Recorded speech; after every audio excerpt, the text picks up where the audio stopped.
జయ జయ హే ఉద్యాన విశ్వవిద్య దివ్యాలయ, జయ జయ శ్రీ కొండా లక్ష్మణ్ తెలంగాణ రాష్ట్ర ఉద్యాన విశ్వవిద్యాలయ.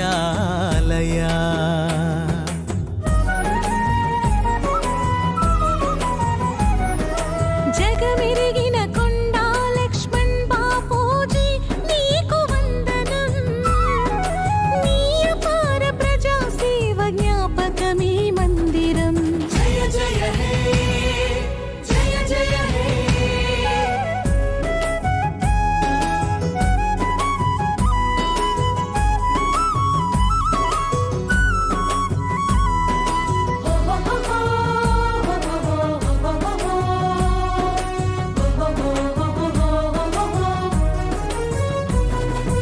ఎటు చూసిన తెలంగాణ పచ్చగా ఉండాలని, ప్రజలందరికీ పౌష్టికాహారం అందాలని, ప్రజలందరికీ పౌష్టికాహారం అందాలని, రైతు చెమట చుక్కలన్నీ సాగు మొక్కలవ్వాలని, దేశానికి తెలంగాణ ఆదర్శం కావాలని, దేశానికి తెలంగాణ ఆదర్శం కావాలని, సుజల సుఫల సుస్థిర వ్యవసాయం సాగాలని, మన కృషి విజ్ఞానం భువిని మారుమోగాలని, బోధన పరిశోధన విస్తరణ ఉద్యాన త్రిసంకల్పాలుగా. జయ జయ హే, జయ జయ హే.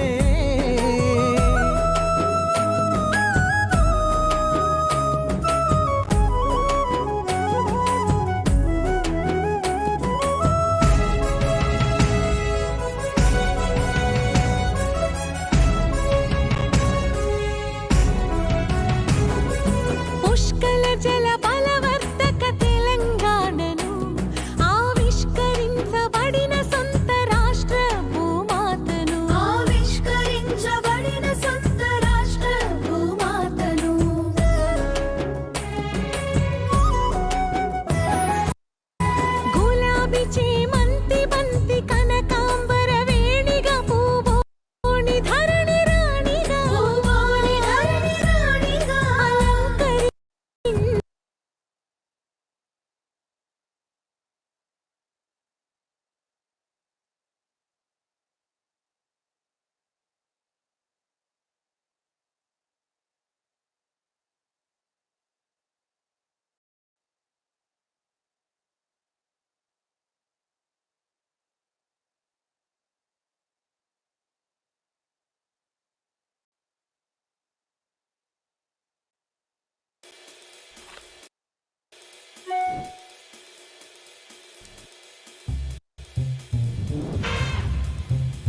జయ హే ఉద్యాన విశ్వవిద్య దివ్యాలయ జయ జయ శ్రీ కొండా లక్ష్మణ్ తెలంగాణ రాష్ట్ర ఉద్యాన విశ్వవిద్యాలయ.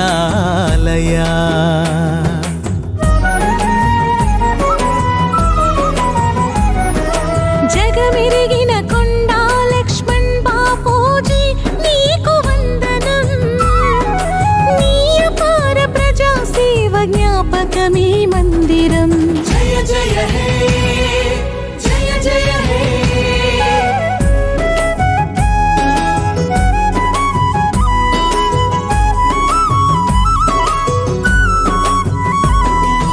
ఎటు చూసిన తెలంగాణ పచ్చగా ఉండాలని, ప్రజలందరికీ పౌష్టికాహారం అందాలని,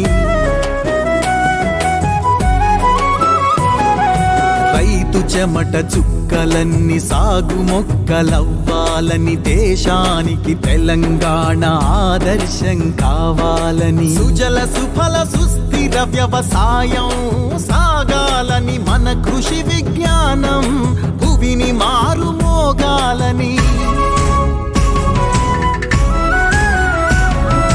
బోధన పరిశోధన విస్తరణ ఉద్యాన త్రిసంకల్పాలుగా. జయ జయ హే జయ జయ హే.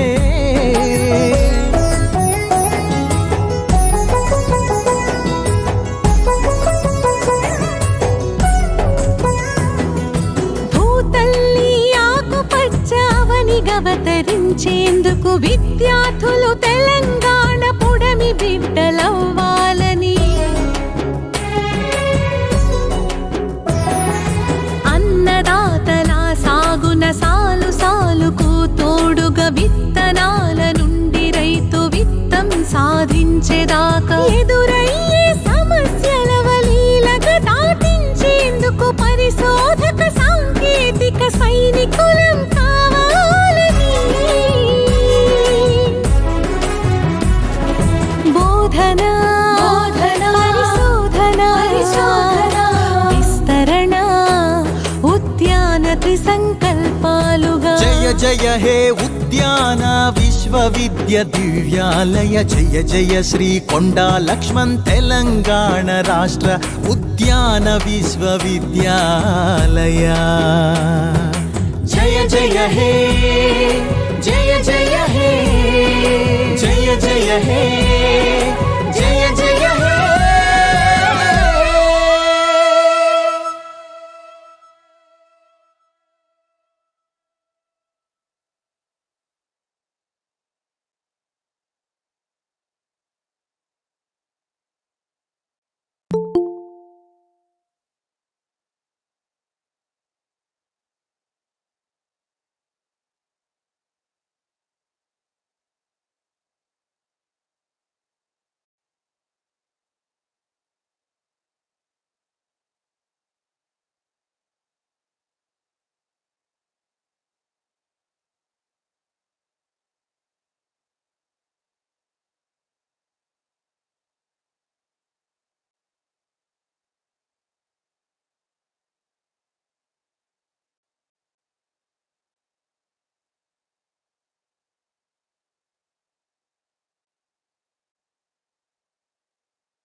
जय हे उद्यान विश्वविद्या दिव्यालय जय जय श्री कोंडा लक्ष्मण तेलंगाण राष्ट्र उद्यान विश्वविद्यालय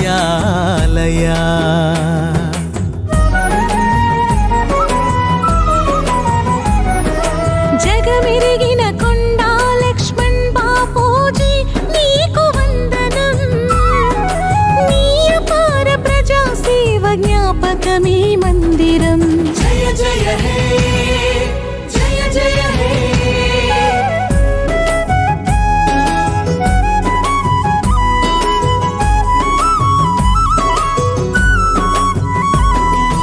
ఎటు చూసిన తెలంగాణ పచ్చగా ఉండాలని ప్రజలందరికీ పౌష్టికాహారం అందాలని రైతు చెమట చుక్కలన్నీ సాగు మొక్కలవ్వాలని దేశానికి తెలంగాణ ఆదర్శం కావాలని సుజల సుఫల సుస్థిర వ్యవసాయం సాగాలని మన కృషి విజ్ఞానం భూమిని మారుమోగాలని బోధన పరిశోధన విస్తరణ ఉద్యాన త్రిసంకల్పాలుగా జయ జయ హే జయ జయ హే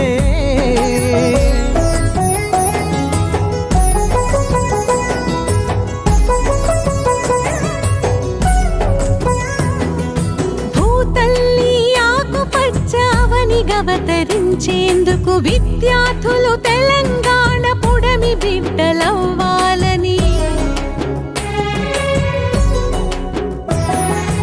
అన్నదాతల సాగున సాలు సాలుకు తోడుగా విత్తనాల నుండి రైతు విత్తం సాధించేదాకా ఎదురయ్యే సమస్యల వలీలగా దాటించేందుకు పరిశోధక సాంకేతిక సైనికులం కావాలని బోధన పరిశోధన విస్తరణ ఉద్యాన త్రిసంకల్పాలుగా జయ జయ హే ఉద్యాన విశ్వవిద్య దివ్యాలయ జయ జయ శ్రీ కొండా లక్ష్మణ్ తెలంగాణ రాష్ట్ర ఉద్యాన విశ్వవిద్యాలయ జయ జయ హే జయ జయ హే జయ జయ హే జయ జయ హే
మనం అడిగి పోవాల్సిన అవసరం లేదు. ఆ తేనెటీగల్ని మన దగ్గర తెప్పించుకొని మనమే తేనె తయారు చేసుకునే టెక్నాలజీ మా శాస్త్రవేత్తలు ఎప్పటి నుంచో తయారు చేసినారు. ఇప్పుడు మన దగ్గర నిష్ణాతులు కూడా ఉన్నారు. డాక్టర్ శానాజ్ మేడం ఉన్నారు. వాళ్ళు ఎలా చేసుకోవాలి, ఎలా ఎక్స్ట్రాక్ట్ చేసుకోవాలి, ఈ పురుగులను చంపకుండా వేరే పురుగులు వస్తాయి కదా, వాటిని చంపకుండా ఎలా కాపాడుకోవాలి, ఎక్కువ తేనె ఎలా తీసుకోవాలి, మార్కెటింగ్ ఎలా చేసుకోవాలి మేడం చెప్తారు. వెర్మీ కంపోస్ట్, ఇంట్లో ఉన్న వ్యర్థాలు బయట పారేసే బదులు ఒక దగ్గర వేసిన 4 వనపాలను తీసుకొని దాంట్లో వేస్తే బ్రహ్మాండమైన ఎరువు తయారైతుంది. దాన్ని మీ మొక్కలకు వేసుకొని మంచి ఉత్పాదకత సంపాదించుకునే అవకాశం ఉంది. అది కూడా మేడమే చెప్తారు. అదే Christian cultivation of vegetable crops, doctor sir ఉన్నారు ఇక్కడ. కొంతమంది రైతులకు కాంటాక్ట్లోనే ఉంటారు. ఎప్పుడు సాయంత్రం కాగానే మా వెహికల్ వేసుకోవడానికి ఊర్లు తిరుగుతుంటాడు. ఏదైనా రైతు కలిస్తే కొద్దిగా 2-3 సూచనలు చేద్దాం. సో ఆ సారు మొత్తం ఈ కూరగాయలు గ్రీన్ హౌస్ ఎలా పండించుకోవాలనే దాని గురించి వాళ్ళు చెప్తారు. ఇంకా మా స్టార్ సైంటిస్ట్ ఉన్నారు ఇక్కడ, డాక్టర్ జడల శంకర స్వామి గారు. సార్ ఇంకా యాక్టివ్గా ఉన్నారు, చాలా యాక్టివ్గా ఉంటారు. Assistant professor.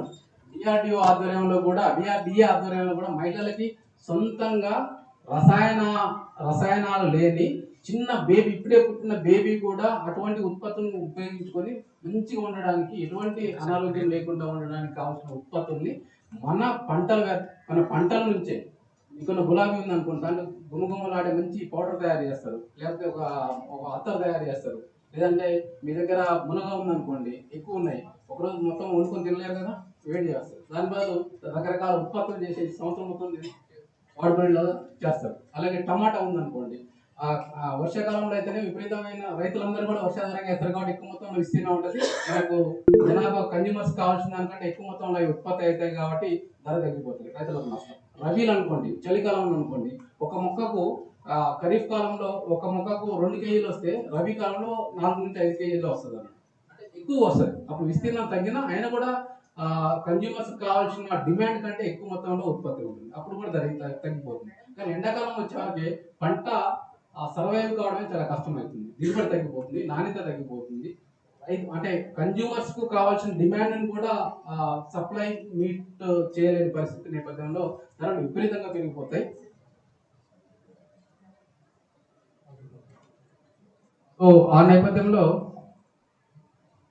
వాటికి విలువల జోడింపు ఎలా చేసుకోవాలన్న దాని గురించి శంకరస్వామి గారు చెప్తారు. ఆ తర్వాత మన ప్రాక్టికల్ సెషన్స్ మొత్తం, అంటే ఇప్పుడు మనం మాట్లాడుతున్నాయి మొత్తం కూడా ఫీల్డ్ ఎలా చేయాలనేది మొత్తం మా శాస్త్రవేత్తలు మీకు చూపిస్తారు. సో దీంతో ఇది ఈ టోటల్ ప్రోగ్రామ్ ఇదండి. ఇవాళ 9 గంటల రిజిస్ట్రేషన్ అనుకుని కొద్దిగా డిలే అయిన సమయాభావం అయింది. బట్ సాయంత్రం 5 గంటల వరకు రైతులు ఒప్పుకున్నంతసేపు ఇక్కడ ఉండొచ్చు. అన్ని రకాలుగా మీకు కావాల్సిన సౌకర్యాలు ఏర్పాటు చేస్తాం. మీకు ఎటువంటి సందేహాలు ఉన్నా కూడా మధ్యలో ఆపేసి ఫ్లైట్ తీసుకోవచ్చు. Thank you.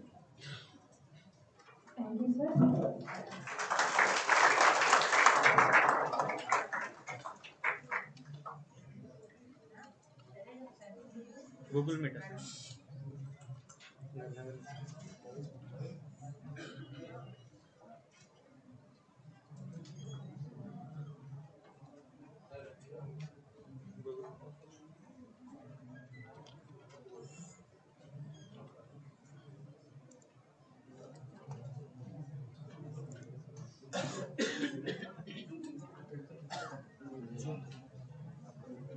Google Meet option.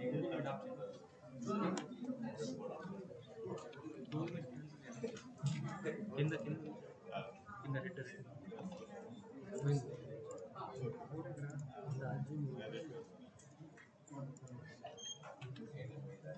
Screen off అయిందంటే మీటింగ్ ఏదది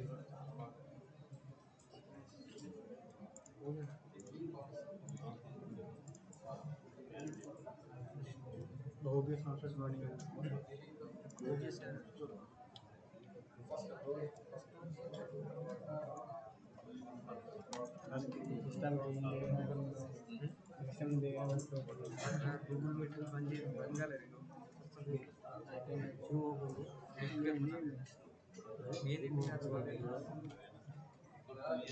Meet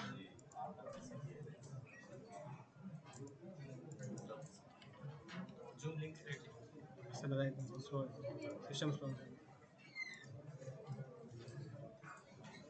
open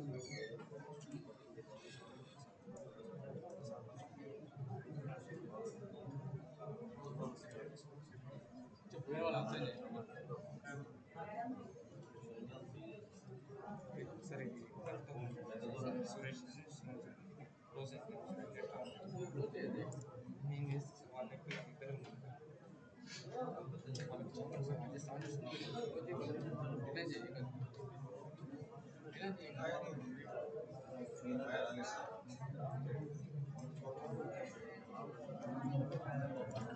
ఇద్దరు మేడం మాట్లాడేది 2 స్ప్లిట్స్ సాఫ్ట్వేర్ మేడం మాట్లాడేది ఇంకోటి స్క్రీన్ షేరింగ్ చేసి పెట్టాను గూగుల్ జూమ్ మీటింగ్లోనే స్క్రీన్ షేరింగ్ చేసి పెట్టి దాని తర్వాత ఏదైనా పోస్టర్ ప్రెజెంటింగ్ ఉంటుంది ఫస్ట్ ఇన్వైట్ సార్ ఇంకో మ్యూట్ సార్ మెయిల్ ఐడి అక్కడ ఈమెయిల్ ఉంది ఇక్కడే ఆప్షన్లలో ఈమెయిల్ ఉంది డైరెక్ట్ జూమ్ నుంచి సరే అక్కడ ఈమెయిల్ ఉంది లాస్ట్ ఆప్షన్ మెయిల్ ఈమెయిల్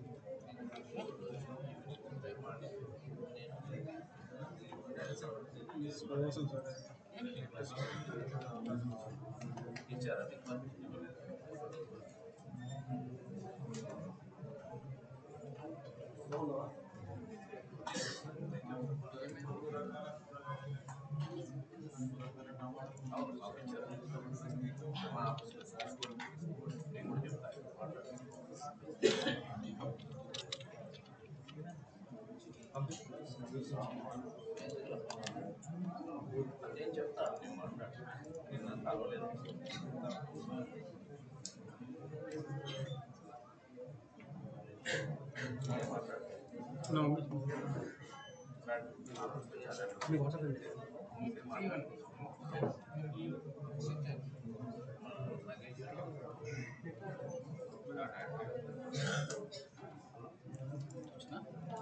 పంపిస్తాను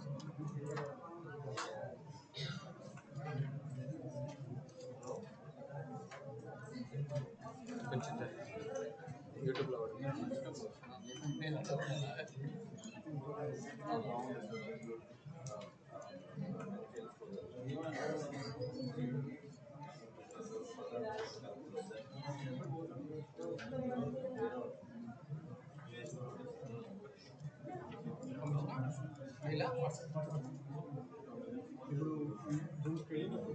ఇప్పుడు టైం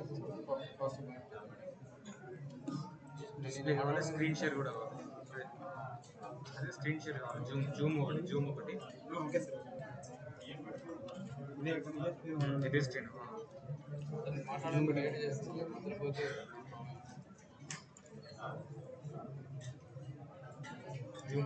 జూమ్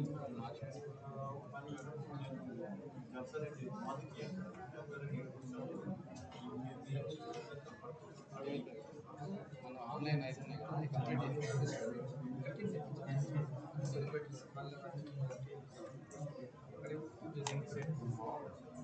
మేడం ధ్యాన్ అయితే ఇక్కడ ఆటోమేటిక్ స్లీప్ అయిపోయింది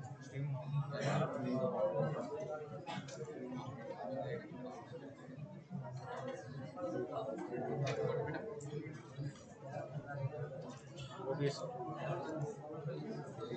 ఇక్కడ ఏంటంటే మేడంకి ప్రజెంట్ స్క్రీన్ ప్రజెంట్ చేయాలి మేడంకి షేర్ స్క్రీన్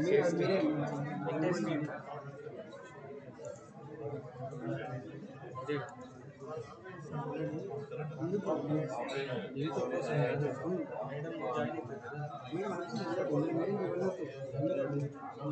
చూస్తారు పోస్ట్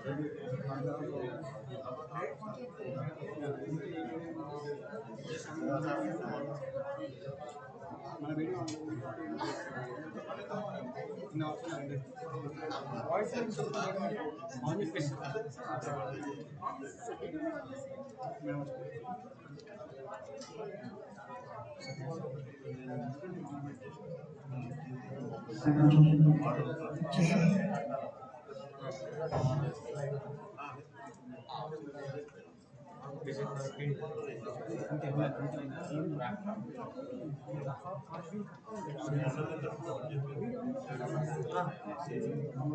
ఈ కెమెరా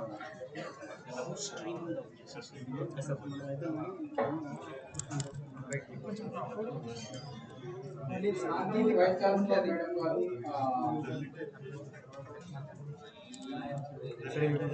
ఇప్పుడు one day national training programme ఒకరోజు జాతీయ శిక్షణ కార్యక్రమానికి హాజరైనటువంటి ఈ రైతులు అభ్యర్థులు ఆన్లైన్ స్ట్రీమింగ్ లో వర్క్ చేస్తున్నటువంటి మహిళలందరినీ ఉద్దేశించి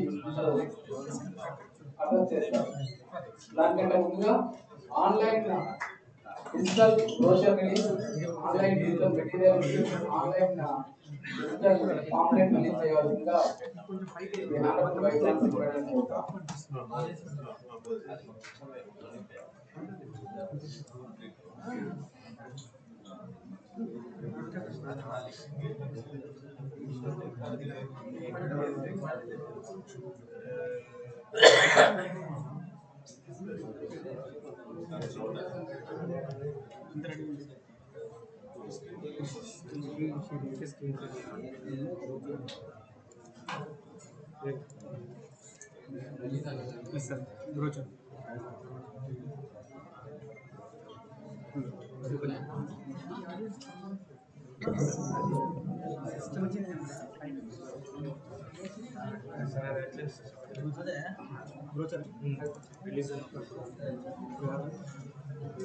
ఓపెన్ చేసి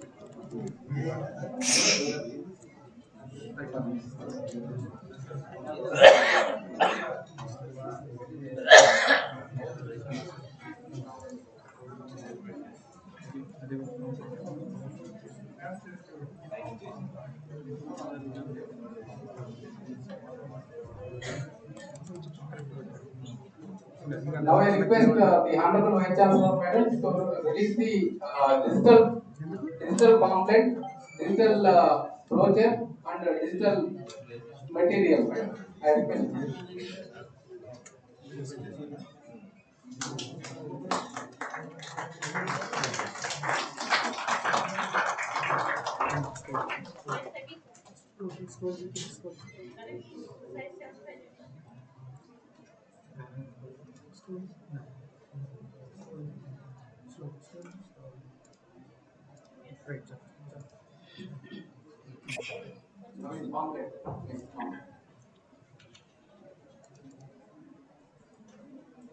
Madam, now I request release and approval of online digital pamphlet. Thank you. And now I request the Honorable Vice Chancellor Madam to release digital resource material. Okay, it is yeah, release. Thank you, ma'am. Thank you.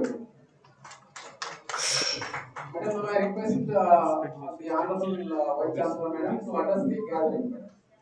Madam, here we have farmers from various mandals and districts, and around dozen and more than 20 BTech students. They have joined in online streaming, and horticulture officers, DHSO and scientists from various universities, and then KVKs have joined today's one-day national training program. Madam, they are right now here, and they are hearing your address, madam.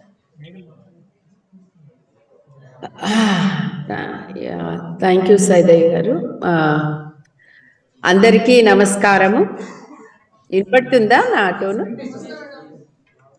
Okay. So అందరికీ నమస్కారము. ఈరోజు ఈ యొక్క national science day celebration సందర్భంగా, అంటే 28 ఈ యొక్క ఫిబ్రవరి ప్రతి సంవత్సరం కూడా నేషనల్ సైన్స్ డేగా సెలబ్రేట్ చేసుకుంటాము.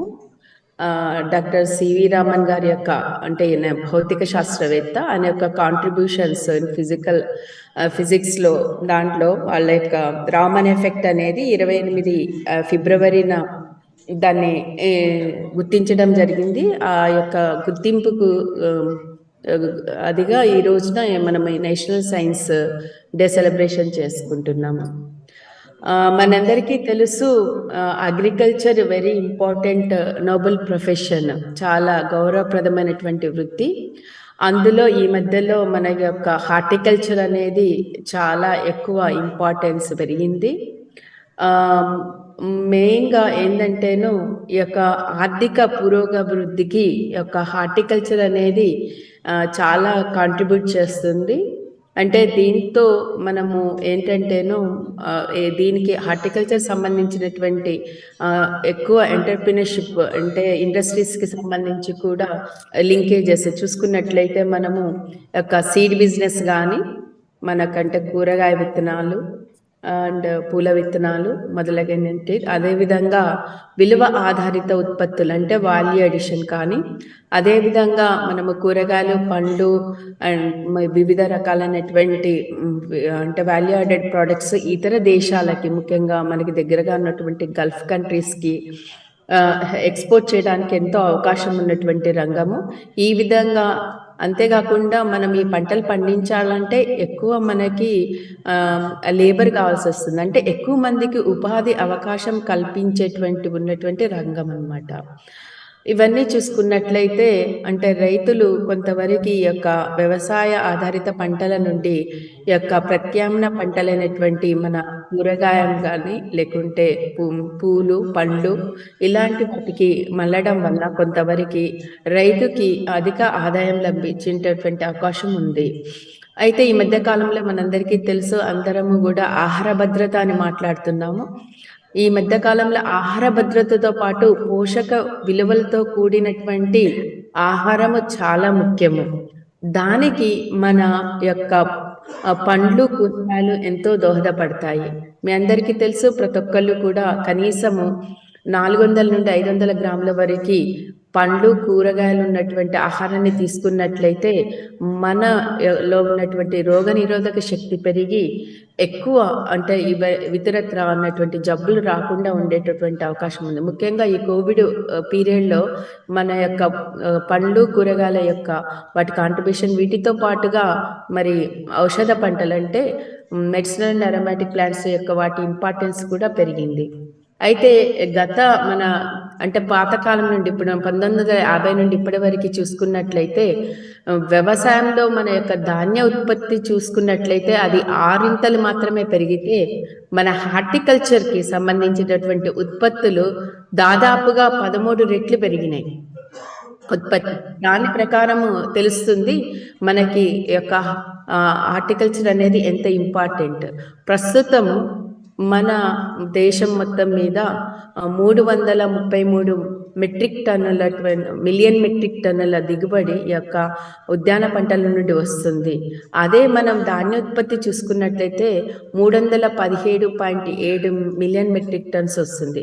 గత 8 సంవత్సరాలుగా మనము యొక్క అంటే హార్టికల్చర్లో అటువంటి దిగుబడిని ఎక్కువ సాధిస్తూ ఉన్నాము.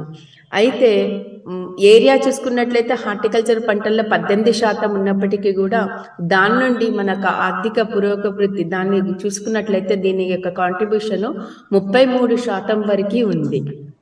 దీని ప్రకారం చూసుకున్నట్లయితే అంటే మనకి ప్రతి ఒక యూనిట్ ఏరియా నుండి ఎక్కువ దిగుబడి రావడము, అదేవిధంగా ఎక్కువ మందికి ఉపాధి అవకాశాలు కల్పించడము, మరి ఎక్కువ ఆర్థిక పరిపుష్టిని కలిగించే విధంగా యొక్క హార్టికల్చర్ పంటల సాగు తోడ్పాటునిస్తుందని మనం గ్రహించవచ్చు.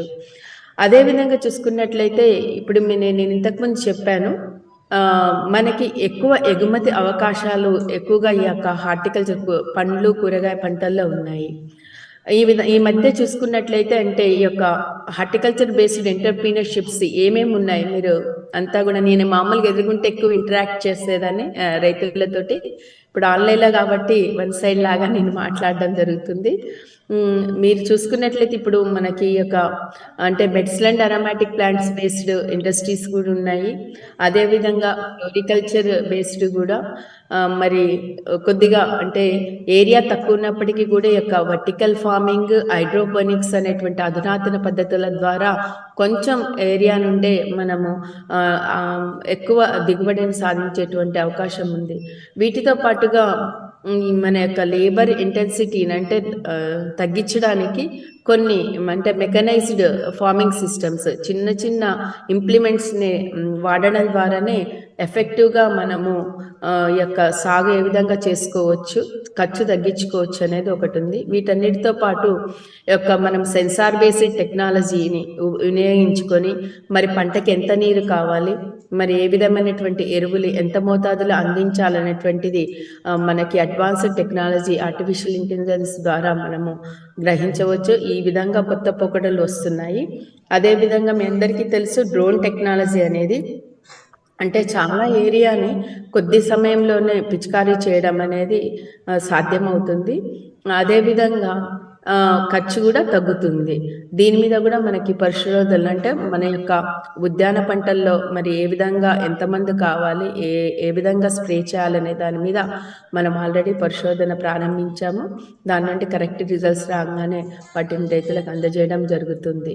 మా యూనివర్సిటీలో చూసుకున్నట్లయితే యొక్క ఫైనల్ ఇయర్లోనే అంటే రావే ప్రోగ్రామ్ అని మీ అందరికీ తెలుసు. దాంతోపాటుగా ఇంకొక 6 నెలలు యొక్క ఎక్స్పీరియన్షియల్ లెర్నింగ్ ప్రోగ్రామ్ అని పిల్లలందరూ కూడా అంటే ఈ యొక్క కూరగాయలు పండించడము, కమర్షియల్ హార్టికల్చర్, ఆర్నమెంటల్ హార్టికల్చర్, తర్వాత వివిధ రకాలైనటువంటి బయోఫర్టిలైజర్స్ కానీ, బీకీపింగ్ యూనిట్ కానీ, vermi compost unit, mushroom cultivation, ఈ విధంగా రకరకాల దాంట్లో తర్ఫీదు పొంది వాళ్ళు కూడా అంటే డిగ్రీ పాస్ అయ్యి బయటకు వచ్చినాక కేవలం యొక్క ప్రభుత్వము ఇచ్చేటువంటి అంటే ఉద్యోగాల మీదనే ఆధారపడాల్సిన అవసరం లేకుండా వాళ్ళు స్వయం ఉపాధి పథకం కింద కూడా వాళ్ళు ఒక ఎంటర్ప్రినర్గా దోహదపడడానికి, ఎదగడానికి మేము ఇచ్చే యొక్క ట్రైనింగ్ తోడ్పడుతుంది. ఇప్పటికే మా యొక్క యూనివర్సిటీ నుండి దాదాపుగా ఒక 10 మంది వరకు సక్సెస్ఫుల్ ఎంటర్ప్రినర్స్ రావడం జరిగింది. ఈ ల్యాండ్స్కేపింగ్ కానీ, నర్సరీ, పౌల్ట్రీ అంటే ఒక హార్టికల్చర్ అనే కాదు, అదేవిధంగా హార్టికల్చర్ కన్సల్టెన్సీ సర్వీసెస్లో వీళ్ళు ఎక్స్పర్టైజ్ ఉన్నారు.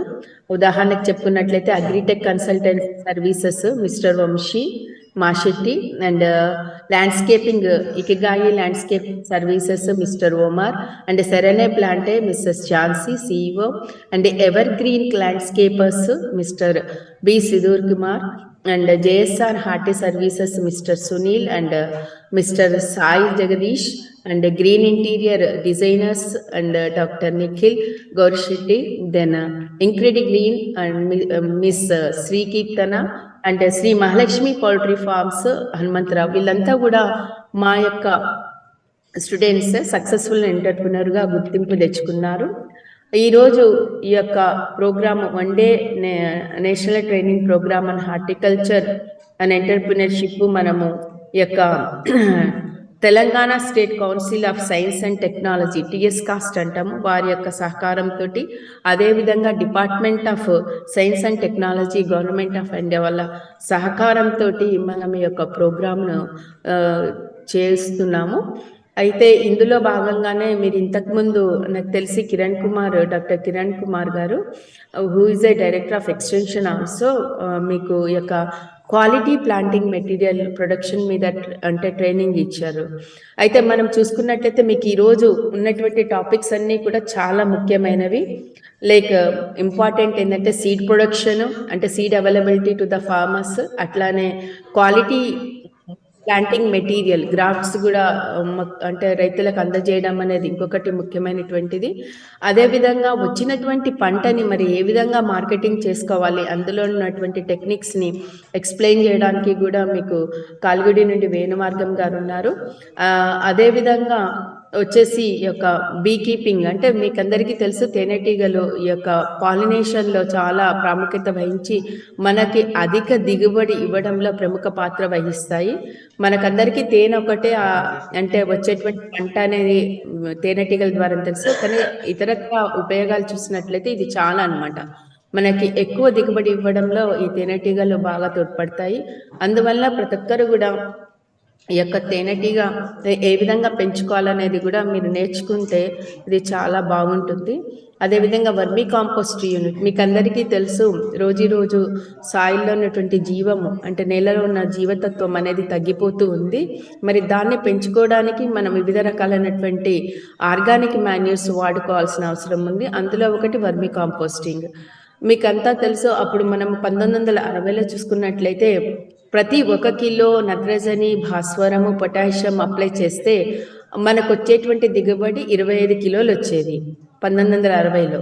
కానీ ఇప్పుడు ప్రస్తుత పరిస్థితులు చూసుకున్నట్లయితే మనం వేసిన ప్రతి కిలో నత్రజని, భాస్వరం, పొటాష్కి కేవలం 6 కిలోల దిగుబడి మాత్రమే వస్తుంది. అంటే మనం వేసిన ఎరువు యొక్క కెమికల్ ఫర్టిలైజర్కి మొక్కలు రెస్పాండ్ కావట్లేదు సరిగ్గా.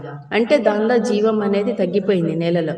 దానిలో జీవతత్వం పెంచుకోవడానికి మనం ఎక్కువగా ఈ యొక్క ఆర్గానిక్ ఎరువులు కూడా వాడాల్సిన అవసరం ఉంది. మరి ఇందులో భాగంగానే మీకు వాటిని ఏ విధంగా తయారు చేసుకోవాలి, మరి ఏ విధంగా వాడాలనేది ఈ యొక్క కాలేజీ నుండి సైంటిఫిక్ స్టాఫ్ మీకు ట్రైనింగ్ ఇస్తారు. మరి ఇంకొకటి ఏంటంటే మనందరికీ తెలుసు, ఈ ఉద్యాన పంటల్లో నీటి శాతం ఎక్కువగా ఉండడం వలన మనకి దరిదాపుగా 25 నుండి 30 నుండి ఒక్కొక్కసారి 40-50% వరకు కూడా ఈ యొక్క పంట మరి పాడవుతూ ఉంటుంది. అందులో మరి ఆ విధంగా ఇంత కష్టపడి పండించిన పంటని మరి మనము కన్స్యూమర్స్కి క్వాలిటీ మెటీరియల్గా సప్లై చేయాలనంటే మరి ఏ విధమైనటువంటి జాగ్రత్తలు తీసుకోవాలి, ముఖ్యంగా కోత అనంతరము మన విధమైనటువంటి జాగ్రత్తలు తీసుకోవాలి. అదేవిధంగా వీటి నుండి విలువ ఆధారిత ఉత్పత్తులు ఏ విధంగా తయారు చేసుకొని అధిక లాభాలు పొందవచ్చు అనేటువంటి విషయాల మీద కూడా మనం ఈరోజు మా సైంటిఫిక్ స్టాఫ్ మీకు ట్రైనింగ్ ఇస్తారు. మీకు ఏ విధమైనటువంటి ఒక డౌట్స్ ఉన్నా కానీ తప్పకుండా మీరు వారితో అడిగి మీరు నివృత్తి చేసుకొని మీరు కనీసం ఇప్పుడు ఈరోజు పార్టిసిపేట్ చేసినటువంటి ఈ యొక్క రైతు సహోదరులు అయితే ఏంటండి, రైతు సోదరిమణులు మరి ఎంటర్ప్రీనర్స్ అందరూ కూడా దీని నుండి లాభపడి మరి ఒక గుడ్ ఎంటర్ప్రీనర్గా ఎదగాలని కోరుకుంటున్నాను. ముఖ్యంగా ఈరోజు ఈ ప్రోగ్రామ్ని ఇంత చక్కగా ఆర్గనైజ్ చేస్తున్నటువంటి doctor P Saidaiah, associate dean in charge of college of horticulture Mojerla, వారి యొక్క టీంని నేను అభినందిస్తున్నాను. I wish you all the best. Thank you very much, madam. Thank you very much, madam. Such an enlightened speech to benefit of our gathering today. And really they are very much interested, madam. ఒక single కాల్తోనే దాదాపు ఇక్కడే ఒక 50 మంది రైతులు ఇక్కడికి వచ్చి join కావడం జరిగింది మేడం. వాళ్ళు చాలా శ్రద్ధగా ఉంటున్నారు. మిగతా టైంలో కూడా ఈ one day national training programme లో ప్రత్యేకించి వాళ్ళు పిలవడం జరిగింది. మిగతా రోజుల్లో వాళ్ళకు ఇప్పుడు కూడా ఈ కళాశాల నుంచి అందరూ కూడా మన స్టాఫ్ అందరూ కూడా అందుబాటులో ఉంటారు మేడం వాళ్ళకి. అలాగే ఆన్లైన్ లో మీరు వాళ్ళకి అప్డేట్ చేసిన నాలెడ్జ్ ఏదైతే ఉందో చాలా మంది BTech students they wanted to come into horticulture farming madam, వాళ్ళు కూడా అడ్రస్ చేసినారు. Thank you very much madam, really thank you. Okay, నమస్తే.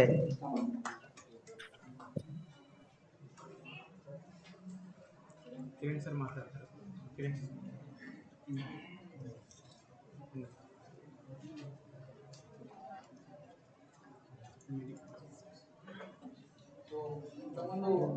Tissue culture banana, tissue culture అరటి మొక్కలు అంటే రోగాలు లేకుండా అధిక నాణ్యమైన దిగుబడి ఇచ్చే టిష్యూ కల్చర్ అరటి మొక్కల్ని ఒక ఇండస్ట్రీగా అంటే మీరు ఒక పరిశ్రమగా పెట్టుకొని మిగతా రైతులకు అందజేయాలంటే ఎలా ఉత్పత్తి చేసుకోవాలి, ఎటువంటి ధృవీకరణ తీసుకోవాల్సి ఉంటుంది, దానికోసం ఎవరిని సంప్రదించాలి అన్న అంశాలపైన డాక్టర్ సునీల్ ఖాన్ ఉన్నారు, ఉత్తరప్రదేశ్ నుంచి మాట్లాడతారు. ఆన్లైన్ లో మాట్లాడతారు. ఓపెన్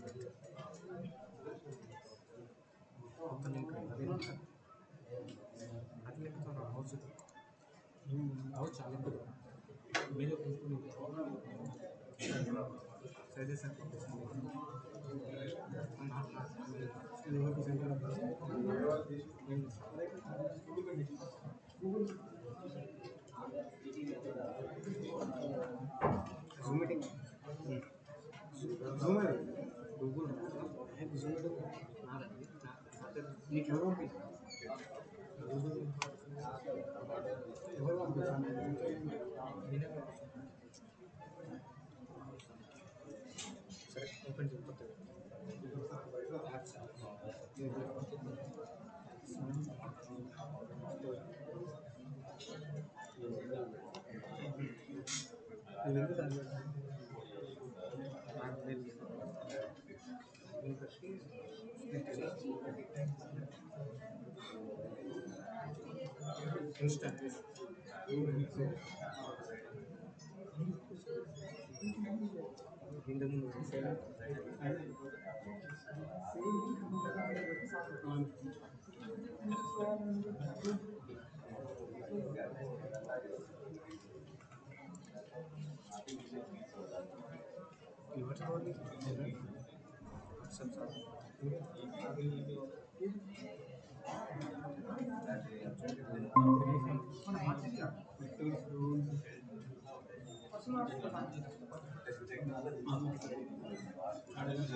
పాత లింక్ పాత link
Hello.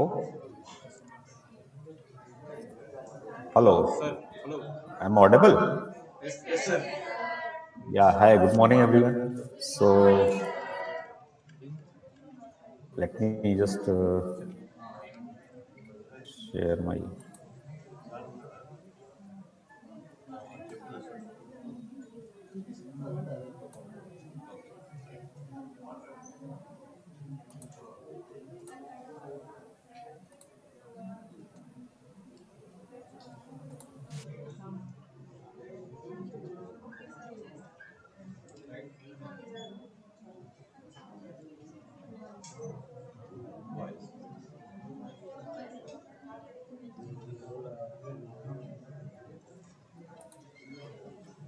Just a 1 minute. I'm just trying to open my this presentation.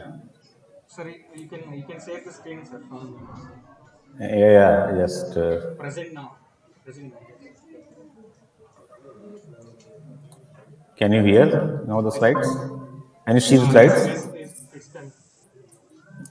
Okay. So shall we start? In slide side. Slide side. No, I mean I have already opened this in the slide, presentation mode. So Okay, sir. It will come. it's still not there.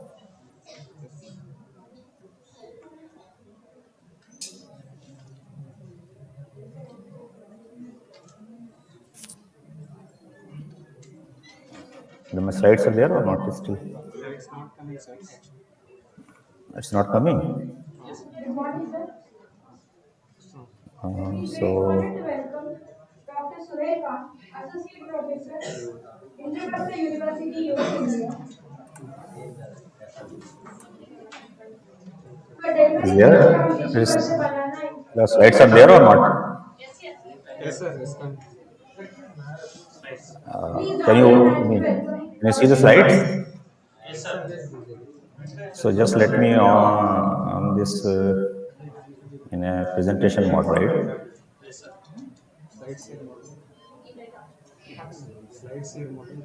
Slide. Sir, full slide mode.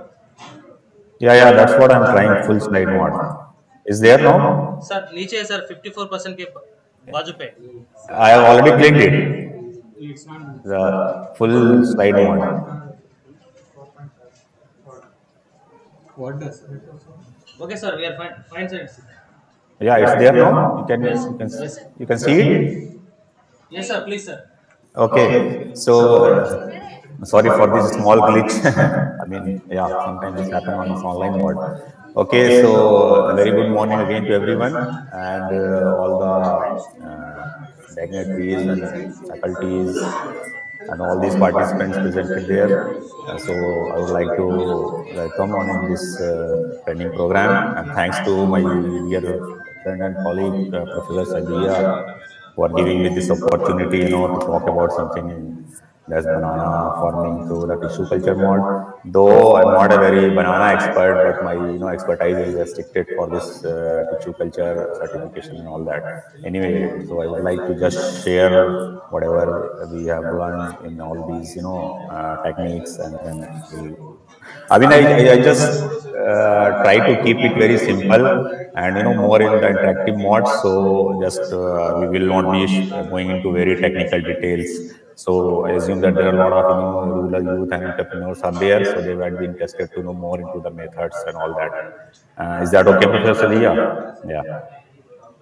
Okay. So that this banana is really a very popular fruit across the globe, and I have just tried to put here some pictures of some wild species, that how this the current banana has been originated. So there are like two wild species that this called as Musa acuminata and Galbicinia. They are the two wild progenitors. And then through this, all those domestication and breeding process, we have evolved the current banana that we eat and we see mostly in the market, which is a G9 variety. So as you see that these wild progenitor have a lot of seeds. So this is how through this domestication and this breeding processes we have just developed this variety. So if we talk about, the banana area in production, as I mentioned, is that okay? I'm audible.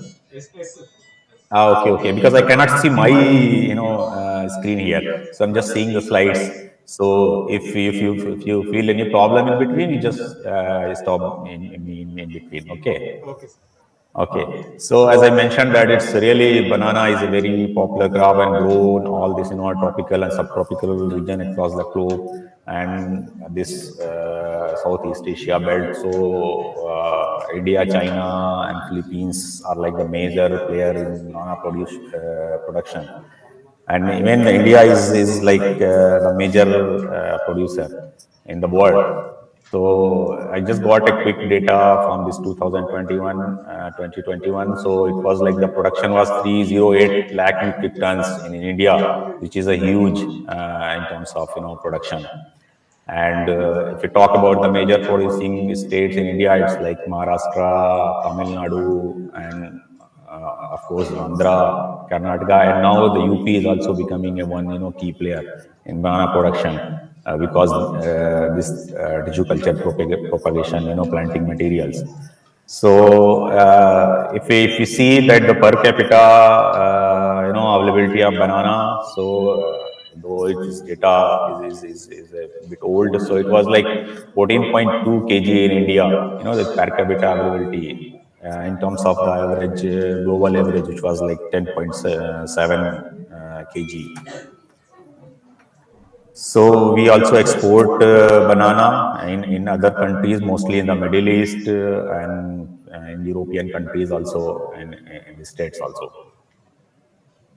So if we look to the production statistics which has been published by this National Horticulture Board, so in Andhra topped in 2021-22, and the production was 58.38 lakh metric ton, which is very impressive, and the total share was like around more than 17%. I would say around 18%.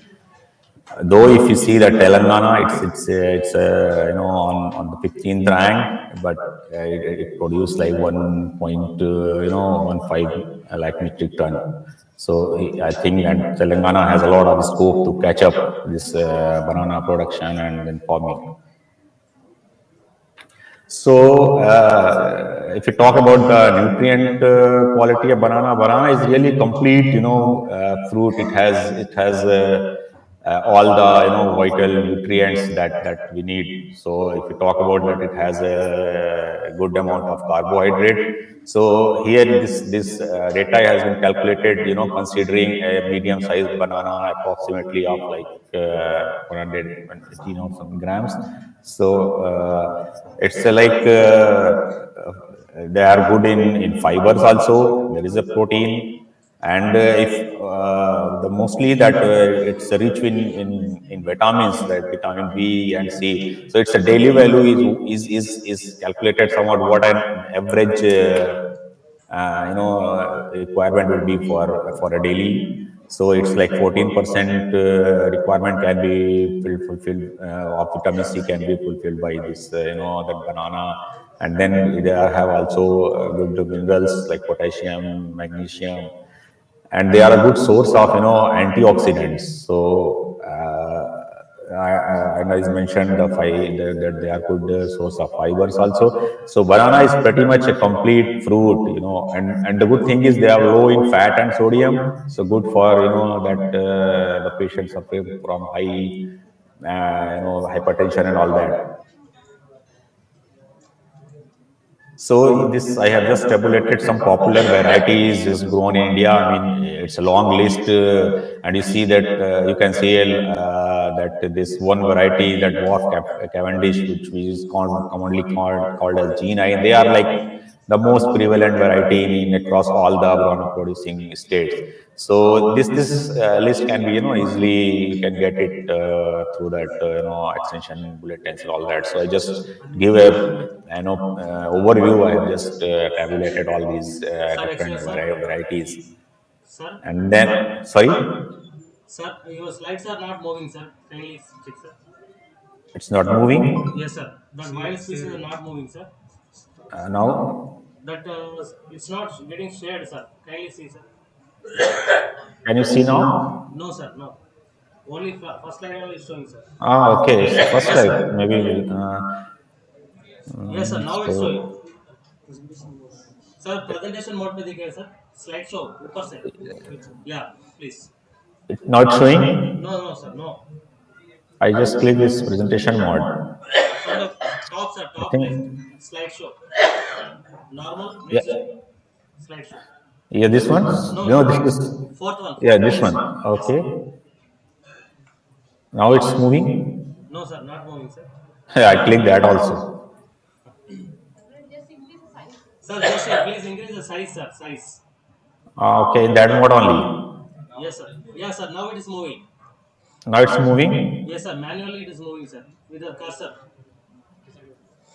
Like this. Yes, sir.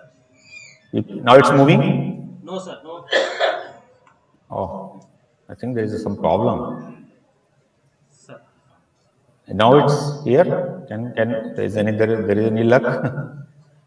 Yes, sir. Yes, sir. Your screen is showing. Nendra, Kerala. Yeah. Popular varieties. Yes, sir. Yes, sir. Yes, sir. So shall we go in this mode only? Yes, sir. This model. Okay. So maybe we have to go like manually. Yes, sir. Wait. I That just try varieties, to. sir. Different varieties. Yes. Yeah. Now it's moving. Yes, sir.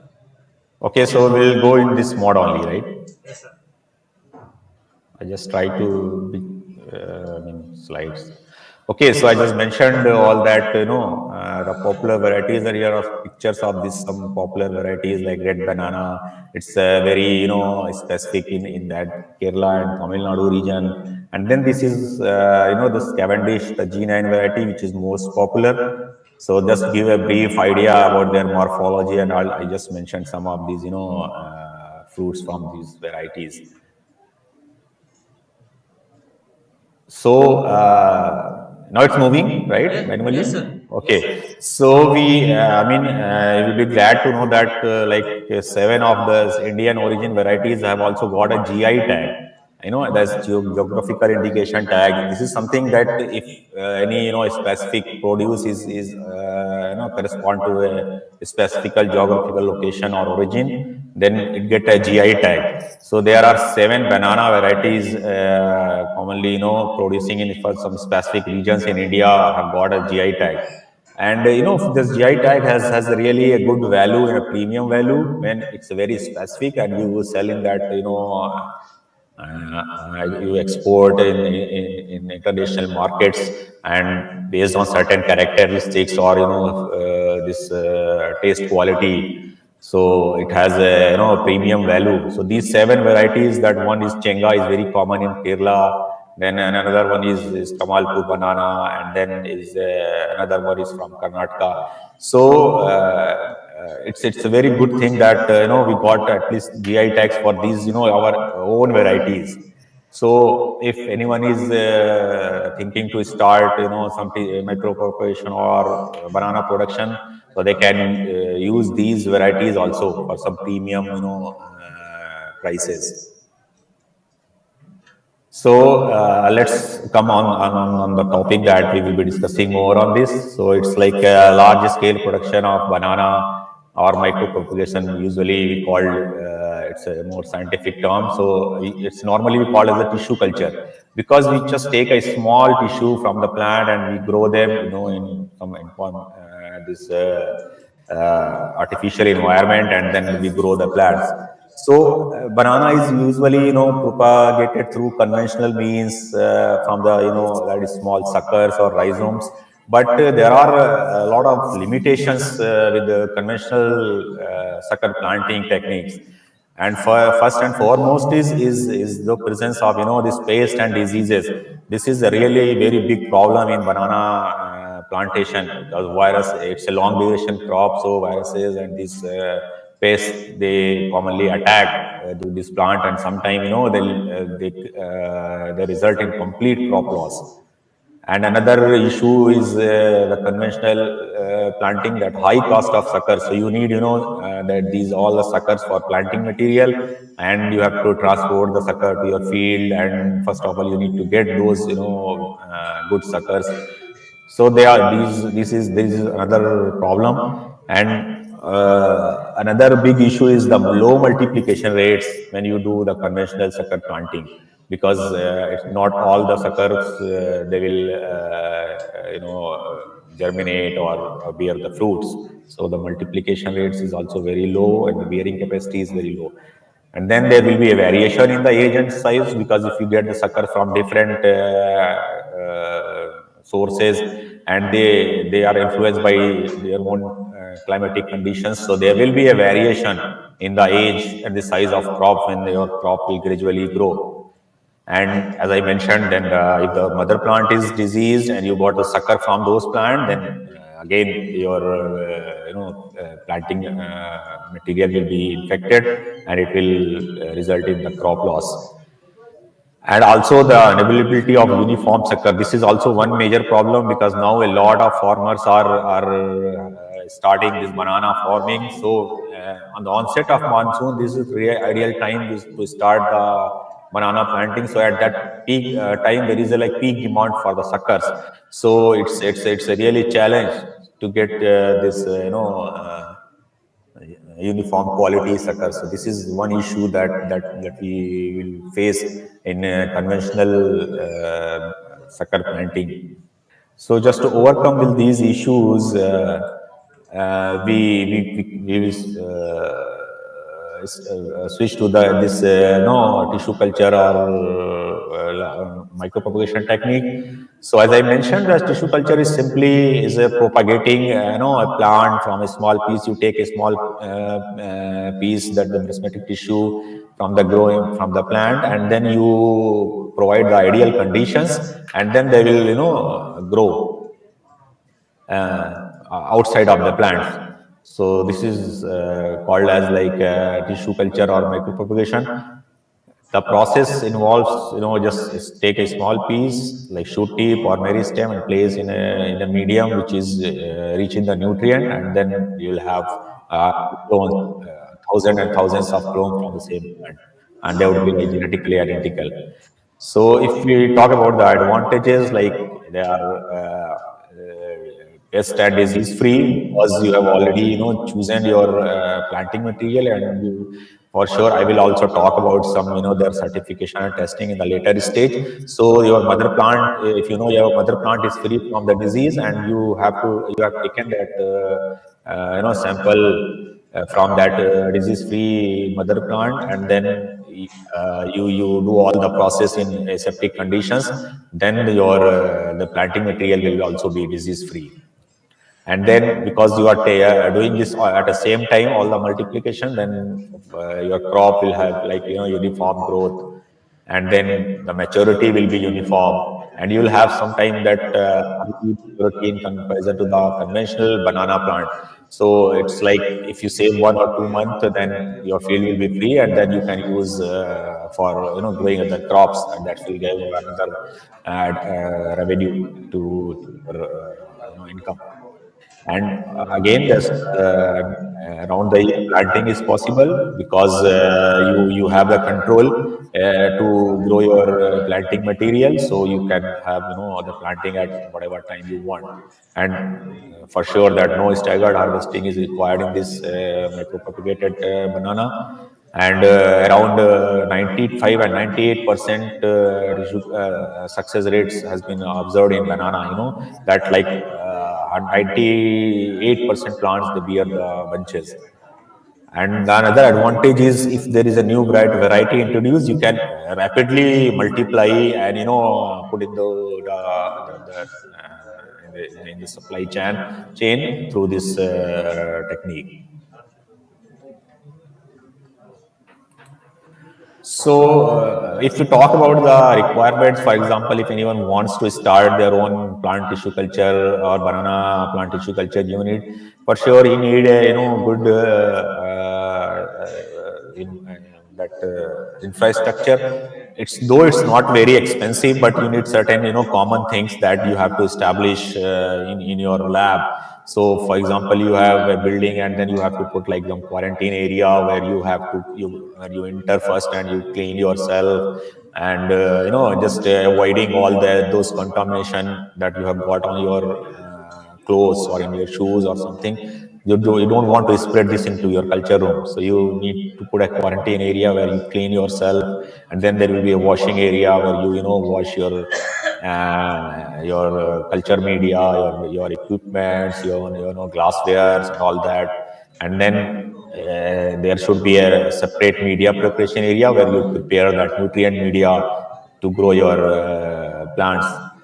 Then the important aspects is like you need a good culture or grow rooms where you put your plants to grow them, and where you control all the conditions, so that your planting material grow well. And then of course you need a data collection. So how you need to know that when you start your culture, and then how many passage you have given, and then all that data. So this is like some small equipments that I have just tried to show how it looks like. You need a stirrer just to prepare your media, and that you need a balance, because you have to weigh each and every component that you want to use in your media. Then you have to adjust the pH also to your media, and for that you need a pH meter.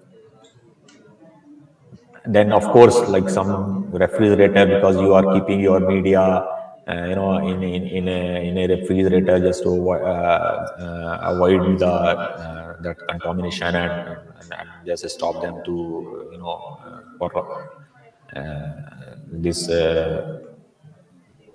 wasting. And then you need a water purification, because you need a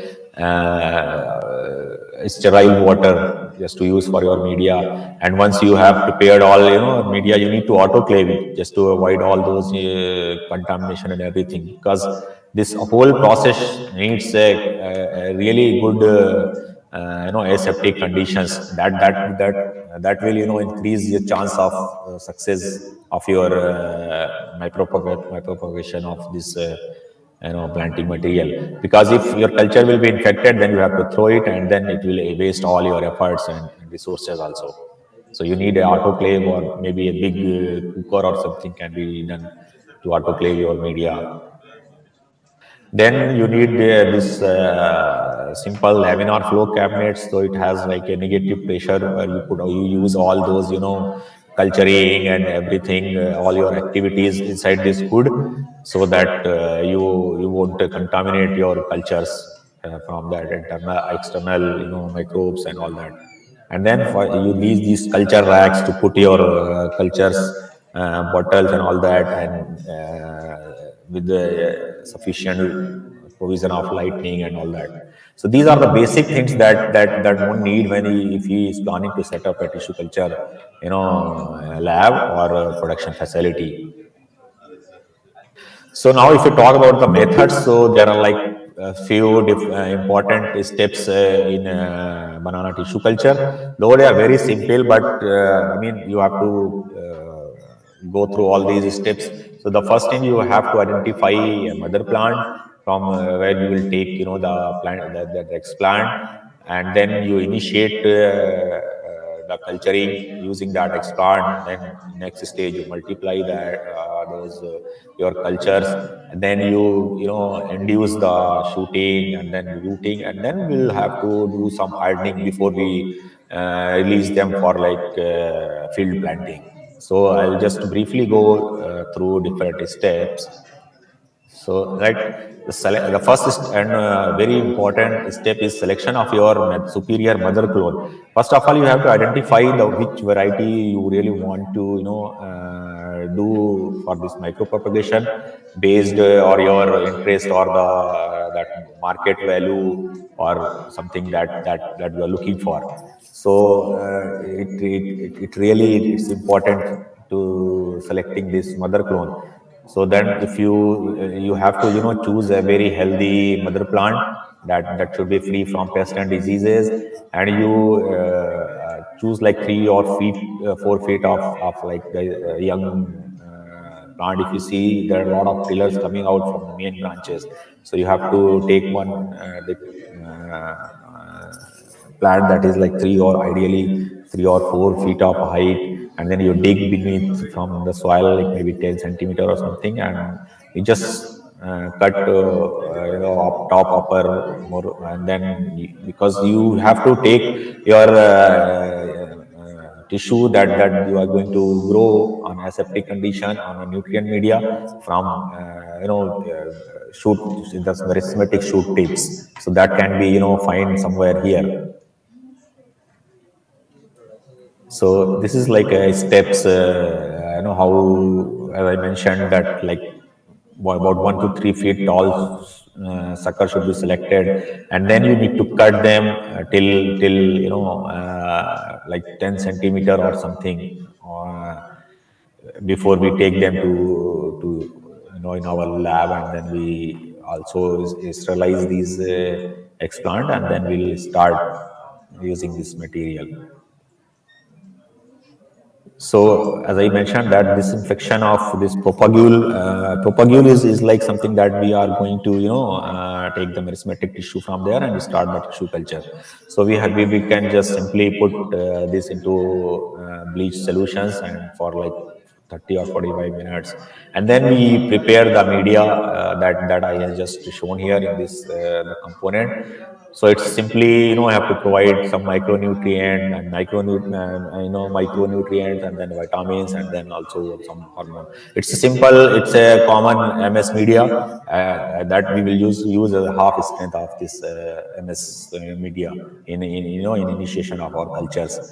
And of course, you have to control the pH, that should not exceed 5.7.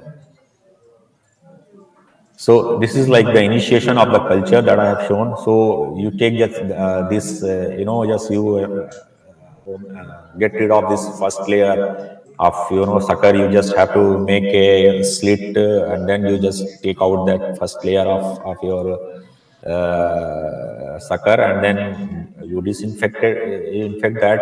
After a while, then you again remove the another layer, and we need just the core tissue, and then we put this tissue in this culture media. You can use test tubes, or maybe the magenta box or jam bottles. So this is a guy, he is running commercial tissue culture production facilities. So he's just showing how he started this culture.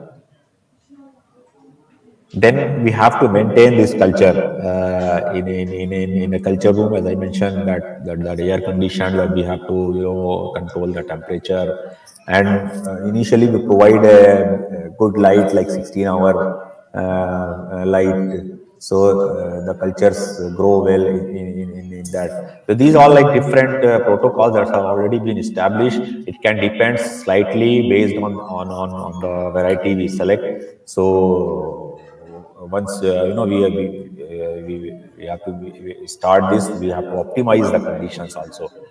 Then the next step is just to observe for any contamination. If you see any contamination in your culture, discard them immediately. Otherwise, this this will spread in your culture room, and other healthy culture will also be affected with this. Then you have to see if there is a browning or something. And I mean, you have to just regularly monitor your culture. That is also a very important step. Then once your cultures are like a 2 centimeter tall or something, then we need to transfer them into another fresh culture media. So we call them as a subculturing. You need to subculture regularly, just to avoid the contamination, and then let them grow and multiply also in more numbers. So the media should be the same that I have mentioned, and then you need to do the subculturing about every 3 to 4 weeks until your desired number of shoots are obtained. So this is very important. You have to go like In commercial tissue culture production, people go like 8 or something cycles, but higher cycles are not very recommended, because if you know increase your cycles, then there are like chances of some variations that these artificial nutrients may pose on the on the genetic constituent of the material that you are using.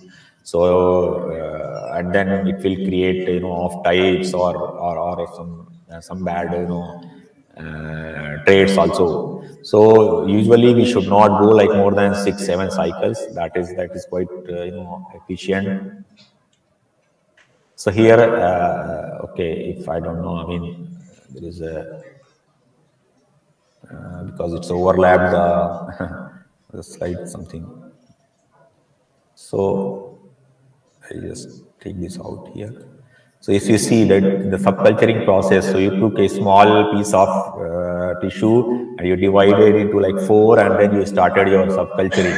So like from one explant, like in one cycle, you put it you cut into small 4 pieces, put into the media, and then it will keep on growing, So after 5th subculture from the one tissue that you started, you'll get like around 4,096 plants. So this is how this is, that high throughput. And similarly, if you have started 310 or 15 cultures, in that way you can propagate thousands and thousands of micro propagated planting materials. So this is how it's very robust and very high throughput instead of that conventional planting. So this is how your culture will look like. So if they are like growing more, then you just take out this one individual plants into the different culture medium, and then they will also keep on multiplying. So how you generate like thousands and thousands of plantlets from one tissue that you started initially. Then once your cultures are good enough and they're grown like 3 to 4 expanded leaves stage, then you need to induce the rooting, because rooting is also required for that encourage and all the nutrients management when the plant will go into the field. So this is a medium. You have to use a different medium for rooting. So it's just almost similar, but you just have to check the more hormones, and then you use the same media. So then your rooting will start, and once your plants are rooted, or you see that large roots are coming in your cultures, and you can take to the next step, and you start like the primary hardening. So once the roots are formed, they are hard. They should be hardened in a partially shaded net, because they are still very fragile. So you cannot take them directly into the field. Otherwise, they won't be able to survive. So there are gradual hardening of these tissue culture planting materials. So you do the primary hardening. You keep into a glass house, under glass house, or simple poly house, and provide a good humidity around 90% or 80%, and then harden them for like 2 weeks. And then if they are the roots are really good and plants are really hardy, then you have to take them into for the secondary hardening stage. So here are these are like some picture of the primary hardening plant. They are just taken from that culture media, because we use agar also just to as a binding medium. So we have to just remove all that agar and everything, all that the culture media, and then we just put into this net pot, or this culture small trays, net pot trays, and with this some inert or that plant substrate planting like coco peat and vermicompost composition, and then they will do good. and then we'll also take them for the secondary hardening. So we will gradually expose them like more light. So if in the primary hardening that the shed net was around 75% or something, then you keep like 50%. So just we are making plants to adapt more into the external and real field conditions. So we use some common potting mixture that I have mentioned here, like we use peat soil or this normal farmyard manure, and then mix them and put small these poly bags, and just transplant the primary hardened plants into these small poly bags, and then keep them like for 1 or 2 months into the secondary hardening stage, and then the plant will be good for the planting. So this is something that I have already explained.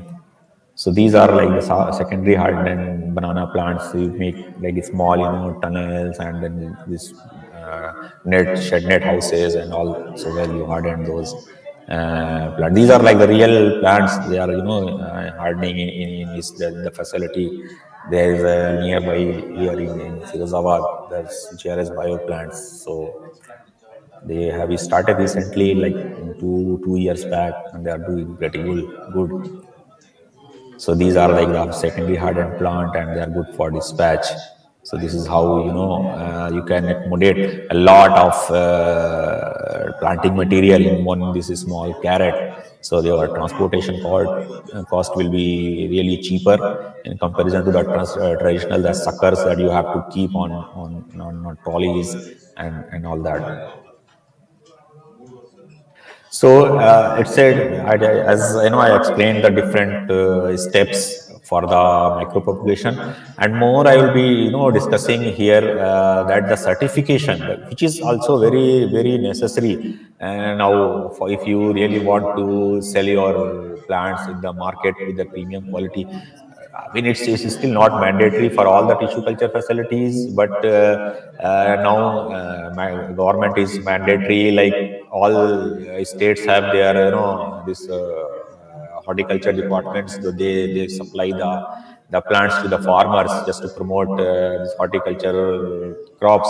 So for that, they procure the planting material from these tissue culture production facilities, and for them it's now mandatory. If the facility is not really recognized or accredited, or the planting material is not certified, so they won't buy it from those companies. So if anyone wants to start their tissue culture for large scale micropropagation and for industrial purposes, so one has to think this from the very beginning, that how you gonna certify your plants.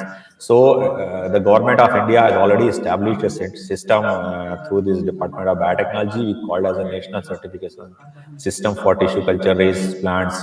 So they started in 2006, and it's a really very unique and dynamic and comprehensive system, because it's keep on changing on every year based on the crop that the production facility is raising, and it has a different components. So like the apex bodies, management, NCSTCP management cell. So at now it's NIPGR in Delhi. He is the that institute is the NMC or management cell.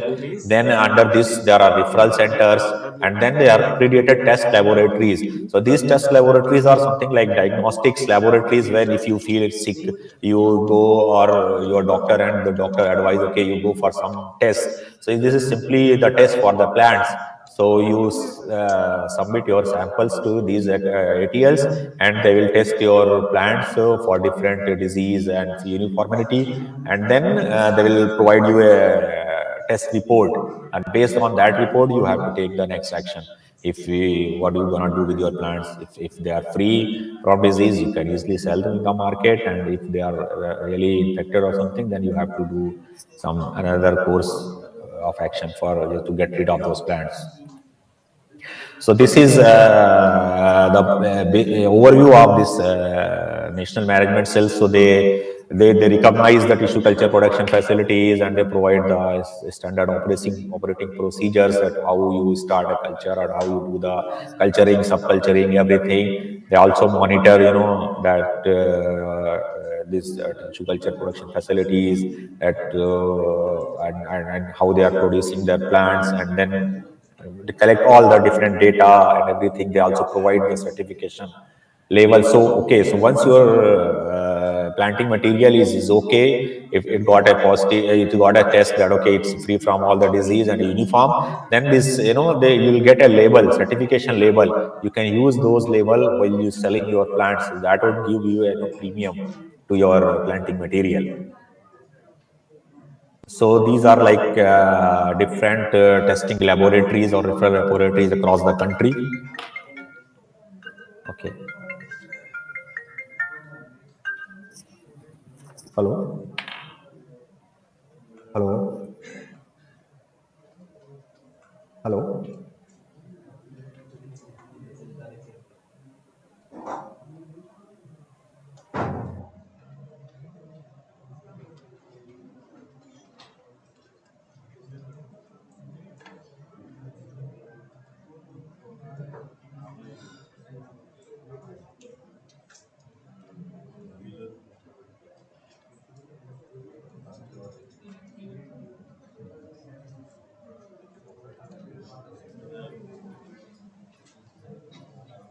Okay. So, I mean, like it's a long, I mean, it's a really very,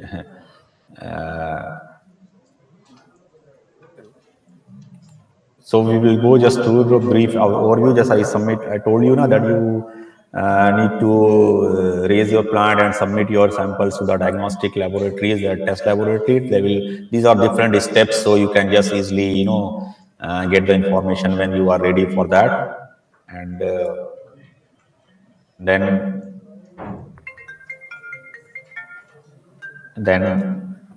these are different procedures. I will not go in the details because we are running out of the time already. And these are the fees for that, this virus indexing and the genetic fidelity that they will ask when you have to submit these fees. And then they submit the samples. This is a very nominal fee, and you submit the sample, then they will test it. That's accredited test. There's certain criteria for the sampling, and then quality of samples, what samples you need to send. You'll get all this information if you visit the NCSTCP website. So I won't go in detail because we don't have the time to go all these details.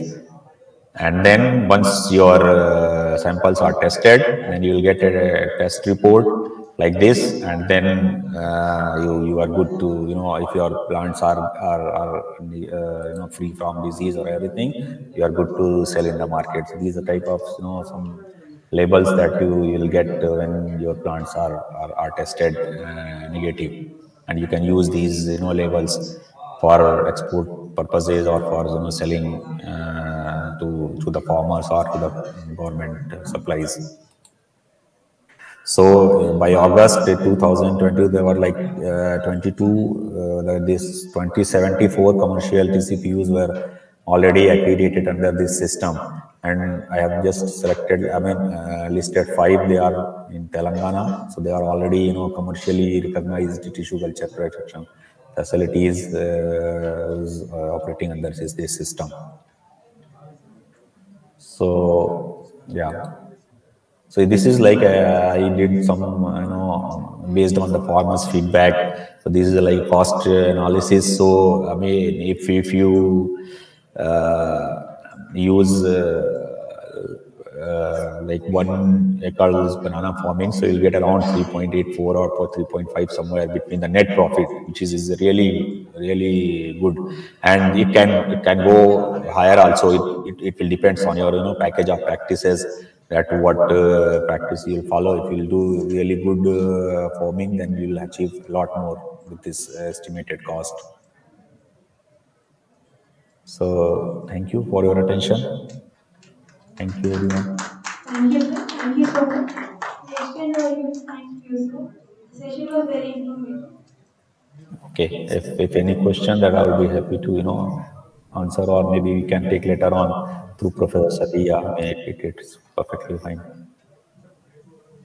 Sir, I'm Dr. Saidaya, sir. Thank you very much for very impressive and extensive talk. Yeah. I mean, it's a very long, extensive subject, so probably we need a whole day session for this. Yeah, thank you very much, sir. Yeah. Thank you very much. Thank you. I think there are no questions from the audience, sir. Okay. Thank you very much, sir. Thank you. Thank you very much.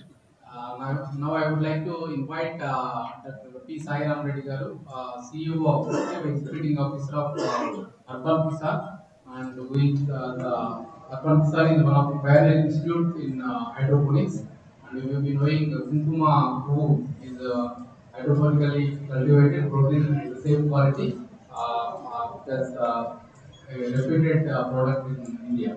Sir, I cordially invite and thanks a lot for accepting our invitation to deliver a talk on one-day digital training program on Horticulture as an instrument for rural youth, sir. Thank you, sir. Now session is open for you, sir. Please take. Thank you, Saidaya garu. Namaste, everybody. Can I share my? Yes, sir. Yes, please, sir.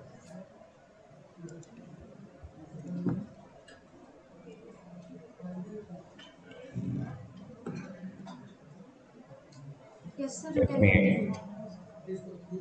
Trying to share my. Yes, sir, you can continue.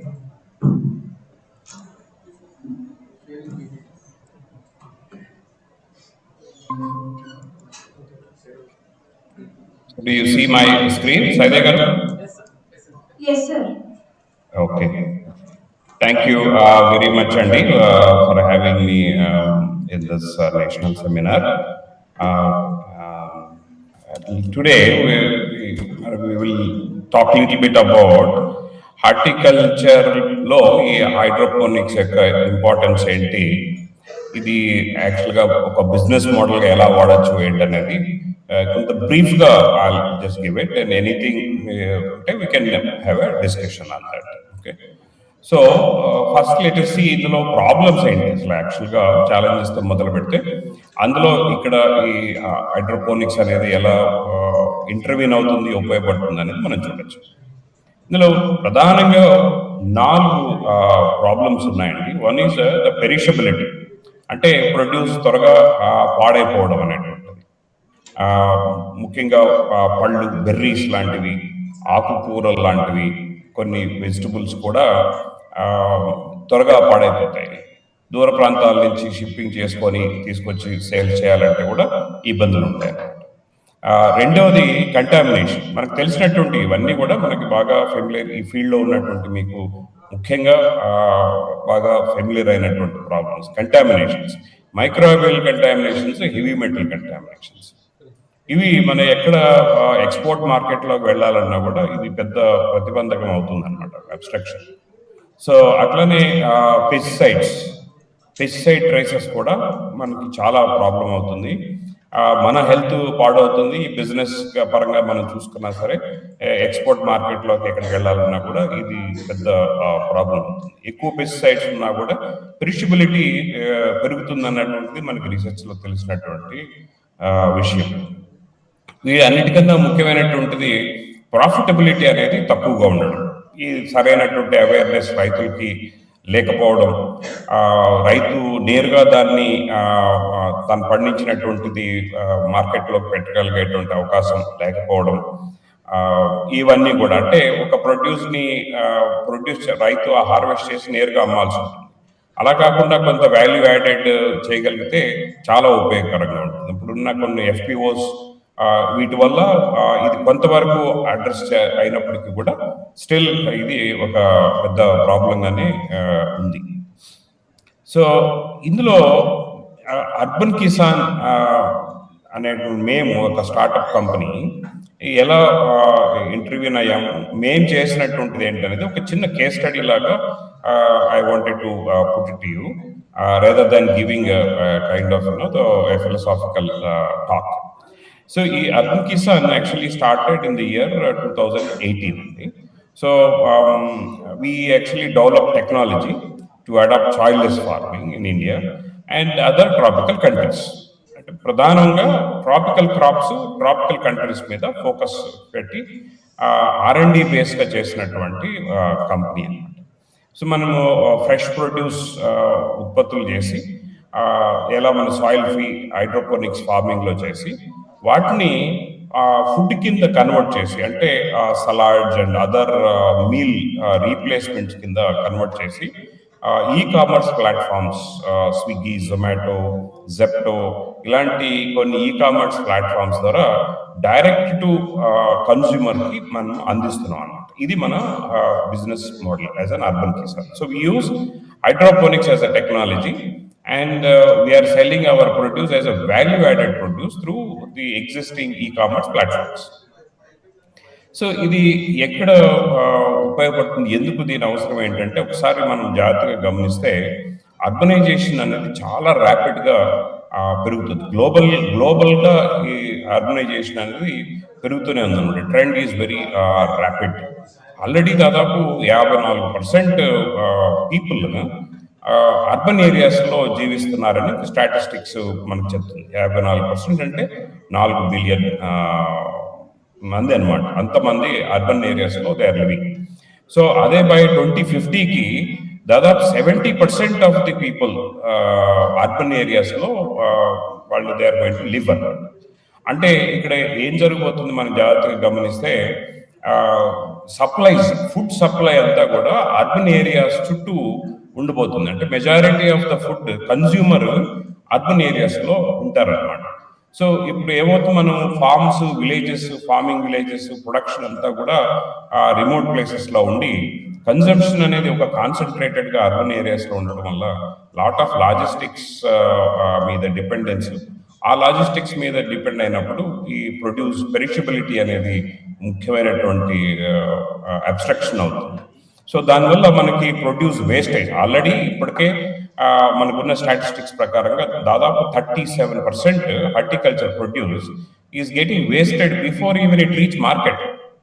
రైతు పండించిన దగ్గర నుంచి market వచ్చేసరికి దాదాపు 37% పాడవుతుంది అనేసి మనకి statistics చెప్తున్నాయి.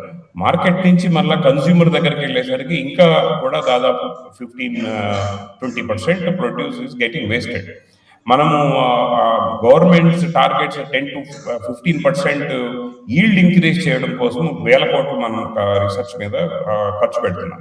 But on the other side ఈ లాజిస్టిక్స్ వీటిల్లోనే మనం మెజారిటీ ఆఫ్ వేస్టేజ్, ప్రొడ్యూస్ చేసినటువంటి వేస్టేజ్ నడుతుంది. ఇక్కడే ఒక 10% మనం సేవ్ చేయగలిగినా సరే అంత మేరకు మనం ఈల్డ్ని ఇంక్రీజ్ చేసిన వాళ్ళం అవుతాం. సో అయితే ఆ కారణంగా ఏమవుతుందంటే అర్బన్ అగ్రికల్చర్ అనేది కూడా గ్లోబల్గా అర్బన్ అగ్రికల్చర్ అనేది పెరుగుతుంది. Because population is growing in urban, demand is more towards urban. So peri urban అంటే సెమీ అర్బన్ ఏరియాస్లో సబర్బన్ ఏరియాస్ అంటాం కదా, అంటే ఒక అర్బన్ ఏరియా చుట్టూ ఉన్నటువంటి వ్యవసాయ ప్రాంతాలంతా కూడా అగ్రికల్చర్ మీద డిమాండ్ ఎక్కువ పెరుగుతుంది. దాదాపు 800 మిలియన్ పీపుల్ ప్రపంచవ్యాప్తంగా ఆల్రెడీ అర్బన్ ఫార్మింగ్ చేస్తున్నారని FAO స్టాటిస్టిక్స్ చెప్తున్నాయి. అయితే ఇక్కడ ముఖ్యమైనటువంటి ఒక ప్రాబ్లం గమనించింది ఏంటంటే, ఈ అర్బన్ సెమీ అర్బన్ ఏరియాస్లో ఈ సాయిల్ బికాజ్ ఇండస్ట్రియల్ ఎఫ్లుయెంట్స్ కానీ లేదా అర్బన్ సివరేజ్ రన్అవుట్స్ వల్ల కానీ ఈ సాయిల్స్ బాగా కంటామినేట్ అయిపోవడం, గ్రౌండ్ వాటర్ కూడా పొల్యూట్ అయిపోవడం వల్ల ఆ ప్రాంతాల్లో పండించేటువంటి ఈ పంటలకి చాలా కంటామినేషన్స్, ఇతరత్ర ప్రాబ్లమ్స్ ఉన్నాయనేది మన రీసెర్చ్ పబ్లికేషన్స్ మనకు క్లియర్గా చెప్తా ఉన్నాయి. ముఖ్యంగా మన agriculture university, Jayashankar agriculture university వాళ్ళు చేసినటువంటి కొన్ని ప్రయోగాలు సంబంధించినటువంటి వచ్చిన ఒక ఆర్టికల్, యాక్చువల్గా ఈ ఆర్టికల్ చదివిన తర్వాతనే మేము ఈ అర్బన్ కిసాన్ అనే కంపెనీ పెట్టడానికి కూడా ఒక ఇన్స్పిరేషన్ అయిందనమాట. అంటే మోర్ దెన్ ఎ బిజినెస్, ఇది ఒక ఇంపార్టెంట్ ప్రమాదకరమైనటువంటి ఒక ప్రాబ్లమ్ని సాల్వ్ చేయడం కోసమే మేము ఇది స్టార్ట్ చేయడం అనేది జరిగింది.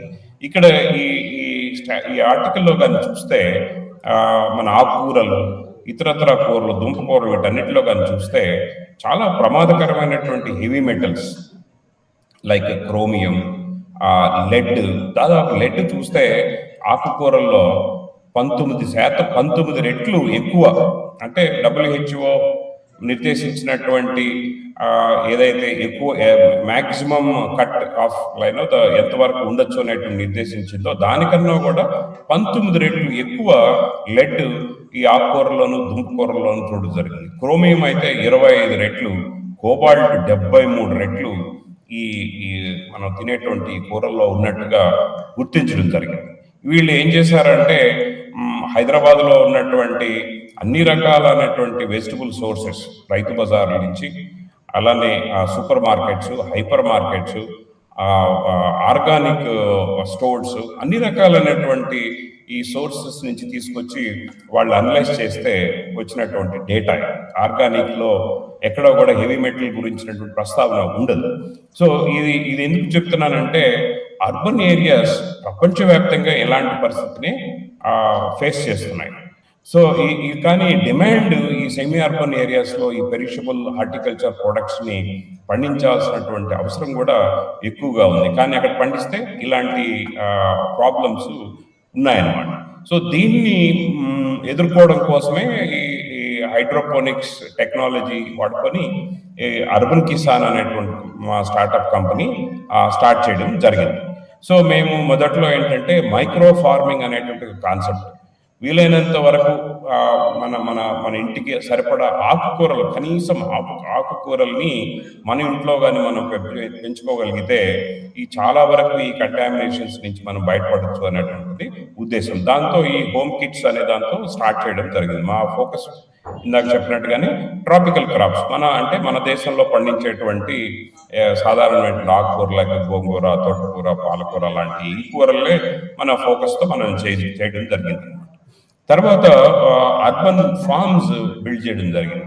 5 అంతస్తుల బిల్డింగ్ పైన ఒక 3000 చదరపడుగుల స్థలంలో ఈ హైడ్రోపోనిక్స్ ఫామ్, వర్టికల్ ఫామ్ అని బిల్డ్ చేసి ఇవన్నీ గ్రో చేయడం జరిగింది.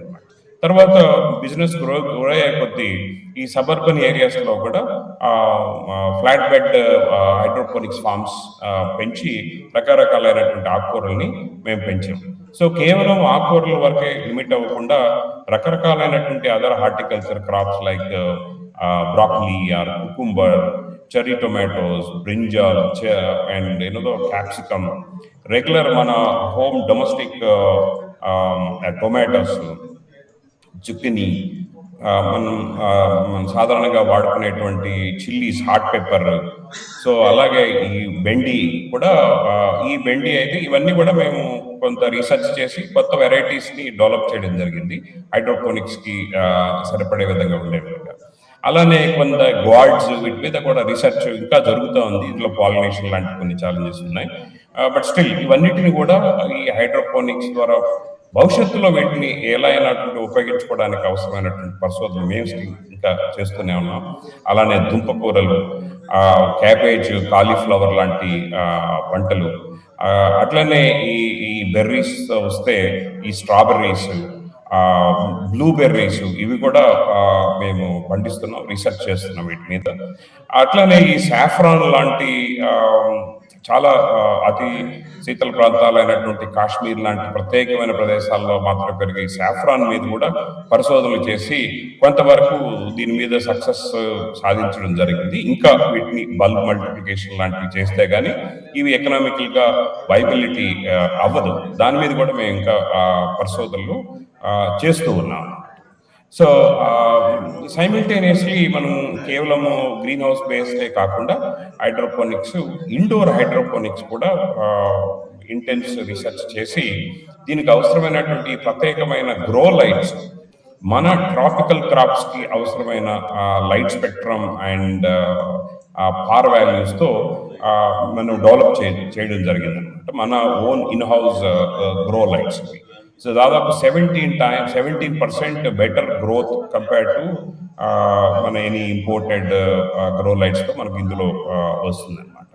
సో వీటిని ఈ ఫామ్ బౌల్ అనేటువంటి బ్రాండ్ మీద మనము ఈ వాల్యూ యాడెడ్ అంటే హెల్దీ ఫుడ్, మన సలాడ్స్ అనేది చాలా ఆరోగ్యకరమైనటువంటి ఫుడ్ అని మనకు అందరికి తెలుసు. కానీ సలాడ్స్ తినాలంటే మనం దాదాపు పెద్ద ఇష్టం చూపించాం. ఎందుకంటే సలాడ్స్ అనేది ద వెస్ట్రన్ కల్చర్లో ఉన్నటువంటిది. మన టేస్ట్కి సరైనటువంటి అనుభూతి రాదు. So it's not palatable to us. So చాలా బ్లాండ్గా ఉంటుంది అనమాట సలాడ్స్. సో మనం ఏం చేస్తామంటే దీని మీద కూడా ప్రత్యేకమైనటువంటి రెసిపీస్ మీద రీసెర్చ్ చేసి మన టేస్ట్కి సరిపడా మన ఇంగ్రీడియంట్స్ వాడి ఈ సలాడ్స్ డెవలప్ చేయడం జరిగింది. ఈ సలాడ్స్ని as a farm bowl e-commerce platform ద్వారా సేల్ చేయడం వల్ల మనకి బాటమ్ లైన్, అంటే బిజినెస్లో బాటమ్ లైన్ చాలా ఇంపార్టెంట్, ప్రాఫిటబిలిటీ అనేది. ఆ ప్రాఫిటబిలిటీ ఎప్పుడైతే మనం వాల్యూ యాడెడ్ ప్రొడక్ట్స్గా మనం అమ్ముకోగలుగుతామో అప్పుడే మనకి ప్రాఫిటబిలిటీ వస్తుంది. రైతు ముఖ్యంగా నష్టపోయేది ఇక్కడే. సో ఇక్కడ ఇది ఒక బిజినెస్ ఆపర్చునిటీ కాబట్టి దీన్ని మనం ఒక బిజినెస్ మోడల్ కింద తీసుకొచ్చి టెక్నాలజీ హైడ్రోపోనిక్స్ గ్రోయింగ్ అనేది బ్యాక్ ఎండ్లో ఈ ఇంగ్రీడియంట్స్ ప్రొడ్యూస్ చేయడానికి వాడుకొని సో దట్ మనకి క్వాలిటీ ప్రొడ్యూస్ అనేది అష్యూర్ చేయొచ్చు.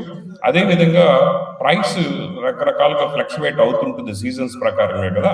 సో ఆ ఫ్లక్చువేషన్స్ కూడా ఎదుర్కొని మనమే ఒక ఫిక్స్డ్ ప్రైస్ ఇంగ్రీడియంట్స్, సో మన కాస్ట్ ఆఫ్ ఇంగ్రీడియంట్స్ పెద్ద ఫ్లక్చువేట్ అవ్వకుండా బిజినెస్ చేసేయడానికి ఈ మోడల్ మాకు చాలా చాలా బెనిఫిషియల్గా ఉందన్నమాట. సో ఇలా వీటిని మనం కన్స్యూమర్ బ్రాండ్ కింద సేల్ చేస్తాం. సో మా బిజినెస్ మోడల్ ఏంటంటే R&D చేసి R&D ద్వారా ఇన్నోవేటివ్ టెక్నాలజీస్ డెవలప్ చేయడం, ఏంటంటే ఆటోమేషన్, దాంతోపాటుగా కొత్త బ్రీడింగ్ క్రాప్స్. హైడ్రోపోనిక్స్ మనం వాడుతున్నాం చాలా వరకు. ఇది సక్సెస్ఫుల్, టెక్నికల్లీ ఇట్ ఈ సక్సెస్ఫుల్, బట్ బిజినెస్ పరంగా అంత సక్సెస్ లేకపోవడానికి కారణం ఏంటంటే ఈ హైడ్రోపోనిక్స్కి అవసరమైన సూటబుల్ జర్మ్ ప్లాజం క్రాప్స్ ఏవి కూడా మన మార్కెట్లో దొరికే సీడ్ వెరైటీస్ ఏవి కూడా సాయిల్ కోసం బ్రీడింగ్ చేసినటువంటివి కానీ ఈ హైడ్రోపోనిక్స్ కోసం బ్రీడింగ్ చేసినటువంటివి కాదు. హైడ్రోపోనిక్స్ ఫినోటైప్ రిక్వైర్మెంట్స్, ఆ ప్లాంట్ ఆర్కిటెక్చర్ రిక్వైర్మెంట్స్ డిఫరెంట్గా ఉంటాయి.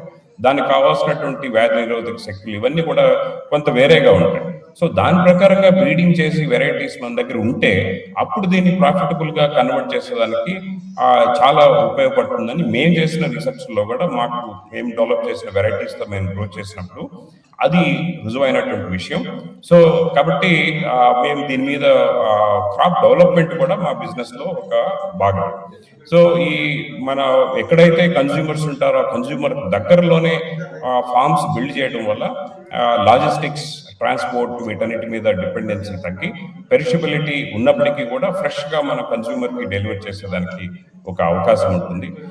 అలాగే టేస్టీ రెసిపీస్, మన ఇండియన్ ఇంగ్రీడియంట్స్ వాడి ఇండియనైజ్డ్ రెసిపీస్ కానీ తయారు చేయగలిగితే ఈ హెల్దీ ఫుడ్ని మన ఇండియన్స్కి మోర్ టేస్టీ కింద, అంటే ఆరోగ్యకరమైన ఆహారం అంటే అదేదో చప్పగా ఉండేటువంటి రుచి లేనటువంటి, ఆరోగ్యం ఉంది కాబట్టి తినాలన్నటువంటి పరిస్థితి మనకు ఇప్పుడు ఉంది. అలా కాకుండా ఆరోగ్యకరమైన ఆహారం కూడా చాలా టేస్టీగా ఉండే విధంగా చేయడం అనేది ఒక మా బిజినెస్ మోడల్. దాంతోపాటుగా sales to the consumer directly using the e-commerce platform. So we developed nutrient formulations for vegetables and other horticulture crops. We came out with the low cost photosynthetic lights for indoor farming for tropical horticulture crops. We also came out with IoT technology so that entire thing can be fully automated and monitored from remote places. And we have been working on this AML based software for QC and also the entire farm management. So shortly we'll be ready with some of, we're ready with almost the first 3 of them, and shortly we'll be ready with these AML based softwares also. So ఇందాక మనం అనుకున్నటువంటి problems ఏవైతే ఉన్నాయో 4 problems ఈ technology వాడడం వల్ల కొంతవరకు ఈ మనము ఆ ప్రాబ్లమ్ని సాల్వ్ చేసినట్టుగా మనం చూడొచ్చు. ఈ పెరిషబిలిటీ అనేది ఫార్మ్స్ క్లోజ్ బై ఉండడం తో దీన్ని ఓవర్కమ్ చేయొచ్చు. ఈ ప్రిసిషన్ ఫార్మింగ్ చేయడం వల్ల ఈ కంటామినేషన్, అంటే మనం ఇచ్చేటువంటి వాటర్, సాయిల్ లేదు కేవలం వాటర్, ఈ water free from microbes, heavy metals కానీ వాడగలిగితే so our produce is free from any of these toxins. At the same time, controlled environment agriculture combined with biological applications valla ee pest diseases control ni without using chemical pesticides very well will be able to handle. And the low profitability of the selling the produce is overcome by the selling the value added products directly to the consumers. So water conservation, controlled environment, and year round production, higher yields, disease and pest management, sustainability of these farms, these are the primary advantages of this hydroponics. These days we are talking so much about the carbon emissions. ఈ carbon emissions ముఖ్యంగా అగ్రికల్చర్లోనే చాలా ఎక్కువ ఉన్నాయి. దాదాపు agriculture taking the third place in carbon emissions in the total industry. About 15% of carbon emissions ఈ agriculture farming మెథడ్స్లోనే వస్తుంది. అందులో of course animal husbandry takes majority of it. So ఈ హైడ్రోపోనిక్స్ మెథడ్స్ ఈ కార్బన్ ఎమిషన్ కూడా చాలా డ్రాస్టిక్గా తగ్గించేదానికి అవకాశం ఉంటుంది. There is no methane gas here. So, as a business, if you see, there are a lot of opportunities. Horticulture is a growing business in India. It already accounts to thousands of crores actually. So, and after COVID, there is a lot of consciousness by consumer for healthy horticulture products. So ఏ మాత్రం clean hygienic product మనం అమ్మినా సరే consumer bye చేసేదానికి సిద్ధంగా ఉన్నారు. Increase in middle class and growth in the health consciousness and also rise in the e-commerce platforms. It all combining, providing a great opportunities for the horticulture, the products. So it's a opening like a very big scope for different kinds of innovations and also entrepreneurship in this space. At the same time, central government నుంచి కూడా చాలా encouraging schemes పెట్టడం జరిగింది. ప్రధాన మంత్రి ఫసల్ బీమా Yojana is one of those very important scheme, the promoting this horticulture, with the precision farming and things like that. So there are few startups in this space చాలా సక్సెస్ఫుల్గా అయినటువంటి big basket ఒకటి, జీవభూమి అంటే different spaces, logistics, తర్వాత technology providing, e-commerce platform, ఇలా different స్పేసెస్లో they are very successful startups రావడం జరిగింది గత 5 సంవత్సరాల్లో. సో ఎన్నో వచ్చినప్పటికీ కొన్ని సక్సెస్ఫుల్గా ఏదైతే బిజినెస్ చేయగలిగింది వాళ్ళు చాలా ఎఫెక్టివ్గా గ్రో అయ్యారు. మంచి ఫండింగ్ కూడా వీళ్ళందరికీ రావడం జరిగింది. It's a great opportunity for the space to grow as a business. So thank you very much. So I would now leave the forum for any the questions if at all. Thank you very much.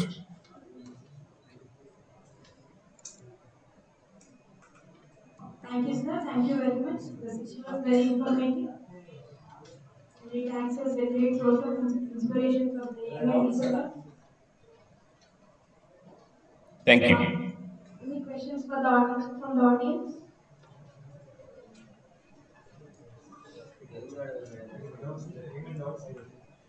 No doubts. So, this is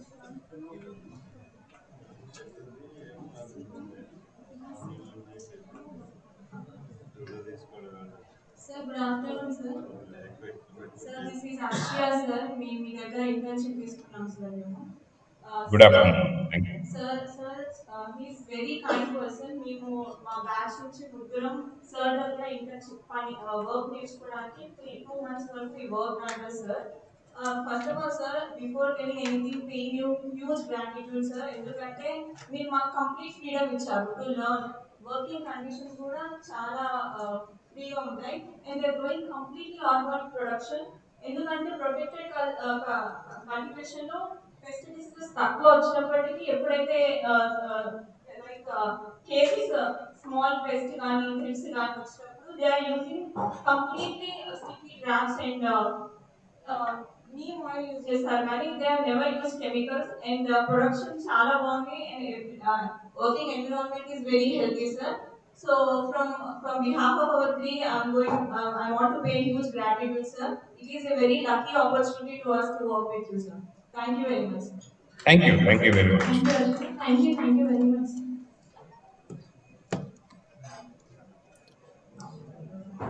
So if there are no questions, I'll take off. Thank you very much. Thanks for having me. Thank you, sir.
Speaker ఎవరికో చెప్పండి sir మీడియాలో ఎవరికి on చేశారు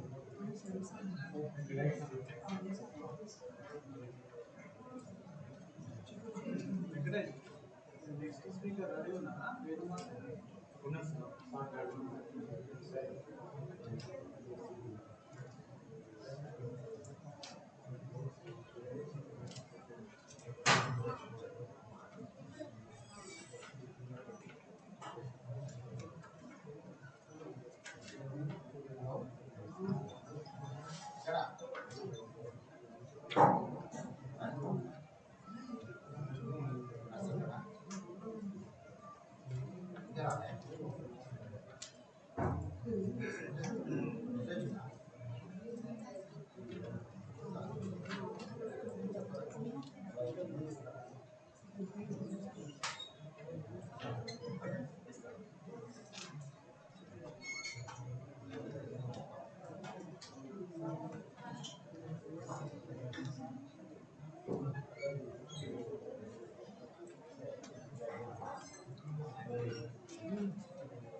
Google meet open join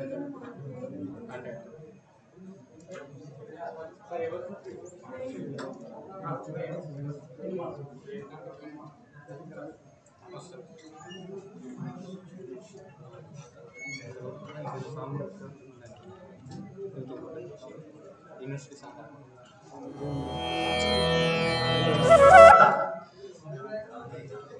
YouTube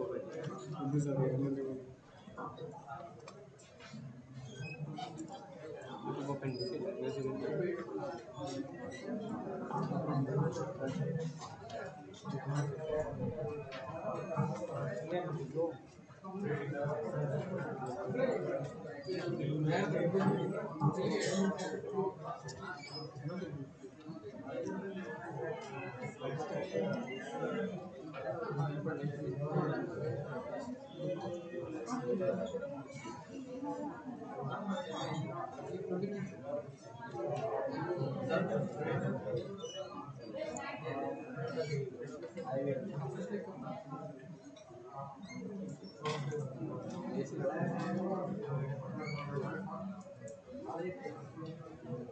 కింద remote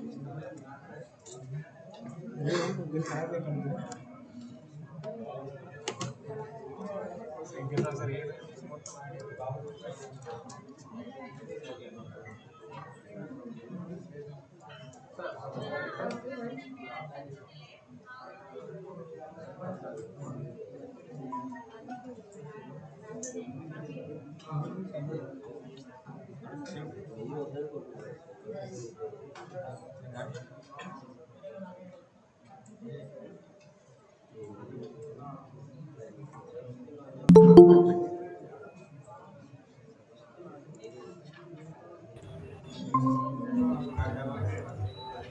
Good afternoon, sir. I would like to invite Dr. Venu Markham, Vice President, Carvati Digital Private Limited, for this session to speak on digital marketplaces for horticultural produce. We welcome you, sir. Sir, majority of audience are farmers and then some rural youth, and in between you can use Telugu and English both at your convenience, sir. Good afternoon, all, and hope you all can hear me well.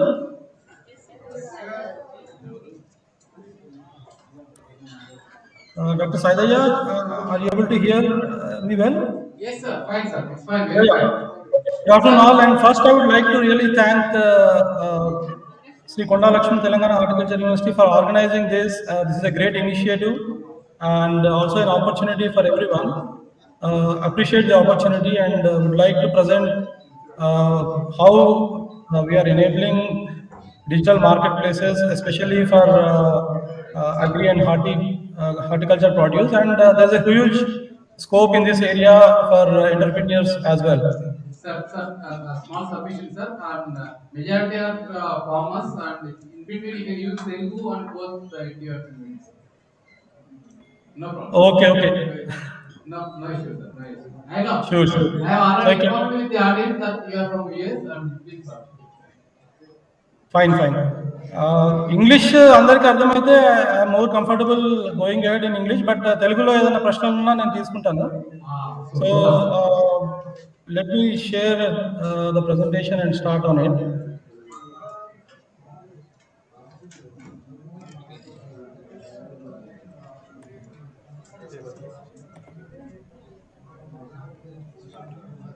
Are you able to see my presentation?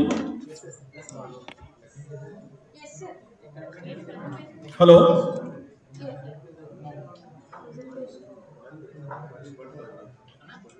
Are you able to see my presentation?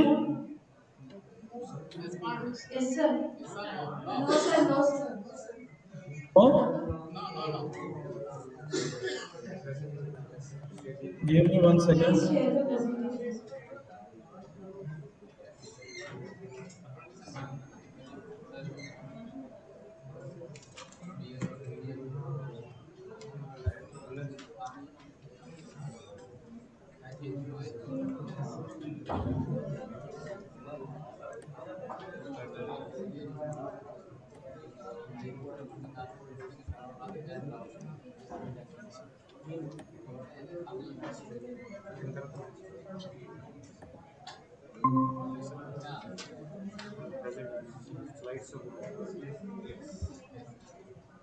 Are you able to see it now?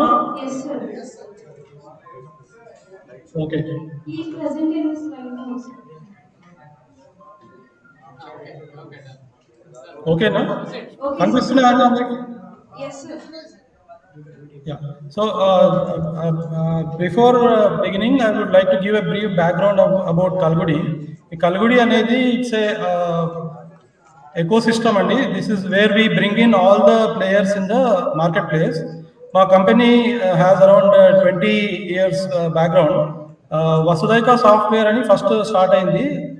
As part of Vasudhaika software మేము ఈ agri processing ఇండస్ట్రీస్కి, తర్వాత input డీలర్స్కి, canvassing ఏజెంట్స్కి software provide చేసాము beginning in 2002. Subsequently ఈ APMCs తర్వాత agriculture market కమిటీస్లో we have automated all the operations in Karnataka, Goa states. Almost దాంట్లో కొన్ని almost 50 billion USD transactions happened through Kalgudi's software అండి. అండ్ సబ్సిక్వెంట్ టు దట్ 2018 నుంచి కల్గుడి అనేది స్టార్ట్ అయింది. 2020లో రిజిస్టర్ చేశారు. Now we are startup working in this space, mainly providing digital tools and solutions for various ecosystem players, including implementation partners like NGOs, FPOs, farmers, traders, and as well as state governments. So our examples నేను చెప్తాను. అలాగే will give some brief relevance to this workshop. Like మన India తీసుకున్నట్టయితే now it is emerging as one of the major horticulture producer in the world. Especially మీరు కొన్ని vegetables కానీ fruits కానీ తీసుకుంటే almost major share of the production is from India.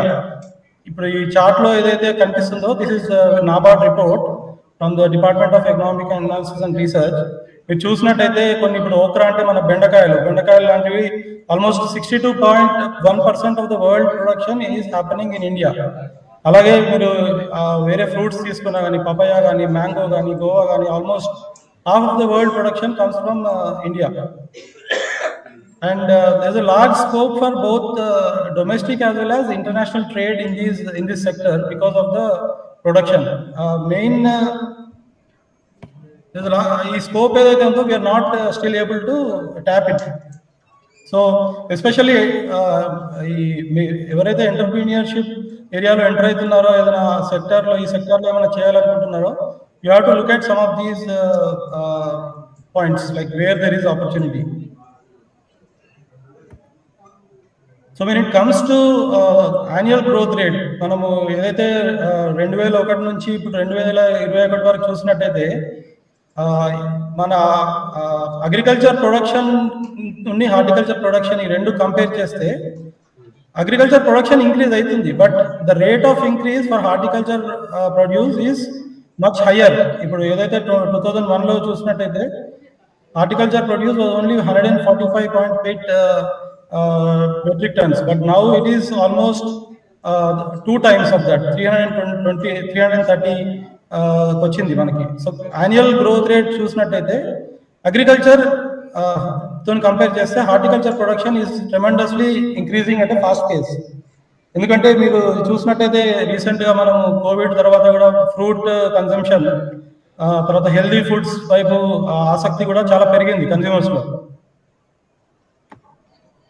So hope ఈ point మీరు you have understood this point, but where are the major challenges in horticulture produce and in this sector, especially when it comes to post production? అంటే మనకు ఈ పంట చేతికి వచ్చినాక ఉండే problems ఏంటివి అంటే మెయిన్గా వచ్చేసి ఫార్మ్ సైజెస్ కానీ ఆర్చర్డ్ సైజెస్ కానీ చిన్నగా ఉండడము, దాంతోపాటు ఎన్నో ప్రాబ్లమ్స్ ఉంటాయి. ఎప్పుడైతే మన స్కేల్ తక్కువ ఉంటుందో మన కాస్ట్లు పెరిగిపోతాయి. సో అగ్రిగేషన్ అనేది చాలా చాలా important, and this fragmentation can only be solve through aggregation. Next వచ్చేసి పోస్ట్ హార్వెస్ట్ ప్రాసెస్ చాలా ఎక్కువ మన దగ్గర. ఈ horticulture produce mostly perishable produce ఉంటుంది and shelf life is very less. మనకి ఎప్పుడైతే ఈ ల్యాక్ ఆఫ్ స్టోరేజ్ ఇన్ఫ్రాస్ట్రక్చర్ అంటే మనకి కోల్డ్ స్టోరేజ్ కానీ మాడిఫైడ్ అట్మాస్ఫియర్ స్టోరేజ్ కానీ ఈ ఫెసిలిటీస్ చాలా తక్కువ. ఇప్పుడు మన దేశంలో చూసినట్టయితే almost 50-60% of the cold storages are in only 4 states in north India. South India చూసుకున్నట్టయితే చాలా తక్కువ. అది నార్త్ ఇండియాలో ఓవరాల్ మనం ఈ కోల్డ్ స్టోరేజ్ చూసినట్టయితే 70% or 60%, more than 60% of cold storage is for potato. Potato relevance చాలా ఉంది. But for other commodities we don't have enough of the cold storage. మనకు సౌత్లో చూసినట్టయితే మోస్ట్లీ గుంటూరు ఏరియాలో కోల్డ్ స్టోరేజ్ ఉన్నాయి, కానీ ఇవన్నీ మళ్ళీ రెడ్ చిల్లీస్కి వాటికి వెళ్తుంది ఆ స్టోరేజ్ అంతా. నెక్స్ట్ ఇష్యూ వచ్చేసి ఈ హై ప్రైస్ వాలటిలిటీ. అగైన్ ఈ ప్రైస్ వేరియేషన్ అనేది majorly it comes due to seasonality. Most of these are produced or seasonal produce. కాబట్టి ఎప్పుడైతే మనకు ఆఫ్ సీజన్లో చాలా ఎక్కువ ఉంటాయి ప్రైజెస్, ప్రొడక్షన్ లేని టైంలో ఎప్పుడైతే ప్రొడ్యూస్ మార్కెట్కి రావడం స్టార్ట్ అవుతుందో ఆ సీజన్ మళ్ళీ ప్రైజెస్ మారుతూ ఉంటాయి. So again this is very much relevant to storage infrastructure. And ఈ సెక్టర్లో కూడా entrepreneurs if they can enter, there is an opportunity. And the next point, which is the quality and quantity loss. Again, it's linked to both logistics issues, transportation issues, gaani storage issues, gaani tarvata aggregation leకపోవడం వల్ల కూడా ఇవన్నీ మనకి we are not able to properly maintain the quality and quantity. మనకి ఎప్పుడైతే sorting, grading ఇవన్నీ చేసుకోమో ఆటోమేటిక్గా మంచి ఉత్పత్తిని చెడు ఉత్పత్తి నుంచి సపరేట్ చేసుకోలేకపోతే మిగతాది కూడా క్వాలిటీలో లోపం వస్తుంది. సో ఈ ప్రాసెసింగ్ కెపాసిటీ కూడా మన దగ్గర చాలా తక్కువ. ఇప్పుడు ఏదైతే నేను చెప్పానో సోర్టింగ్ కానీ, గ్రేడింగ్ కానీ, ప్యాకేజింగ్ కానీ, ఈ రూరల్ సెక్టర్లో చాలా ఆపర్చునిటీ ఉన్న ఏరియా ఇది. అంటే సర్వీసెస్ ప్రొవైడ్ చేయడం కానీ, లేకపోతే ఒక similar to canvassing agent, if someone can aggregate these and sort and grade and pack, a lot of value can be created in areas lo. And you can also get into institutional buyers like the supermarkets gaani, lekapothe mana cities lo unna konni societies gaani direct ga B2C అంటే మీ farmer to customer direct చేయొచ్చు. ఎప్పుడైతే మనం farmer to customer direct చేయగలుగుతామో అప్పుడు ఫార్మర్కి చాలా వరకు rate అనేది బాగా వస్తుంది. అలాగే ఎంటర్ప్రీనియర్స్ ఎవరు ఉన్నా కానీ ఈ ఏరియాలో ఇంట్రెస్ట్ ఉంటే you can look in to this opportunity.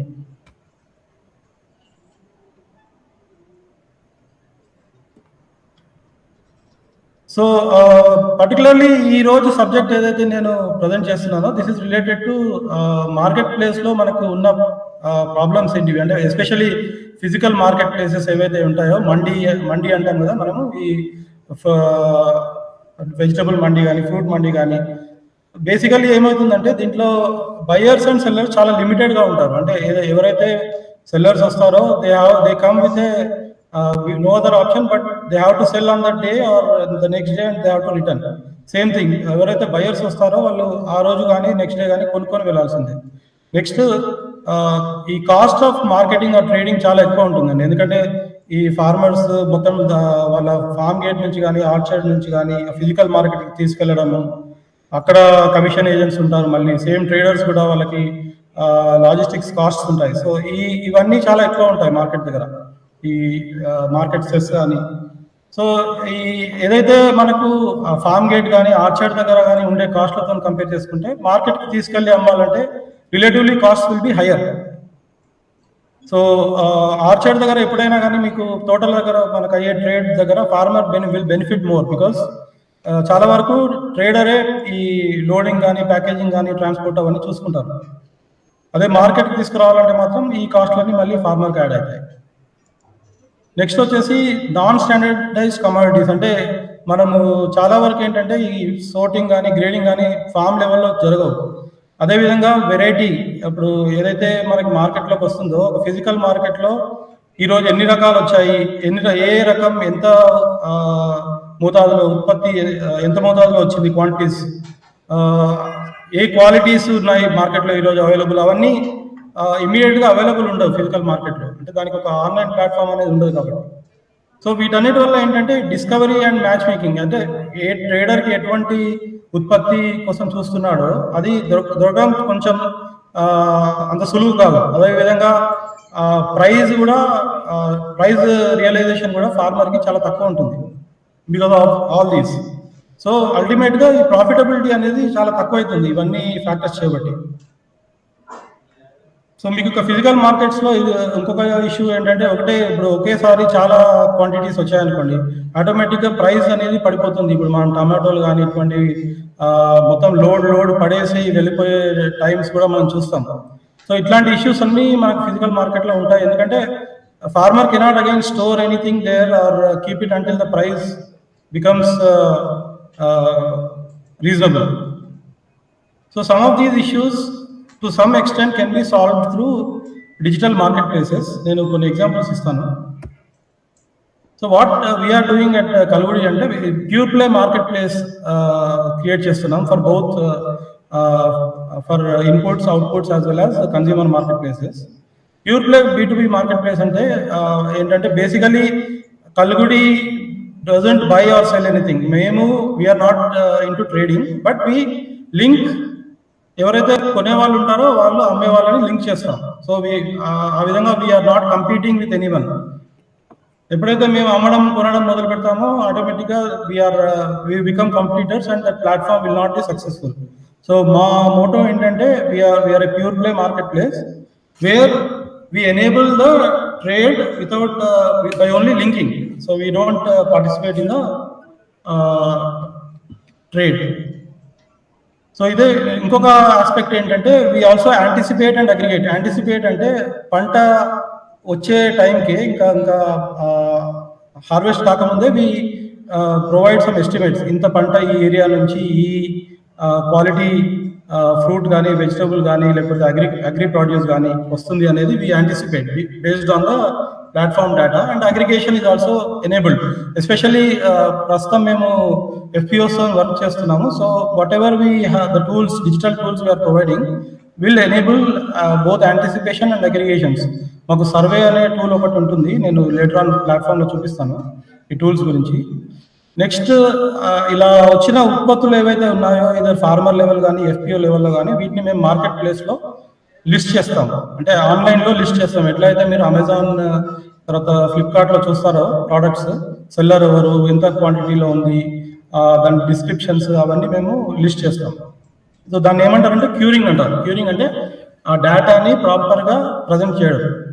Next వచ్చేసి what it enables is discovery. అంటే ఎవరైతే కొనేవాళ్ళు ఉంటారో వాళ్ళకి పర్ఫెక్ట్గా వాళ్ళకి ఏది కావాలో అది సెర్చ్ చేసుకోవచ్చు ప్లాట్ఫామ్లో. ఎలాగైతే మనము అమెజాన్ ఫ్లిప్కార్ట్లో సెర్చ్ చేసుకుంటామో మనకు కావాల్సినవి, అలా ట్రేడర్స్ ఈ క్వాలిటీ ప్రొడ్యూస్ ఇంత క్వాంటిటీలో నాకు కావాలి, ఎక్కడ దొరుకుతుంది అనేది you can find it.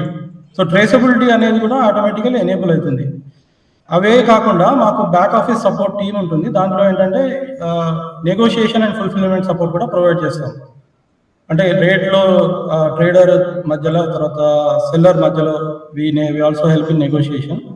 And we connect to logistics providers like transport providers కానీ ఫుల్ఫిల్మెంట్లో కూడా మేము హెల్ప్ చేస్తాము. And even the payment gateways are provided on the platform. So entire end to end support is given on these digital platforms. So but ఇదంతా చేయాలంటే first మేము ఎలా చేస్తామండి, ఇంప్లిమెంటేషన్ అనేది ఎలా జరుగుతుందంటే ఇది 5-step ప్రాసెస్. ఫస్ట్ స్టెప్లో వచ్చేసి digitization of the whole ecosystem. అంటే ఎవరైతే రైతులు కానీ ఎంటర్ప్రీనియర్స్ కానీ ఈ సర్వీస్ ప్రొవైడర్స్ కానీ ఈ ఇన్పుట్ సెల్లర్స్ కానీ అవుట్పుట్ ట్రేడర్స్ కానీ తర్వాత గవర్నమెంట్ ఆర్గనైజేషన్స్, యూనివర్సిటీస్, KVKs వీళ్ళందరినీ మేము డిజిటైజేషన్ ద్వారా మా ప్లాట్ఫామ్ మీద రిజిస్టర్ చేసి వాళ్ళకి లాగిన్స్ ప్రొవైడ్ చేస్తాం. So through that we also push information and knowledge. ఇప్పుడు యూనివర్సిటీస్లో ఏవైతే అడ్వైజరీస్ ఇస్తారో దాన్ని మేము ప్లాట్ఫామ్లో ఫార్మర్స్కి FPOకి అందజేస్తాం. నెక్స్ట్ వచ్చేసి ఈ సెకండ్ వచ్చేసి డిజిటల్ ఆపరేషన్స్ అనేవి మేము ఎనేబుల్ చేస్తాం. ఎట్లా అంటే ఈ బుక్ మేనేజ్మెంట్ కానీ FPOస్కి బ్యాంకింగ్ సొల్యూషన్స్ ఉన్నాయి మా దగ్గర. తర్వాత member accounts, inventory, warehouse ఇవన్నీ ఇంక్లూడింగ్ గ్రేడింగ్, ప్రాసెసింగ్ అండ్ లాజిస్టిక్స్కి we can provide software.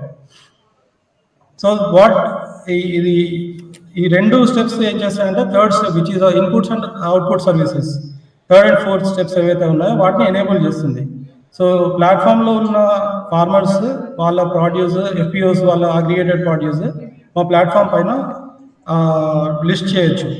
Next ఈ నాట్ ఓన్లీ B2B అంటే బిజినెస్ టు బిజినెస్ కాకుండా B2C అంటే డైరెక్ట్ టు కన్జ్యూమర్ కూడా మాకు కన్జ్యూమర్ స్టోర్ కూడా ఉంది. దాంట్లో కూడా ఈ ప్రోడక్ట్స్ పెట్టొచ్చు. సో ఇక్కడ ఒక ఎగ్జాంపుల్ ఉంది. ఎట్లా అంటే ఇప్పుడు ఒక FPO ప్రొఫైల్ ఎలా కనిపిస్తుంది, లేకపోతే ఒక ఫార్మర్ ప్రొఫైల్ ఎలా కనిపిస్తుంది మొబైల్ యాప్లో అనేది ఇక్కడ చూపించబడడం జరిగింది. సో ఆ ఫార్మర్ డీటెయిల్, ల్యాండ్ ఓనర్షిప్, తర్వాత ఏ క్రాప్ ఏరియా అంతుంది, ఏ విలేజ్, జియో ట్యాగ్తో సహా ది యాప్లో we can include and enable the platform. So అలాగే ఎంగేజ్మెంట్ ఎగ్జాంపుల్స్ ఇక్కడ ఇచ్చాము. ఇఫ్ యూ సీ ఇక్కడ యూనివర్సిటీ నుంచి వచ్చే వీడియోలు, ఆంగ్రో నుంచి వచ్చే వీడియోలు దీంట్లో పోస్ట్ చేయబడ్డాయి.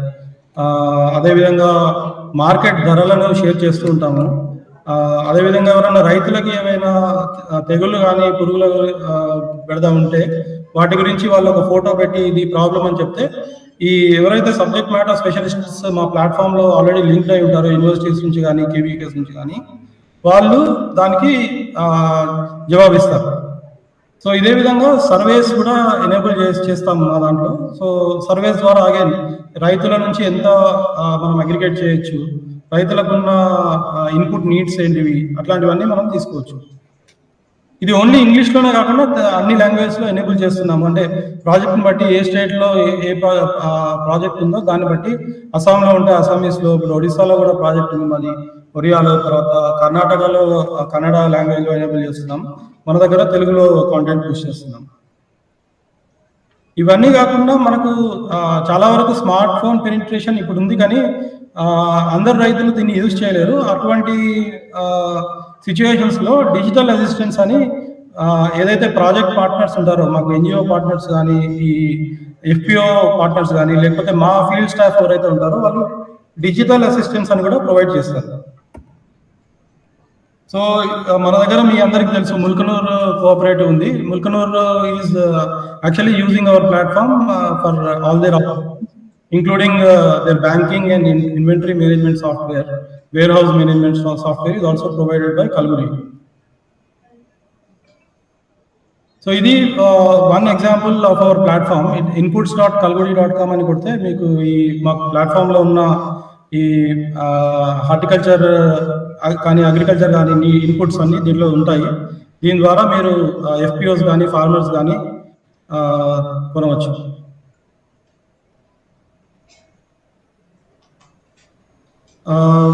ఇన్వాయిసింగ్ తర్వాత పేమెంట్ ఫెసిలిటీ కూడా దీంట్లో ఉంటుంది. అయితే విలేజ్ లెవెల్ ఎంటర్ప్రీనియర్స్ ఎవరైతే ఉంటారో వాళ్ళకు ఇంకొక మొబైల్ యాప్ మేము డెవలప్ చేసాము. దీన్ని మేము కుబేర్ అంటాము. కుబేర్ అంటే మన ఉబర్ లాగా కల్గుడి ఉబర్ని మేము కుబేర్ అంటాము. సో కుబేర్ అనే యాప్ ద్వారా ఈ విలేజ్ లెవెల్ ఎంటర్ప్రీనియర్స్ ఎవరైతే ఉన్నారో they can work as resellers. అంటే మీరు ఆ యాప్ డౌన్లోడ్ చేసుకొని దాంట్లో ఉన్న ప్రోడక్ట్స్ని మీ దగ్గరలో ఉన్న రైతులకు మీరు కొంచెం కమిషన్ పెట్టుకొని అమ్మొచ్చు. సో దీని ద్వారా ఏంటంటే ఎవరైతే రైతులకు quality produce, quality output inputs available ఉండవో మీరు వాటిని ఎనేబుల్ చేయొచ్చు. ఈ last mile delivery problem you can solve. At the same time it's a opportunity to earn some revenues through Kuber app. So ఎప్పుడైతే మనం ఈ అవుట్పుట్స్కి వస్తామో, ఇప్పుడు ఇన్పుట్స్ చెప్పాను కదా, అలాగే అవుట్పుట్స్ మార్కెట్ ప్లేస్ కూడా ఉంది. అవుట్పుట్స్ మార్కెట్ ప్లేస్ అనేది మేము 3 విధాలుగా ఇంప్లిమెంట్ చేస్తున్నాము. ఒకటి వచ్చేసి ఫార్మ్ గేట్ లెవెల్లో, అంటే మనము రైతు యొక్క తోట దగ్గర కానీ రైతు యొక్క ఫామ్ దగ్గరే దాన్ని స్టాక్ ఏదైతే ఉందో దాన్ని లిస్ట్ చేసి ట్రేడర్ని తీసుకొచ్చి అక్కడే చూపించి we enable the transaction both digitally and physically. So physically is through bringing the trader to the farm gate, and digitally through listing that produce so that the trader comes. So alage pack house facility kuda we can enable, where especially for mangoes gaani other horticulture produce ee pack house facility including sorting, grading sambandhinchina capacity building kuda we can provide along with the software solution for that. So finally, after all this, we can enable the trading. This is an example of our output store, outputs.kalgudi.com. ఇక్కడ మాకు various categories ఉన్నాయి. ఎలా అయితే పండ్లు, కూరగాయలు, తర్వాత ఈ ధాన్యాలు, తర్వాత స్పైసెస్ అని వివిధ కేటగిరీస్ ఉన్నాయి. మళ్ళీ ఈచ్ కేటగిరీలో we have further standardise the commodity. ఒక ఎగ్జాంపుల్ చెప్పాలంటే కమాడిటీ స్టాండర్డైజేషన్కి మీ అందరికీ తెలుసు మిరపలో చాలా రకాలు ఉంటాయి. సో ఇప్పుడు ఇక్కడ చూసినట్టయితే 28 రకాల మిరప వెరైటీస్ మా దాంట్లో లిస్ట్ చేశాము. మళ్ళీ విత్ ఇన్ దోస్ 28 వెరైటీస్ మీరు క్లిక్ చేస్తే outputs.kalgudi.com లోకి వెళ్ళి ఇప్పుడు సపోజ్ తేజ వెరైటీ అని ఉంది, ఆ తేజ వెరైటీ క్లిక్ చేస్తే మళ్ళీ దాంట్లో ఉన్న స్టాక్స్ అన్ని కనిపిస్తాయి at both farmer level as well as FPO level. ఎప్పుడైతే మీరు ఆ స్టాక్ చూస్తారో దాంట్లో స్టాక్లో ఏముంటుందంటే ఒక 2 ఫోటోలు, తర్వాత ఫామ్ గేట్ దగ్గర ఉన్న ప్రొడ్యూస్ యొక్క వీడియో, తర్వాత క్వాలిటీ సర్టిఫికేషన్. ఇప్పుడు కొన్ని సంస్థలు ఉన్నాయి యాగ్నెక్స్ట్ అని, డిజిటల్ గ్రీన్ ద్వారా యాగ్నెక్స్ట్ సంస్థ ఈ క్వాలిటీ సర్టిఫికేషన్ చిల్లీకి ప్రొవైడ్ చేస్తుంది. ఆ సర్టిఫికేట్ను కూడా మేము ఈ స్టాక్ తోని అటాచ్ చేస్తాం. సో ఈ ట్రేడర్స్ ఏదైతే ఉన్నారో ఆన్లైన్లో మా దాంట్లో ఉన్న ఈ స్టాక్ లిస్టింగ్ చూసి ఫొటోస్, వీడియోస్, తర్వాత క్వాలిటీ సర్టిఫికేట్ దీంట్లో చూసుకోవచ్చు వాళ్ళు. Further if they are interested ఈ శాంపుల్ కూడా ప్రొవైడ్ చేస్తాం. సో అల్టిమేట్లీ ఏంటంటే మేము ఈ 4 అంశాల ద్వారా, అంటే ఫస్ట్ కోర్ అంటే డిజిటైజేషన్, తర్వాత ఎంగేజ్మెంట్, ట్రైనింగ్ అవి ప్రొవైడ్ చేస్తాము. Next input and output marketplaces enable చేసి finally we give solution to provide services from farmer to consumer. So ఫార్మర్ని కన్స్యూమర్ని కూడా కనెక్ట్ చేస్తాం కన్స్యూమర్ స్టోర్ ద్వారా. సో ఈవెన్చువల్లీ ఏమవుతుందంటే ఫార్మర్ ఏ ఉత్పత్తులు వాడాడు, ఫార్మర్ ఈ ఫ్రూట్ కానీ వెజిటబుల్ కానీ ఏ పొలం నుంచి వచ్చింది అనేది కూడా ఆ ట్రేసబిలిటీ అనేది ఈ ప్లాట్ఫామ్ ద్వారా పాసిబుల్ అవుతుంది. So it's end to end convergence platform అని అందుకే అంటాం మేము దీన్ని. సో ఇక్కడ ఏదైతే ప్రజెంట్ చేస్తున్నానో దిస్ ఇస్ ఈ హోల్ కాన్సెప్ట్ అనేది ఇక్కడ ఎక్స్ప్లెయిన్ చేస్తుంది కల్గుడి ఎలా పనిచేస్తుంది. సెంటర్లో ఏదైతే ఉంటుందో ఇప్పుడు FPO అనేది సెంటర్లో ఉంటుంది. బేసికల్లీ మనకున్న అనుబంధ సంస్థలు కానీ, NGOs కానీ, FPOs కానీ, మార్కెట్స్ కానీ, ఇన్పుట్ అవుట్పుట్ మార్కెట్స్, ఇవన్నిటిని మేము ఈ ప్లాట్ఫామ్లో తీసుకొచ్చి we provide services to enable them. ఇవే కాకుండా మేము స్టేట్ గవర్నమెంట్స్తో కూడా కొన్ని ప్రాజెక్ట్స్ చేసాము. ఇప్పుడు మనం హార్టికల్చర్ డిపార్ట్మెంట్ ఇక్కడ తెలంగాణలో కోవిడ్ టైంలో we had a platform for mangoes T greens అని ఎక్స్క్లూజివ్లీ B2C మార్కెట్ ప్లేస్ ఒకటి మేము ప్రొవైడ్ చేసాము. అప్పుడు మార్కెట్స్ కూడా ఈ మ్యాంగోస్ కూడా మేము మన తెలంగాణలో పండించిన మామిడి కూడా కన్స్యూమర్కి అందించాము మా ప్లాట్ఫామ్ ద్వారా. అలాగే ఆంధ్రప్రదేశ్లో SERP society for elimination of rural poverty, అంటే అక్కడ ఉన్న ఈ SHG సహకార సంఘం సభ్యులందరూ ప్రొడ్యూస్ చేసే ప్రోడక్ట్స్ని, వాల్యూ యాడెడ్ ప్రోడక్ట్స్ని మా ప్లాట్ఫామ్లో ఈ మహిళ అనే ప్లాట్ఫామ్ ద్వారా వీఆర్ ప్రమోటింగ్. సిక్కిం గవర్నమెంట్తో ఇది ఒక ప్రాజెక్ట్ స్వయం సిక్కిం అని, అక్కడ కూడా సహకార సంఘాలు ప్రొడ్యూస్ చేసే ప్రోడక్ట్స్ని మా ప్లాట్ఫామ్లో వీఆర్ మార్కెటింగ్. సో దీంట్లో ఈ హార్టికల్చర్ సంబంధిత వాల్యూ యాడెడ్ ప్రోడక్ట్స్, జామ్స్ కానీ, కిచప్స్ కానీ, తర్వాత పికిల్స్ కానీ ఇవన్నీ లిస్ట్ చేయొచ్చు. So to conclude, mainly what I'm saying is there is a tremendous opportunity in this area, especially when it comes to horticulture produce. ఏదైతే నేను చెప్పాను fragmentation, that can be solve through aggregation. అలాగే ఈ మన rural entrepreneurs ఎవరైతే ఉన్నారో small స్కేల్లో చిన్న ప్యాక్ హౌస్ కానీ, ఈ సోర్టింగ్, గ్రేడింగ్ అవన్నీ ఎనేబుల్ చేసి మీరు ప్రొవైడ్ చేయగలిగితే రైతుకు కూడా చాలా ప్రైస్లో బెనిఫిట్ అవుతుంది. నెక్స్ట్ ఈ మార్కెట్ ప్లేసెస్ ఏవైతే ఉన్నాయో ప్రస్తుతం లిస్టింగ్ అనేది మేమే చేస్తున్నాము. బట్ గోయింగ్ ఫార్వర్డ్ ఈ ఎంటర్ప్రీనియర్స్ ఎవరైనా ఇంట్రెస్ట్ ఉంటే మీ విలేజెస్లో ఏ ప్రొడ్యూస్ ఉన్నాయో వాటిని మీరు లిస్ట్ చేయొచ్చు. ఎలా అయితే మా సపోర్ట్ తీసుకొని మీరు లిస్ట్ చేస్తే లిస్ట్ చేసినందుకు గాను మీరు సర్వీసెస్ ప్రొవైడ్ చేసినందుకు గాను యూ కెన్ ఛార్జ్, ఈ ప్లాట్ఫామ్ని అయినా ఛార్జ్ చేయొచ్చు, లేదంటే కన్స్యూమర్ దగ్గర కానీ ఛార్జ్ చేయొచ్చు, లేదంటే మీకు రైతుకు ఏదైతే ఆదాయం వస్తుందో దాంట్లో నుంచి మీరు కమిషన్ తీసుకోవచ్చు. So in a way you will be directly helping farmer to connect to consumer. అలాగే చాలా ఇంపార్టెంట్ ఏంటంటే మనకి విలేజ్ లెవెల్లో కొన్ని low cost solar based technologies వచ్చాయి షెల్ఫ్ లైఫ్ ఇంక్రీజ్ చేసేందుకు.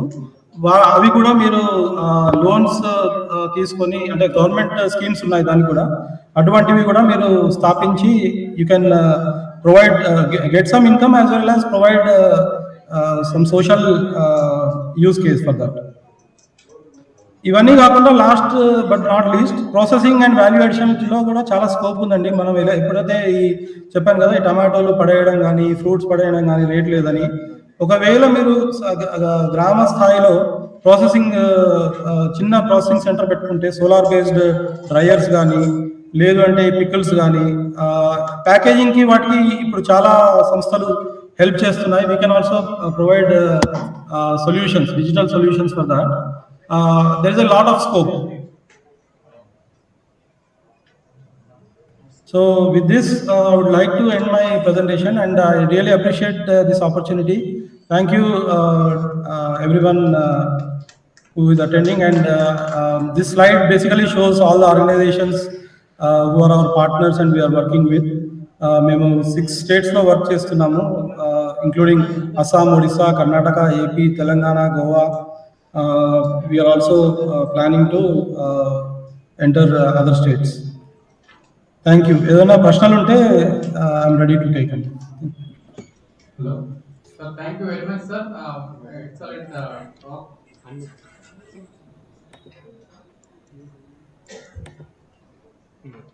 Sir, Dr. Venu, sir, thank you very much for accepting our invitation and making your lecture very delightful today and really useful to our farmers. And sir, ఇక్కడ చాలా మంది మంచి అంటే జిల్లా యాజమాన్యం ఉన్నది.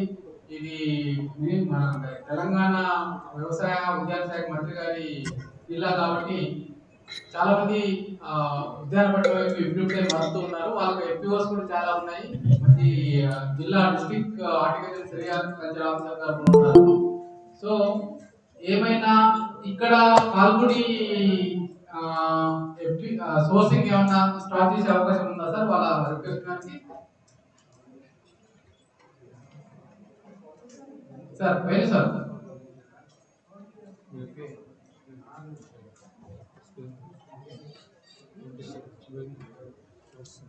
Sir, when sir, am I audible to you?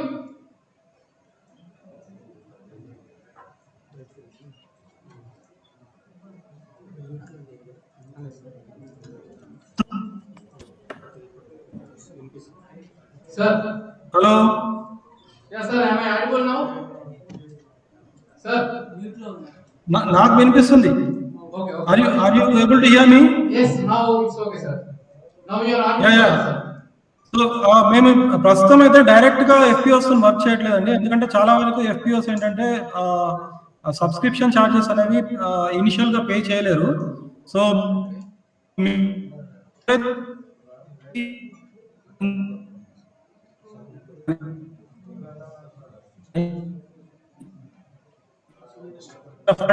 Provide చేయగలిగితే then we will able to work with you.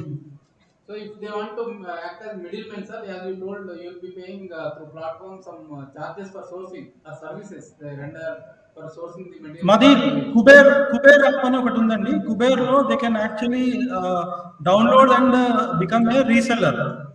They can download and become a reseller. అలాగే ట్రేడర్ యాప్ అని కూడా ఉంటుంది మాది, కల్గుడి ట్రేడర్ యాప్ అని. దానికి కూడా ఎవరికైనా ట్రైనింగ్ కావాల్స్తే we can provide. Doctor Saidaiah గారు, please share my details with anyone interested, and I can provide them the persons, I can provide any support with these apps. Sure sir. Thank you very much, sir. Thank you very much. Sare అనేది ఏంటంటే వాళ్ళు అంటే ఈ Amazon app లాగా, Flipkart app లాగా calculate అనేది ఒక app. So మీ దగ్గర మీ ఊర్లో కూరగాయలు ఎక్కువ ఉన్నాయి, టమాటాలు ఒక 400 క్వింటాలు ఉన్నాయి, దాన్ని డైరెక్ట్ ఈ మార్కెట్లో పెట్టుకోవచ్చు.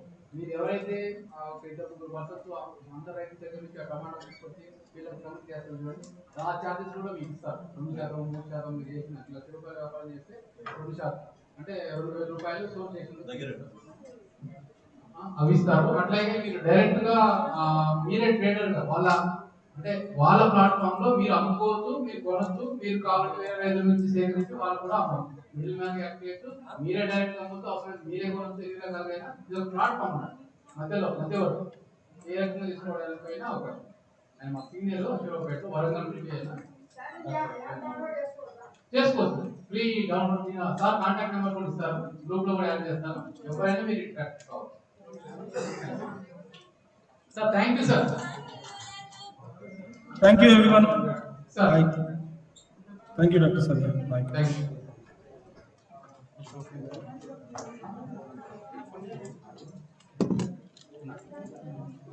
Switch on this camera.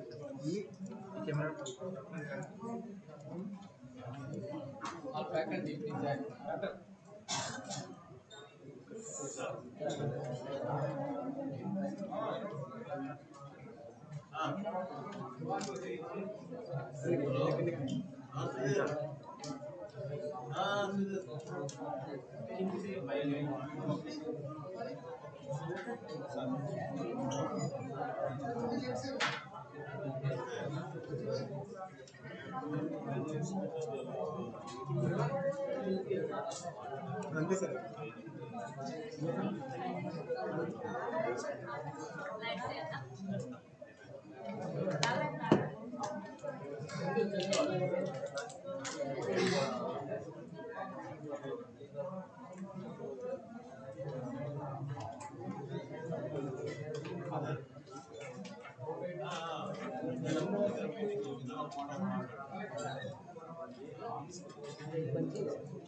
Now I would like to request our honorable guest for the reading of brochure, material and complete. I also request faculty to come to the statement.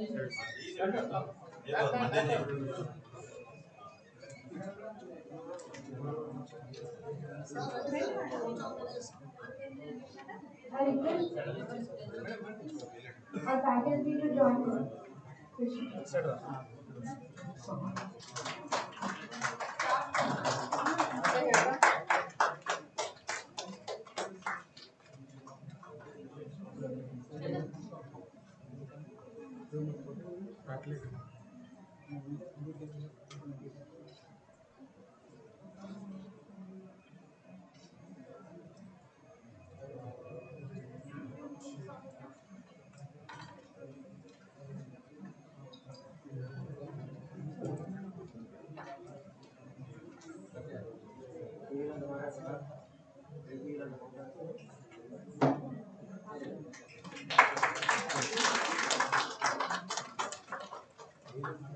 The big round of applause.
I request audience for giving the applause.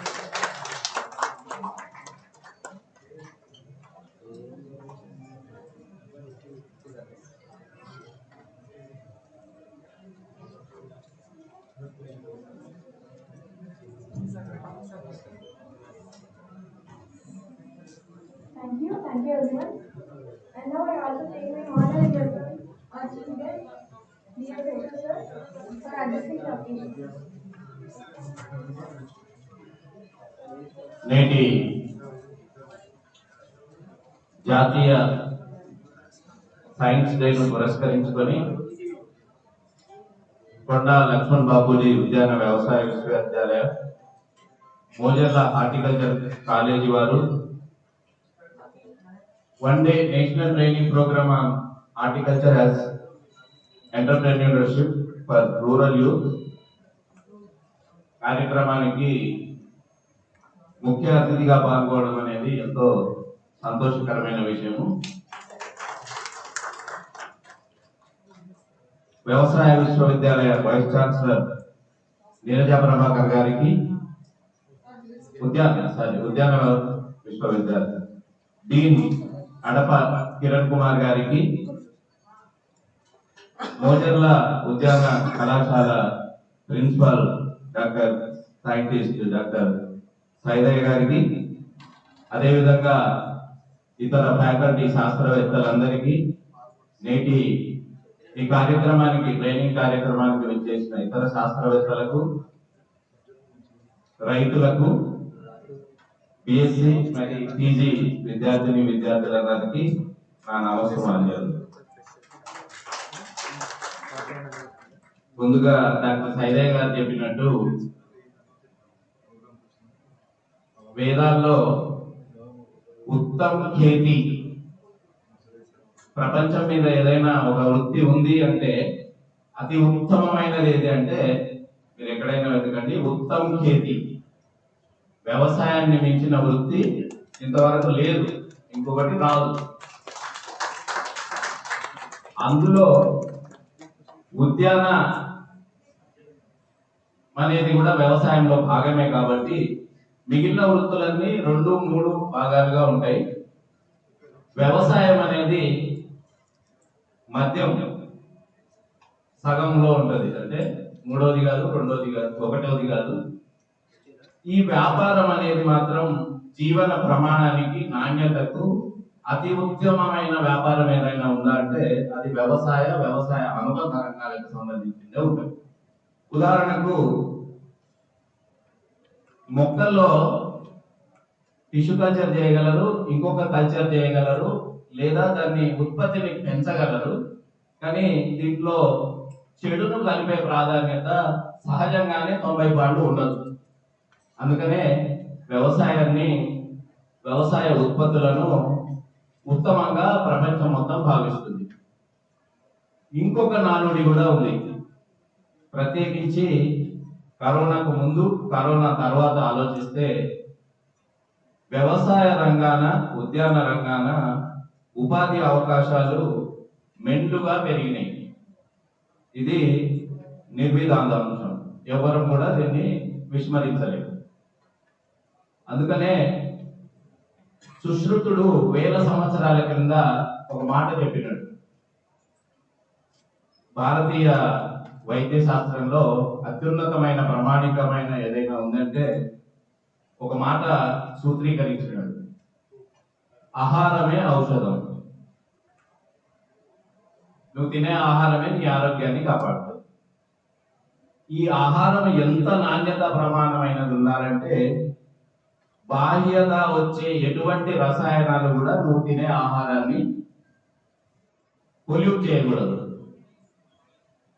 అందుకనే ఆహారం ఎప్పుడు సహజత్వానికి ఎంత దగ్గరగా ఉంటే అంత మంచిది.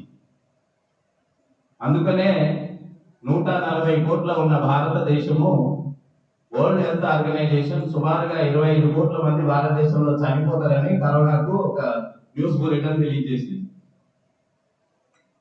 కానీ మన దగ్గర అన్ని విధాలుగా లెక్కలు తప్పైన ఏదైనా కూడా 13-12 లక్షల కంటే ఎక్కువ మంది కరోనా మరణాలు జరగలేదు. కారణం ఏమంటారు?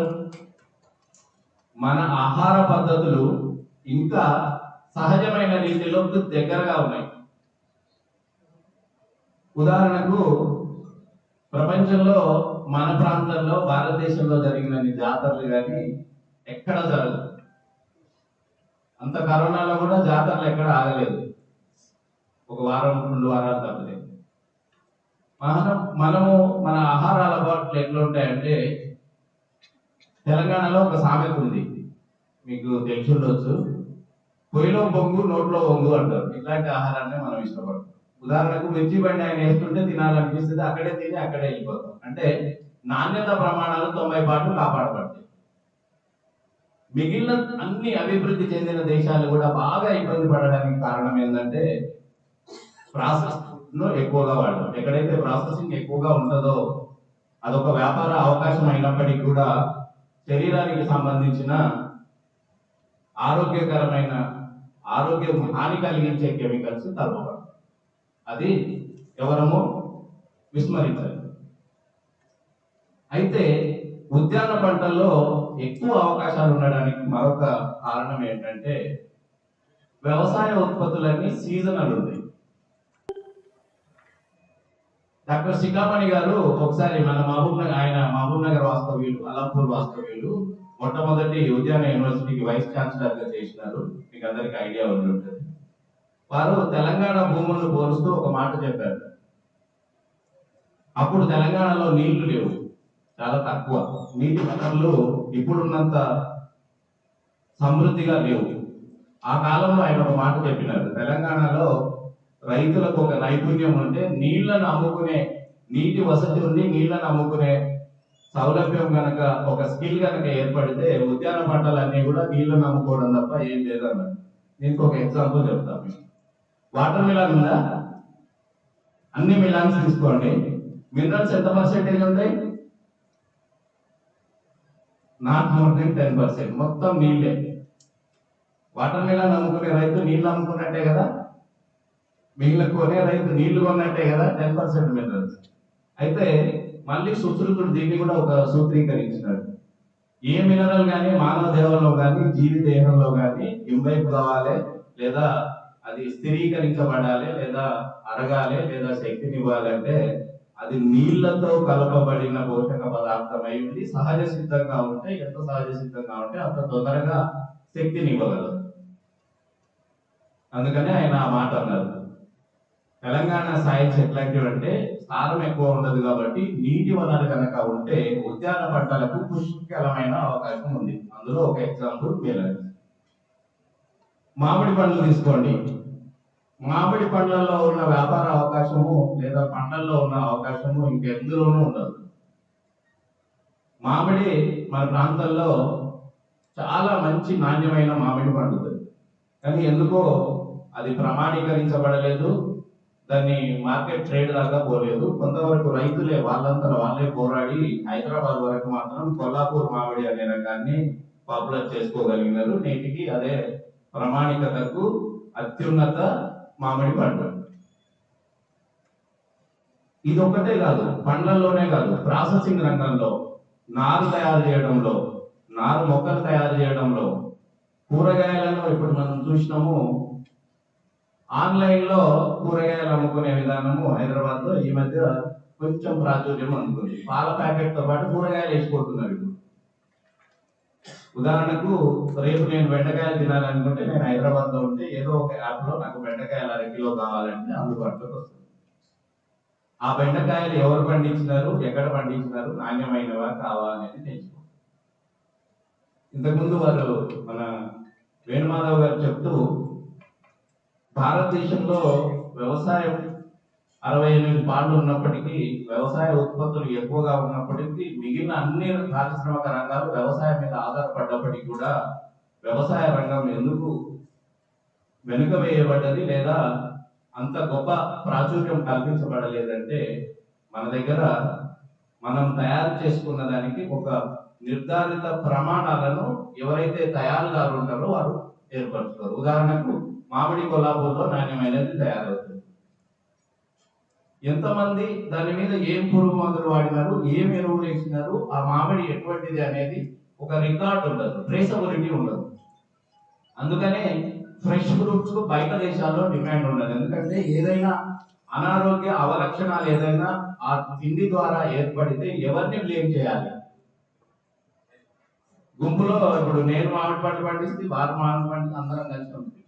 నేను వాడకూడని మందు వాడితే వారు మంచి ఆరోగ్యకరమైన మామిడి పండు తయారు చేస్తారు. నేను ఆ గుంపులో అమ్మింది, నేనే అమ్మినాను ఆ పండు అనేది ట్రేసబిలిటీ.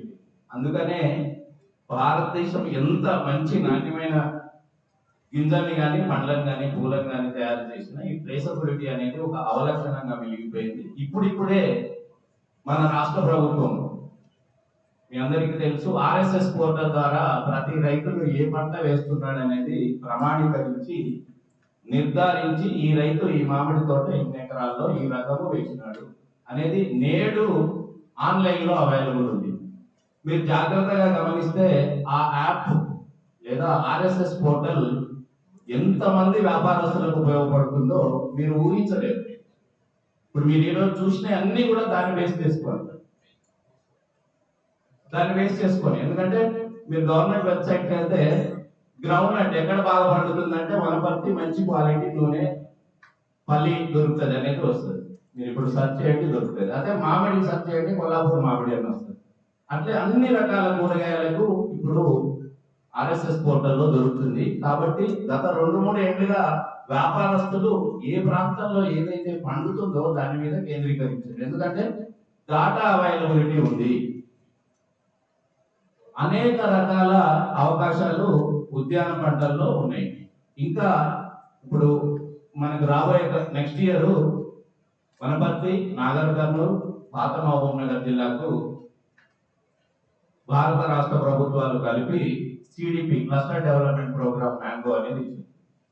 దాంట్లో సుమారుగా ఒక 500 మంది పనిచేయాల్సి వస్తుంది.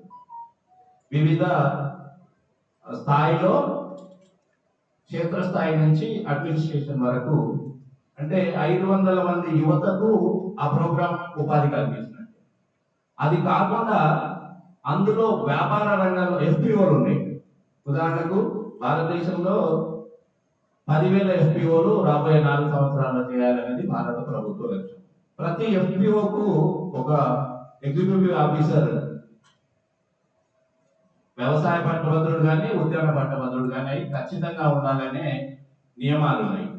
సో ఇవి కాకుండా వ్యాపార సరళిలో కనుక మీరు ఖచ్చితమైన దృఢ సంకల్పం ఉండి చేయగలిగితే ఉద్యాన ఉత్పత్తుల్లో ఉన్నంత లాభము కానీ వ్యాపార ఇది కానీ ఇంకో పంటల్లో కానీ ఇంకొక రంగంలో కానీ ఉండవు.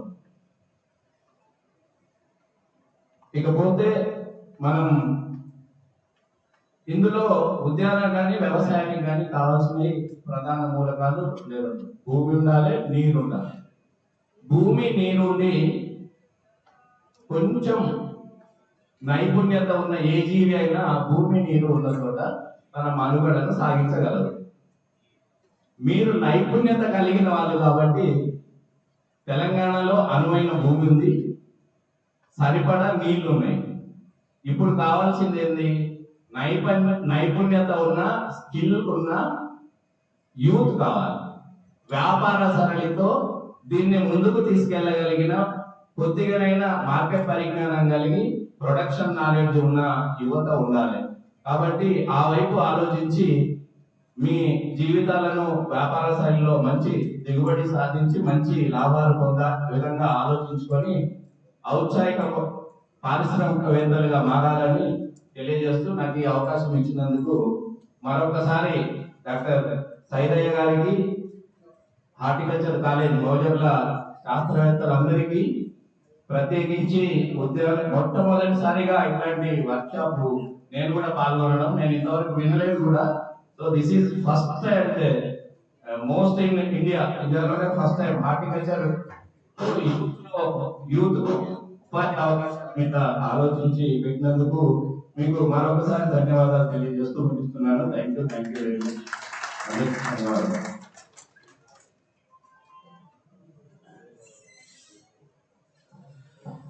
Thank you very much. ధన్యవాదాలు మీరు వచ్చినందుకు, చీఫ్ గెస్ట్గా అటెండ్ అయినందుకు. ఇప్పుడు కూడా మాకు ఎటువంటి సహకారం కావాలన్నా మాకు మా విద్యార్థులకు రాష్ట్ర వ్యాప్తంగా మా విద్యార్థులు సొంతంగా ఏదైనా నర్సరీ కానీ ఏదైనా వ్యాపారాత్మక దాంట్లో వెళ్ళాలన్నప్పుడు ఎటువంటి రాష్ట్ర ప్రభుత్వం నుంచి ఎటువంటి నియమాలు ఉన్నాయి, రూల్స్ రెగ్యులేషన్స్ ఉన్నాయి, అవన్నీ కూడా ఎక్కువ అనేది చెప్తూ ఉంటారు. కాబట్టి మాకు మంచి ఆపర్చునిటీలు, మాకు టీమ్ ఫ్యాకల్టీ, ఇన్వైటెడ్ ఫ్యాకల్టీ ఒక్క 20 నిమిషాలు అయితే ఒక్కటే టాపిక్ అయిపోగలరు. అది 20 నిమిషాలు.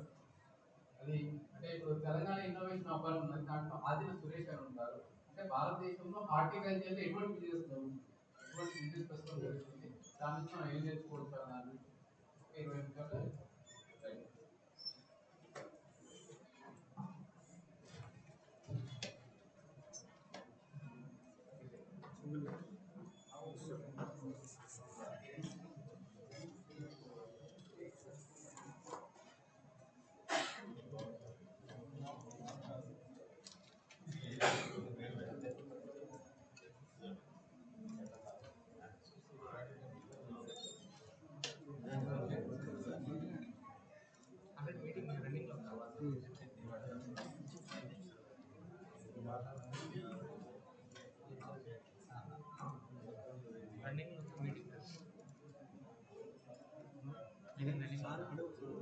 మీటింగ్ ఉంది.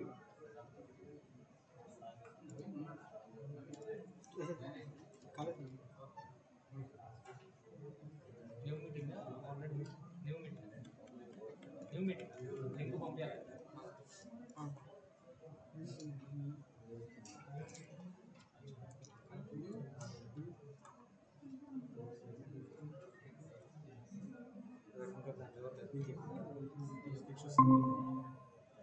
లింక్ అదే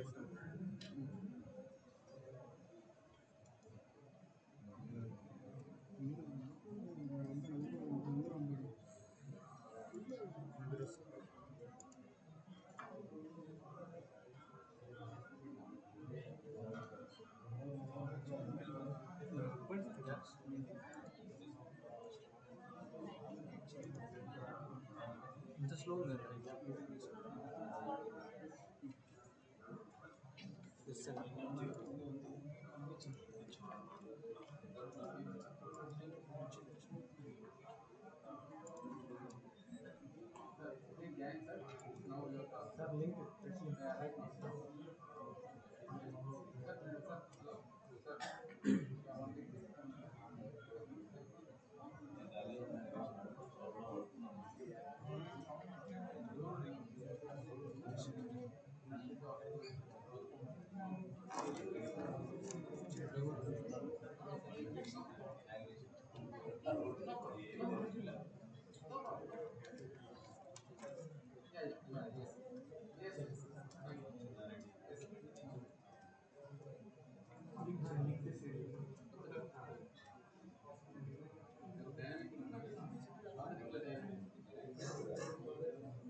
Good afternoon, sir. Now I'd like to take my honor in welcoming Mr. Suresh Adinagaru from Genskill Pro Private Limited and previously worked at Tejas. Welcome you, sir. Welcome you to the session. Thank you, sir. Sir, am I audible? Yeah, am I able to hear me clearly? Sir, am I audible? Am I audible clearly? Yes, sir. Okay, just give me 1 second.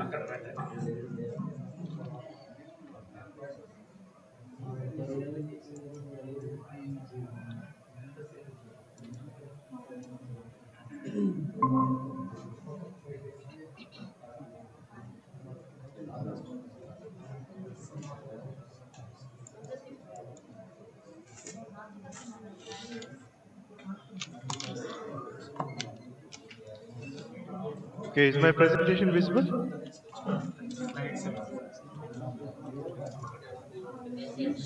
Hello? Yes, sir. Yes, sir. Okay అందరికీ నమస్కారం అండి. మీరు అందరు ఎక్కువ మంది తెలుగు మాట్లాడతారని చెప్పారు, కాబట్టి నేను కూడా వీలైనంత వరకు తెలుగులోనే మాట్లాడతాను. కాకపోతే నాకు మీరు తెలుగు మాట్లాడతారు ముందు తెలియదు, అందుకే ప్రెజెంటేషన్ మొత్తము ఇంగ్లీష్లో ఉంది. మీకు ఏమన్నా ఇంగ్లీష్లో ఉండేది అర్థం కాకపోతే అడగండి, నేను చెప్తాను. మొదలుపెట్టే ముందు ఒక 2-3 ముఖ్య విషయాలు. ఒకటి ఏంటంటే, నేను హార్టికల్చర్ స్పెషలిస్ట్ని కాను, నాకు తెలిసినంత వరకు నేను పంచుకుంటున్నాను. మీకేమైనా ప్రశ్నలు ఉంటే చివరిలో అడగండి, ఎందుకంటే మధ్యలో ప్రెజెంటేషన్ ఆపి చేయడం కొద్దిగా కష్టం అవుతుంది. వీలైనంత వరకు క్లాస్ రూమ్ మోడ్లో కాకుండా కొద్దిగా పనికొచ్చే విషయాలు చెప్దామని ప్రయత్నిస్తున్నాను. చాలా చోట్ల వివరాలు అంటే డీటెయిల్స్లోకి వెళ్ళట్లేదు, ఎందుకంటే ఉన్నది అరగంటే కాబట్టి వీలైనంత వరకు కొన్ని విషయాలు చెప్పి తర్వాత కొన్ని విషయాలు మాట్లాడుకుందాం. నాకు అరగంట సమయం ఇచ్చారు, దాంట్లో 20 నిమిషాలు నేను ప్రెజెంటేషన్ సమాప్తం చేయడానికి ప్రయత్నిస్తాను. ఆఖరి 10 నిమిషాలు ఒకరు మాట్లాడుకుందామని చేస్తాను. సరేనా? మొదలు పెడుతున్నాను. హార్టికల్చర్ ఇన్ ఇండియా అంటే క్రియేటింగ్ సక్సెస్ స్టోరీస్ అనేది టాపిక్ గా పెట్టుకున్నాను. ఎందుకంటే మనం హార్టికల్చర్ ఏంటో మీ అందరికీ తెలుసని అనుకుంటున్నాను, దాని గురించి వివరంగా చెప్పాను. మొదలు పెడదాం. హార్టికల్చర్ ముఖ్యమైనది అంటే, ముందు హార్టికల్చర్ ఇంగ్లీష్లో ముందు చదివి తెలుగులో వీడియోని చెప్తాను. మనం మామూలుగా వ్యవసాయం గురించి చూస్తే ధాన్యము, వరి, వడ్లు, తర్వాత గోధుమ ఇవన్నీ పండిస్తాము. అది కాకుండా హార్టికల్చర్ దీంట్లో చూస్తే మనకి వివిధ రకాలు పండించే అవకాశం ఉంది, అవి ఏంటో కూడా చూద్దాం తర్వాత. దీనివల్ల మన ఆరోగ్యానికి, మన పోషకానికి కూడా చాలా అవసరం ఉంది, దానికి సంబంధం కూడా ఉంది. ఇప్పుడు చెప్పినట్టు న్యూట్రియన్స్, పోషకాలు అన్ని రకరకాలవన్నీ కూడా, తర్వాత మనకు కావాల్సిన రుచులు అన్ని కూడా హార్టికల్చర్ నుంచి వచ్చే ఉత్పాదన నుంచి వస్తాయి. మన ఆరోగ్యానికి చాలా చాలా అవసరమైనవి ఔషధాలు కూడా హార్టికల్చర్ లో వస్తాయి. అలాగే మనం ఇంట్లో కానీ ఎక్కడ కానీ, ఇప్పుడు మీ స్కూల్లో ప్రోగ్రామ్ జరిగినప్పుడు పూల దండలు అవి వేస్తారు, ఎవరన్నా వస్తే మనం పూలమాలతో సత్కరిస్తాము, పూజలు చేసినప్పుడు పూలు వాడతాము. లేకపోతే మన ఇంట్లోనే కొన్ని ఆర్టిఫిషియల్ ప్లాంట్స్, డ్రై ప్లాంట్స్ అవి పెట్టుకుంటాం. అవన్నీ కూడా హార్టికల్చర్ నుంచి వచ్చిన ఉత్పాదన మాత్రం. అందరికీ తెలుగు అర్థమవుతుంది కదా? ఎవరికైనా తెలుగు అర్థం కాని వాళ్ళు ఉన్నారా?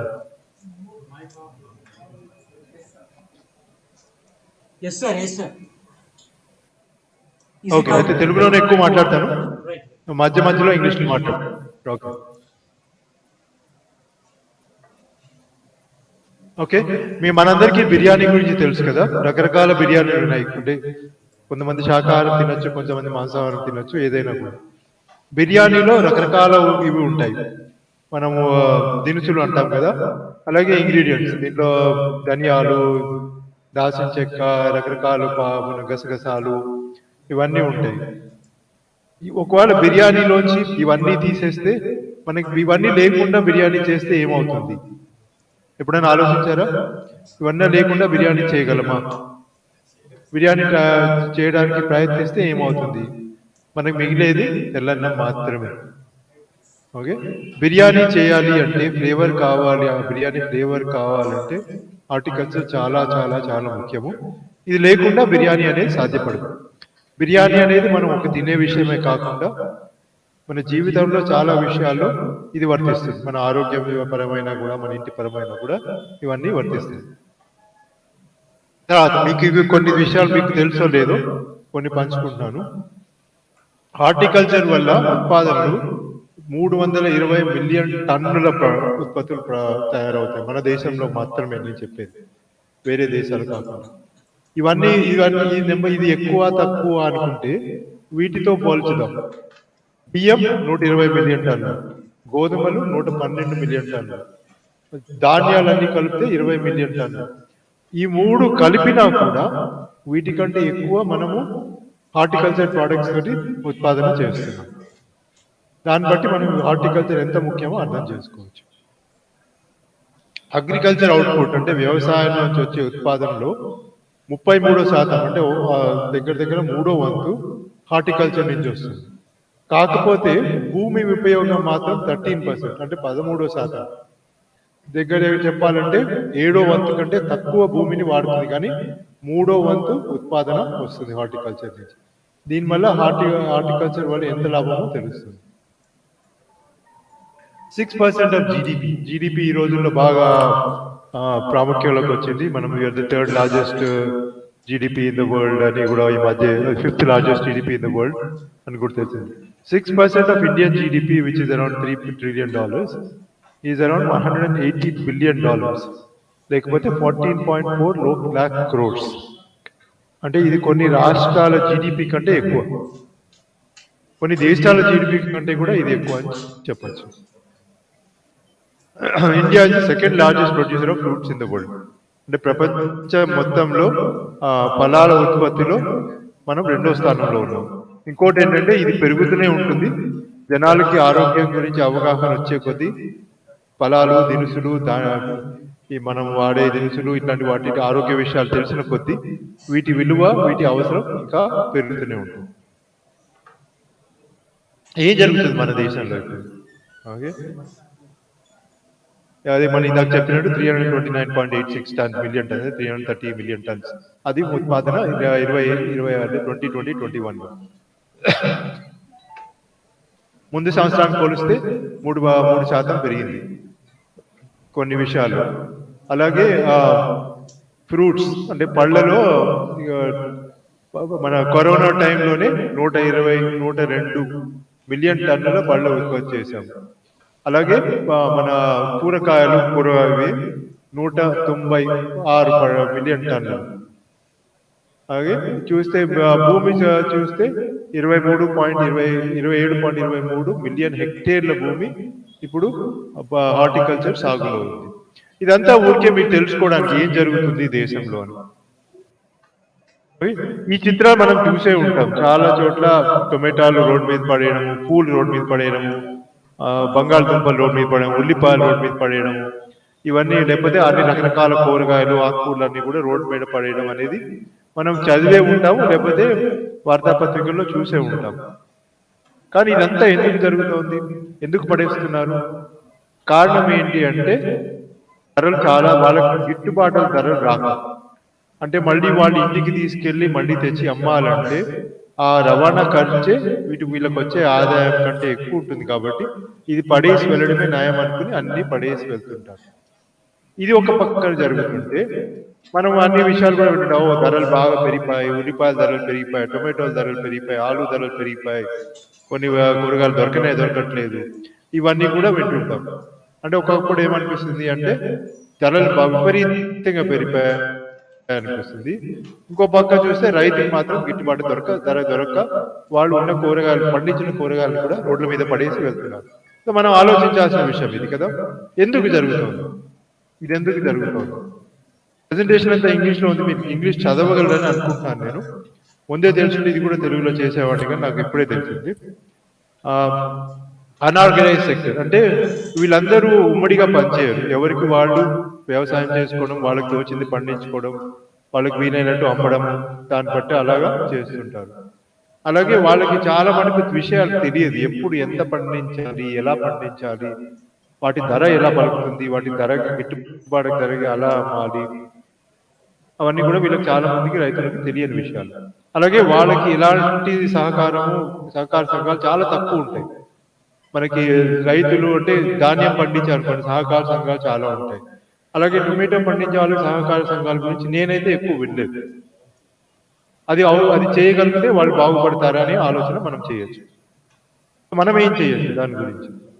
ఓకే, దాని గురించి ముందు అవగాహన పెంచుకోవాలి. ఇది ఎలా జరుగుతుంది, ఏం జరుగుతోంది, ఎప్పుడు జరుగుతుంది, ఎక్కడ జరుగుతుంది అనేది మనం తెలుసుకోవాలి. మనం కూడా ఎలా చేయాలో నేర్చుకోవాలి. అంటే అందరూ వెళ్ళిపోయి భూములు కొనుక్కొని పంటలు పండించేసి చేయమని కాదు. మన ఉన్న ఇళ్లలోనే, అపార్ట్మెంట్లో కానివ్వండి, మన గుడిసెల్లో కానివ్వండి, మనం సొంత ఇల్లు ఉంటే దాంట్లో కానివ్వండి, ఒక టొమాటో మొక్క పెంచడం, లేకపోతే కొంచెం పాలకూర పెంచడం, లేకపోతే ఒక బంతి పువ్వు చెట్టు పెంచడం, ఇలాంటి చిన్న చిన్న పనులు మనం చేయొచ్చు.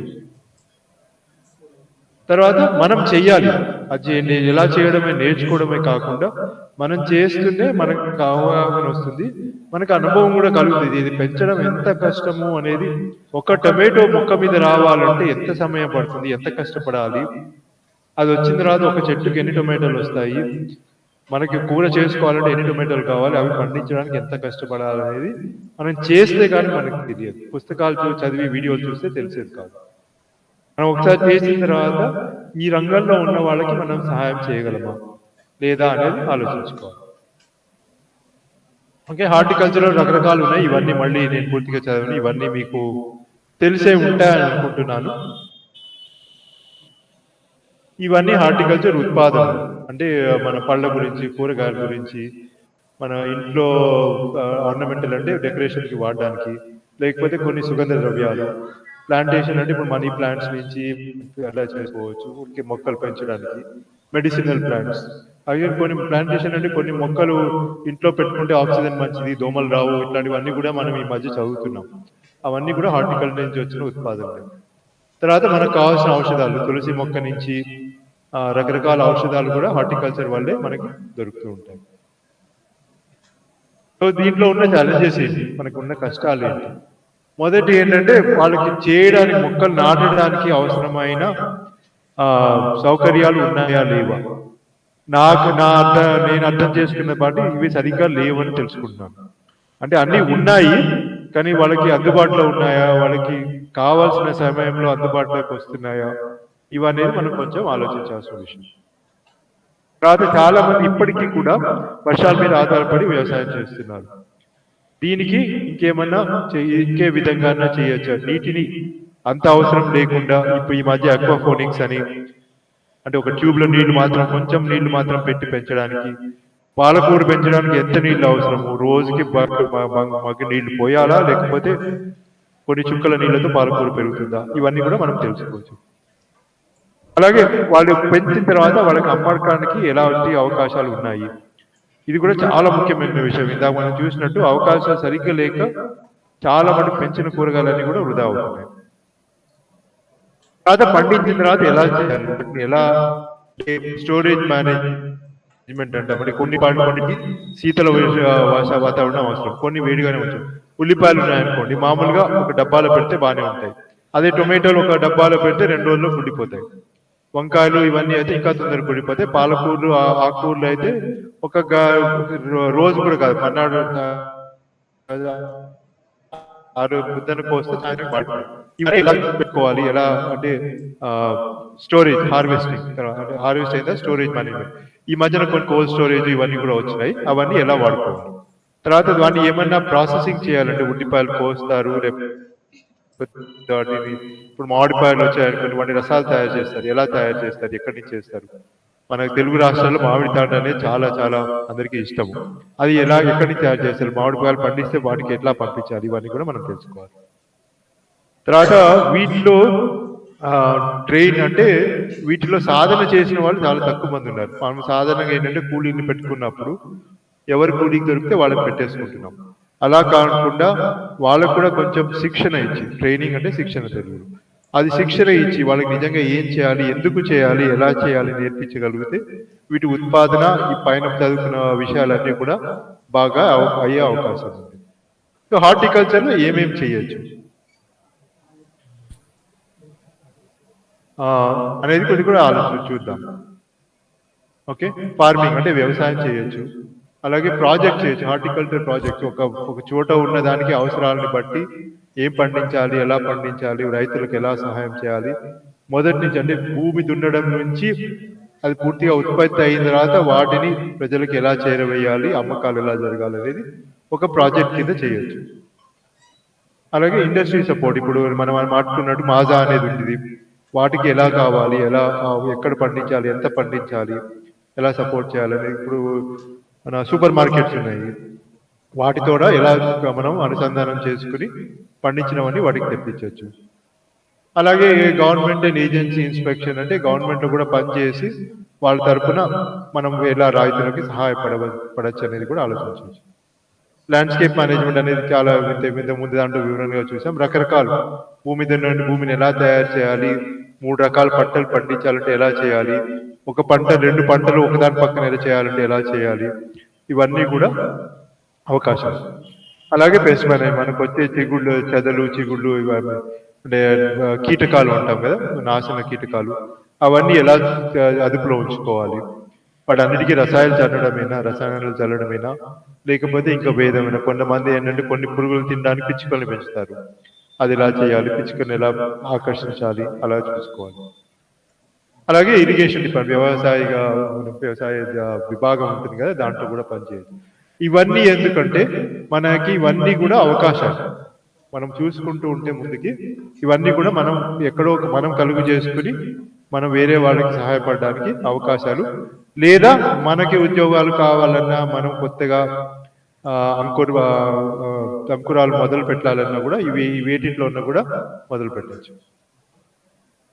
తర్వాత ఇవన్నీ చేయడమే కాకుండా ఎండ్ సైకిల్, ఇవన్నీ పండించి అన్ని వాడకం అయిపోయిన తర్వాత ఏం చేయొచ్చు అంటే చెత్త ప్రతి దానికి చెత్త తయారవుతుంది. మన ఇంట్లో కూరగాయల నుంచి పువ్వుల నుంచి అన్నిట్లో కూడా చెత్త తయారవుతుంది. వాటి చెత్తని ఏం చేయాలి, ఇప్పుడు అరటిపళ్ళు తింటాము, అరటిపళ్ళు తోలని ఏం చేయాలి, అలా రకరకాల వేస్ట్ టు వెల్త్ అంటే చెత్త నుంచి ధనం సంపాదించడం ఎలాగా, అది దీంట్లో కొన్ని 2-3 చూపిస్తున్నాను.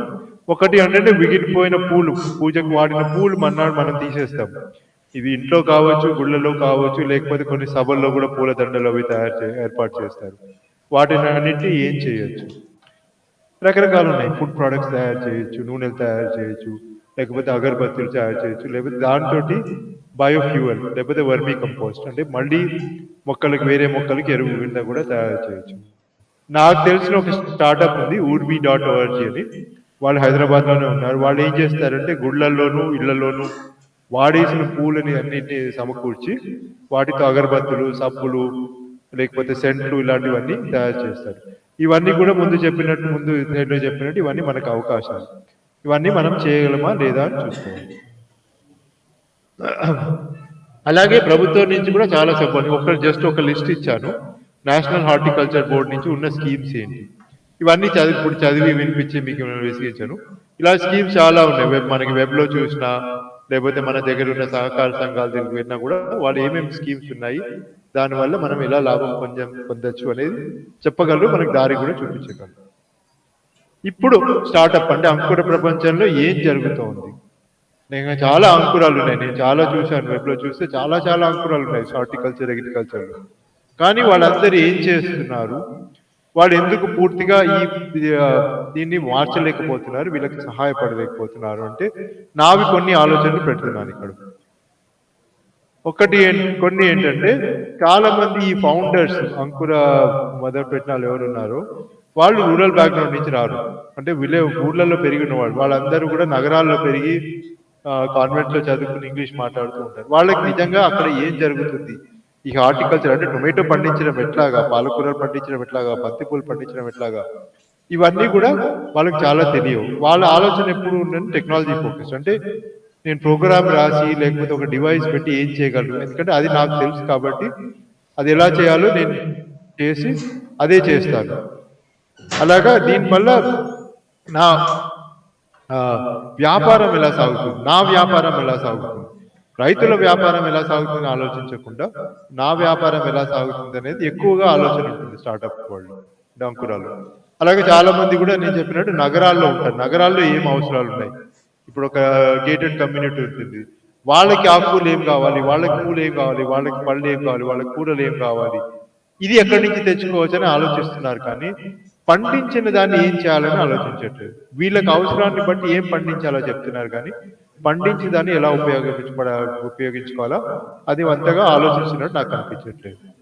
అలాగే నిజంగా వ్యవసాయం చేసే వాళ్ళకి వీళ్ళు వెళ్ళి చెప్తారు, మీరు ఇలా చేయండి, అలా చేయండి, ఇలా చేయండి అని. వీళ్ళకే పూర్తి అవగాహన లేకుండా వీళ్ళు వెళ్ళి అలా చెప్తుంటారు.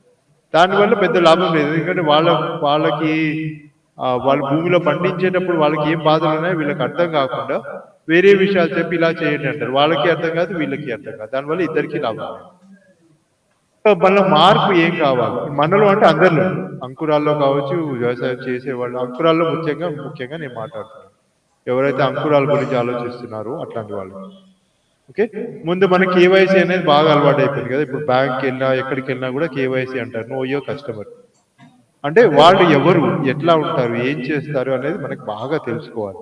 ఇది వ్యాపార విషయంలోనే నిజంగా వాళ్ళు ఏం చేస్తారు, వాళ్ళు ఎలాంటి వాళ్ళు, వాళ్ళ కుటుంబం ఏంటి, వాళ్ళు ఇది ఎందుకు చేస్తున్నారు, వాళ్ళు ఎన్ని తరాల నుంచి చేస్తున్నారు, వాళ్ళకి తెలిసిన విషయాలు ఏంటి, ఇవన్నీ కూడా మనం తెలుసుకోవాలి. అలాగే వాళ్ళు చేసే పని, వాళ్ళ విధానాలు, వాళ్ళు నిజంగా వ్యవసాయం ఎలా చేస్తున్నారు, టొమాటో ఎందుకు పండిస్తున్నారు, పాలకూర ఎందుకు పండిస్తున్నారు, ఇవన్నీ కూడా మనం తెలుసుకోవడం చాలా ముఖ్యం. తర్వాత మనం వెళ్ళి వాళ్ళతో పాటు పనిచేయాలి. ఓకే, నేను ఆఫీస్లో కూర్చొని నేను టొమాటో పండించేవాడికి లేకపోతే పూలు పండించేవాడికి ఏం చేయాలో చెప్తాననుకుంటే అది చాలా మూర్ఖత్వం. అలా కాకుండా మనం వెళ్ళి కొన్ని రోజులైనా వాళ్ళతో పనిచేసి అది నిజంగా ఎలా జరుగుతుంది. ఈ మధ్య కొన్ని బళ్ళల్లో కూడా పిల్లల్ని కొన్ని చోట్ల దీని భూముల దగ్గర తీసుకువెళ్ళి వాళ్ళు 2-3 రోజులు అక్కడ ఉండి మన కర్షకులు ఎలా పనిచేస్తున్నారు, వాళ్ళు ఎలా పండిస్తున్నారు, భూమి దున్నడం దగ్గర నుంచి విత్తనాలు నాటడం ఎలాగా, నీళ్లు పోయడం ఎలాగా, తర్వాత రసాయనాలు అవసరం ఉంటే ఎలా చల్లాలి, ఇవన్నీ కూడా పిల్లలకు నేర్పిస్తున్నారు. అది చాలా ముఖ్యము. పెద్దవాళ్ళు కూడా నేర్చుకోవచ్చు. ఎందుకంటే నేను చదివినప్పుడు మాకు ఇవన్నీ నేర్పించలేదు. తర్వాత నేను నేర్చుకోవాల్సి వస్తుంది, పూర్తిగా అవగాహన లేదు. అలాగా ఇప్పుడు పెద్దవాళ్ళు కూడా వెళ్ళి నేర్చుకునే అవకాశం ఉంది. తర్వాత ఇందాక అన్నట్టు వాళ్ళకి చెప్పడం, వాళ్ళకి వెళ్ళి ఇలా చేయండి అని చెప్పద్దు. వాళ్ళు ఎలా చేస్తున్నారో నేర్చుకోవడం చాలా ముఖ్యం.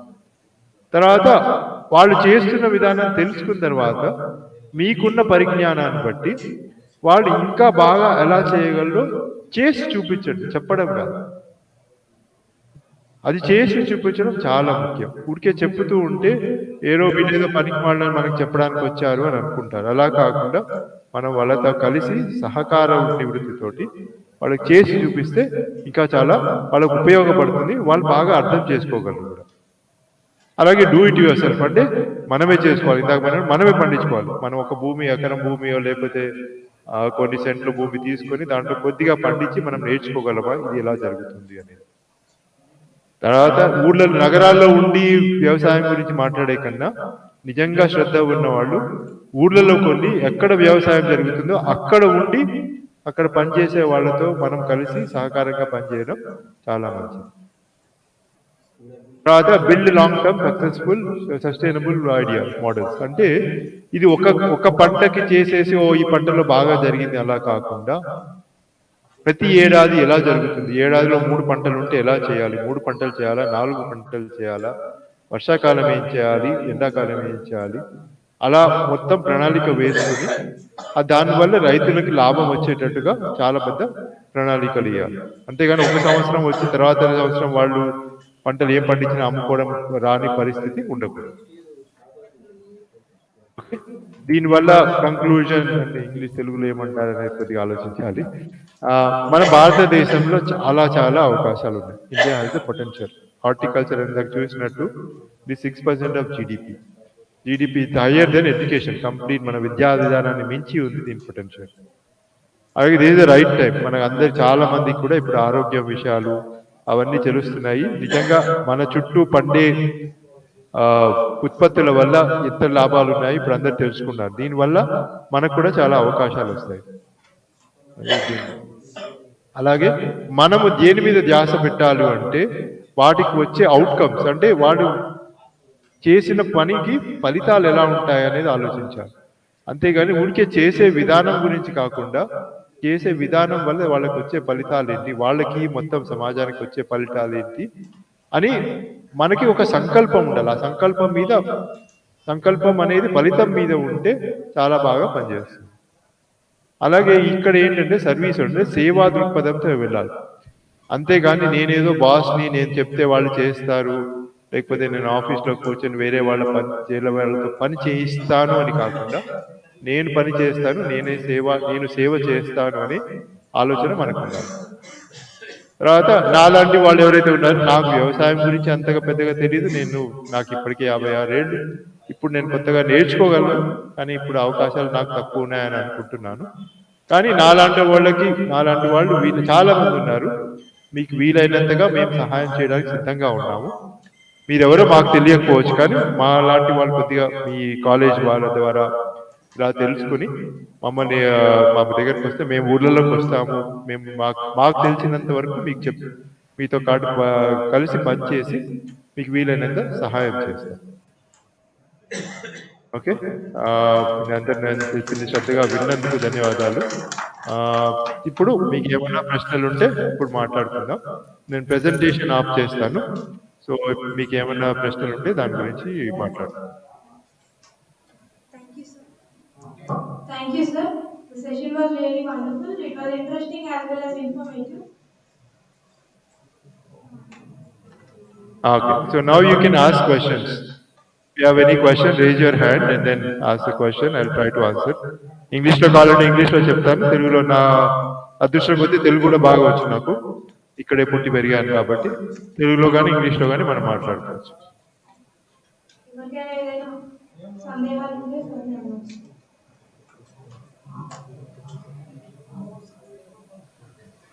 ఎవరికి ఏమి ప్రశ్నలు లేవంటే నేను రెండు అనుకోవాలి. ఒకటి అంతా అర్థమైపోయింది, లేక ఏమీ అర్థం కాలేదు. ఈ రెండు అయితే జరగదు కదా. పూర్తిగా అప్పుడు అర్థం కాదు, పూర్తిగా అందరికీ అర్థం కాకుండా కూడా ఉండదు. నేను అంత మరీ ఘోరంగా మాట్లాడలేదని అనుకుంటున్నాను. కొంచెం అర్థమయ్యి కొంచెం అర్థం కాకుండా ఉండవచ్చు. కాబట్టి మీకు ఏమైనా అర్థం కాకపోతే విషయాలు చెప్పండి, లేకపోతే మీరు ఏదైనా పంచుకోవాలంటే కూడా మాట్లాడండి. నన్ను అడగడమే కాదు, ఇది క్లాస్ రూమ్ కాదు, నేను మాస్టర్ని కాదు. కాబట్టి మీరు ఏదైనా పంచుకోవాలని నాతో కానీ మీతో తోటి వాళ్ళతో పంచుకోవాలన్నా కూడా మీరు మాట్లాడచ్చు.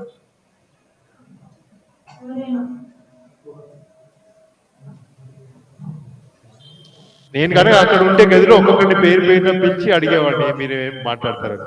ఇక్కడ దూరంగా ఉన్నాను కాబట్టి నేను అది చేయలేకపోతున్నాను. ఇక్కడ ఓన్లీ మీ పేరు కూడా నాకు తెలియవు. ఇక్కడ ఆ తెల్ల షర్టు, ఆరెంజ్ షర్టు ఇలా పిలవాల్సి వస్తుంది, అది చాలా బాగుండదు. అందుకని మీరే అడిగితే మీరే మాట్లాడుతున్నారు. నాకు ముందు కనిపించేవాళ్ళు తెల్ల చొక్కాలు, ఒక నీళ్ళ చొక్కా, ఒక ఆరెంజ్ చొక్కా. అలా కాకుండా మీరే మాట్లాడితే బాగుంటుంది. మీ పేరు కూడా చెప్తే నాకు బాగుంటుంది. నా పేరు సురేష్, మీకు తెలిసే ఉంటుంది.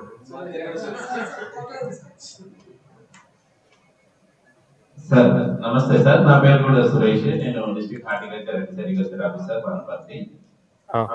మీ ప్రజెంటేషన్ చాలా బాగుంది సార్. సింపుల్ గా అందరికీ అర్థమయ్యేలానే ఉంది. 99 పాటలు అర్థమయ్యింది.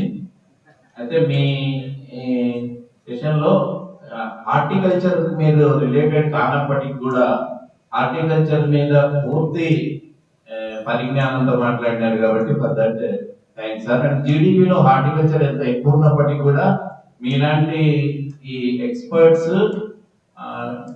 గవర్నమెంట్ కి కానీ వీటికి కానీ హార్టికల్చర్ షేర్ ఎక్కువ ఉంది అని చెప్పగలిగితే గవర్నమెంట్ దగ్గర హార్టికల్చర్ డిపార్ట్మెంట్ కానీ హార్టికల్చర్ నైపుణ్యత ఉన్న పట్టభద్రులకు కానీ విలువ పెరిగే అవకాశం ఉంది సార్. ఇది ఒకటే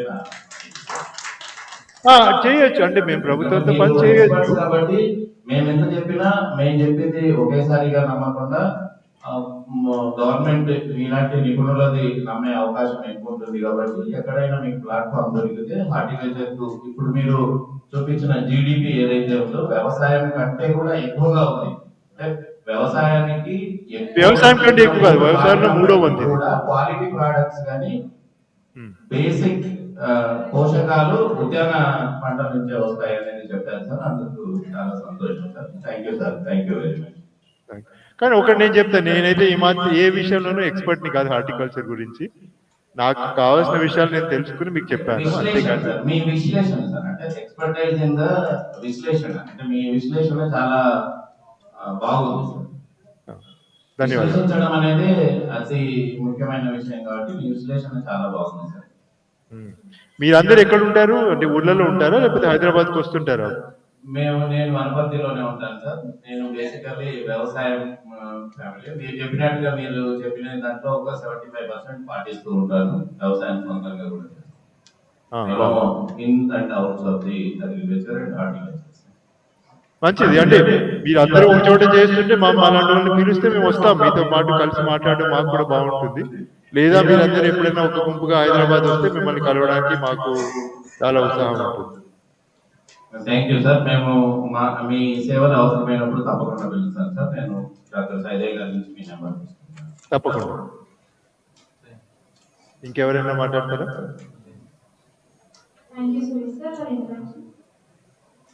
Thank you, sir, for sparing your valuable time. నమస్కారం అందరికీ. Thank you, sir.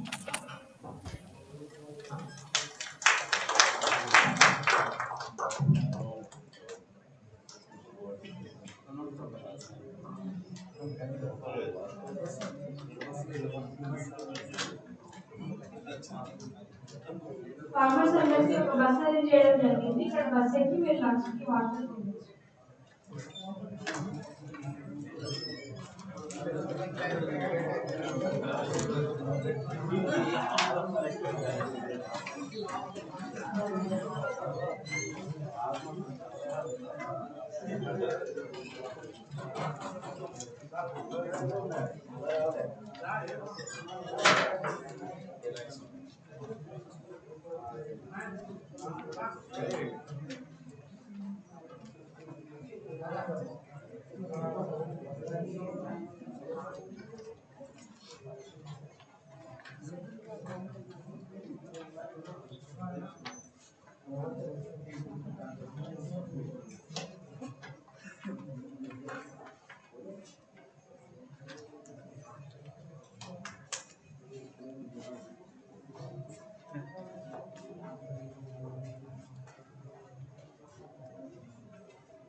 ఇదే మీటింగ్ వచ్చిరా అట్లనే వచ్చినా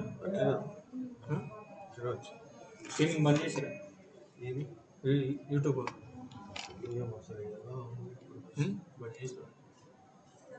స్టాప్ బంద్ చేయలేదు ఏడి అబ్బాయి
సెకండ్ హాఫ్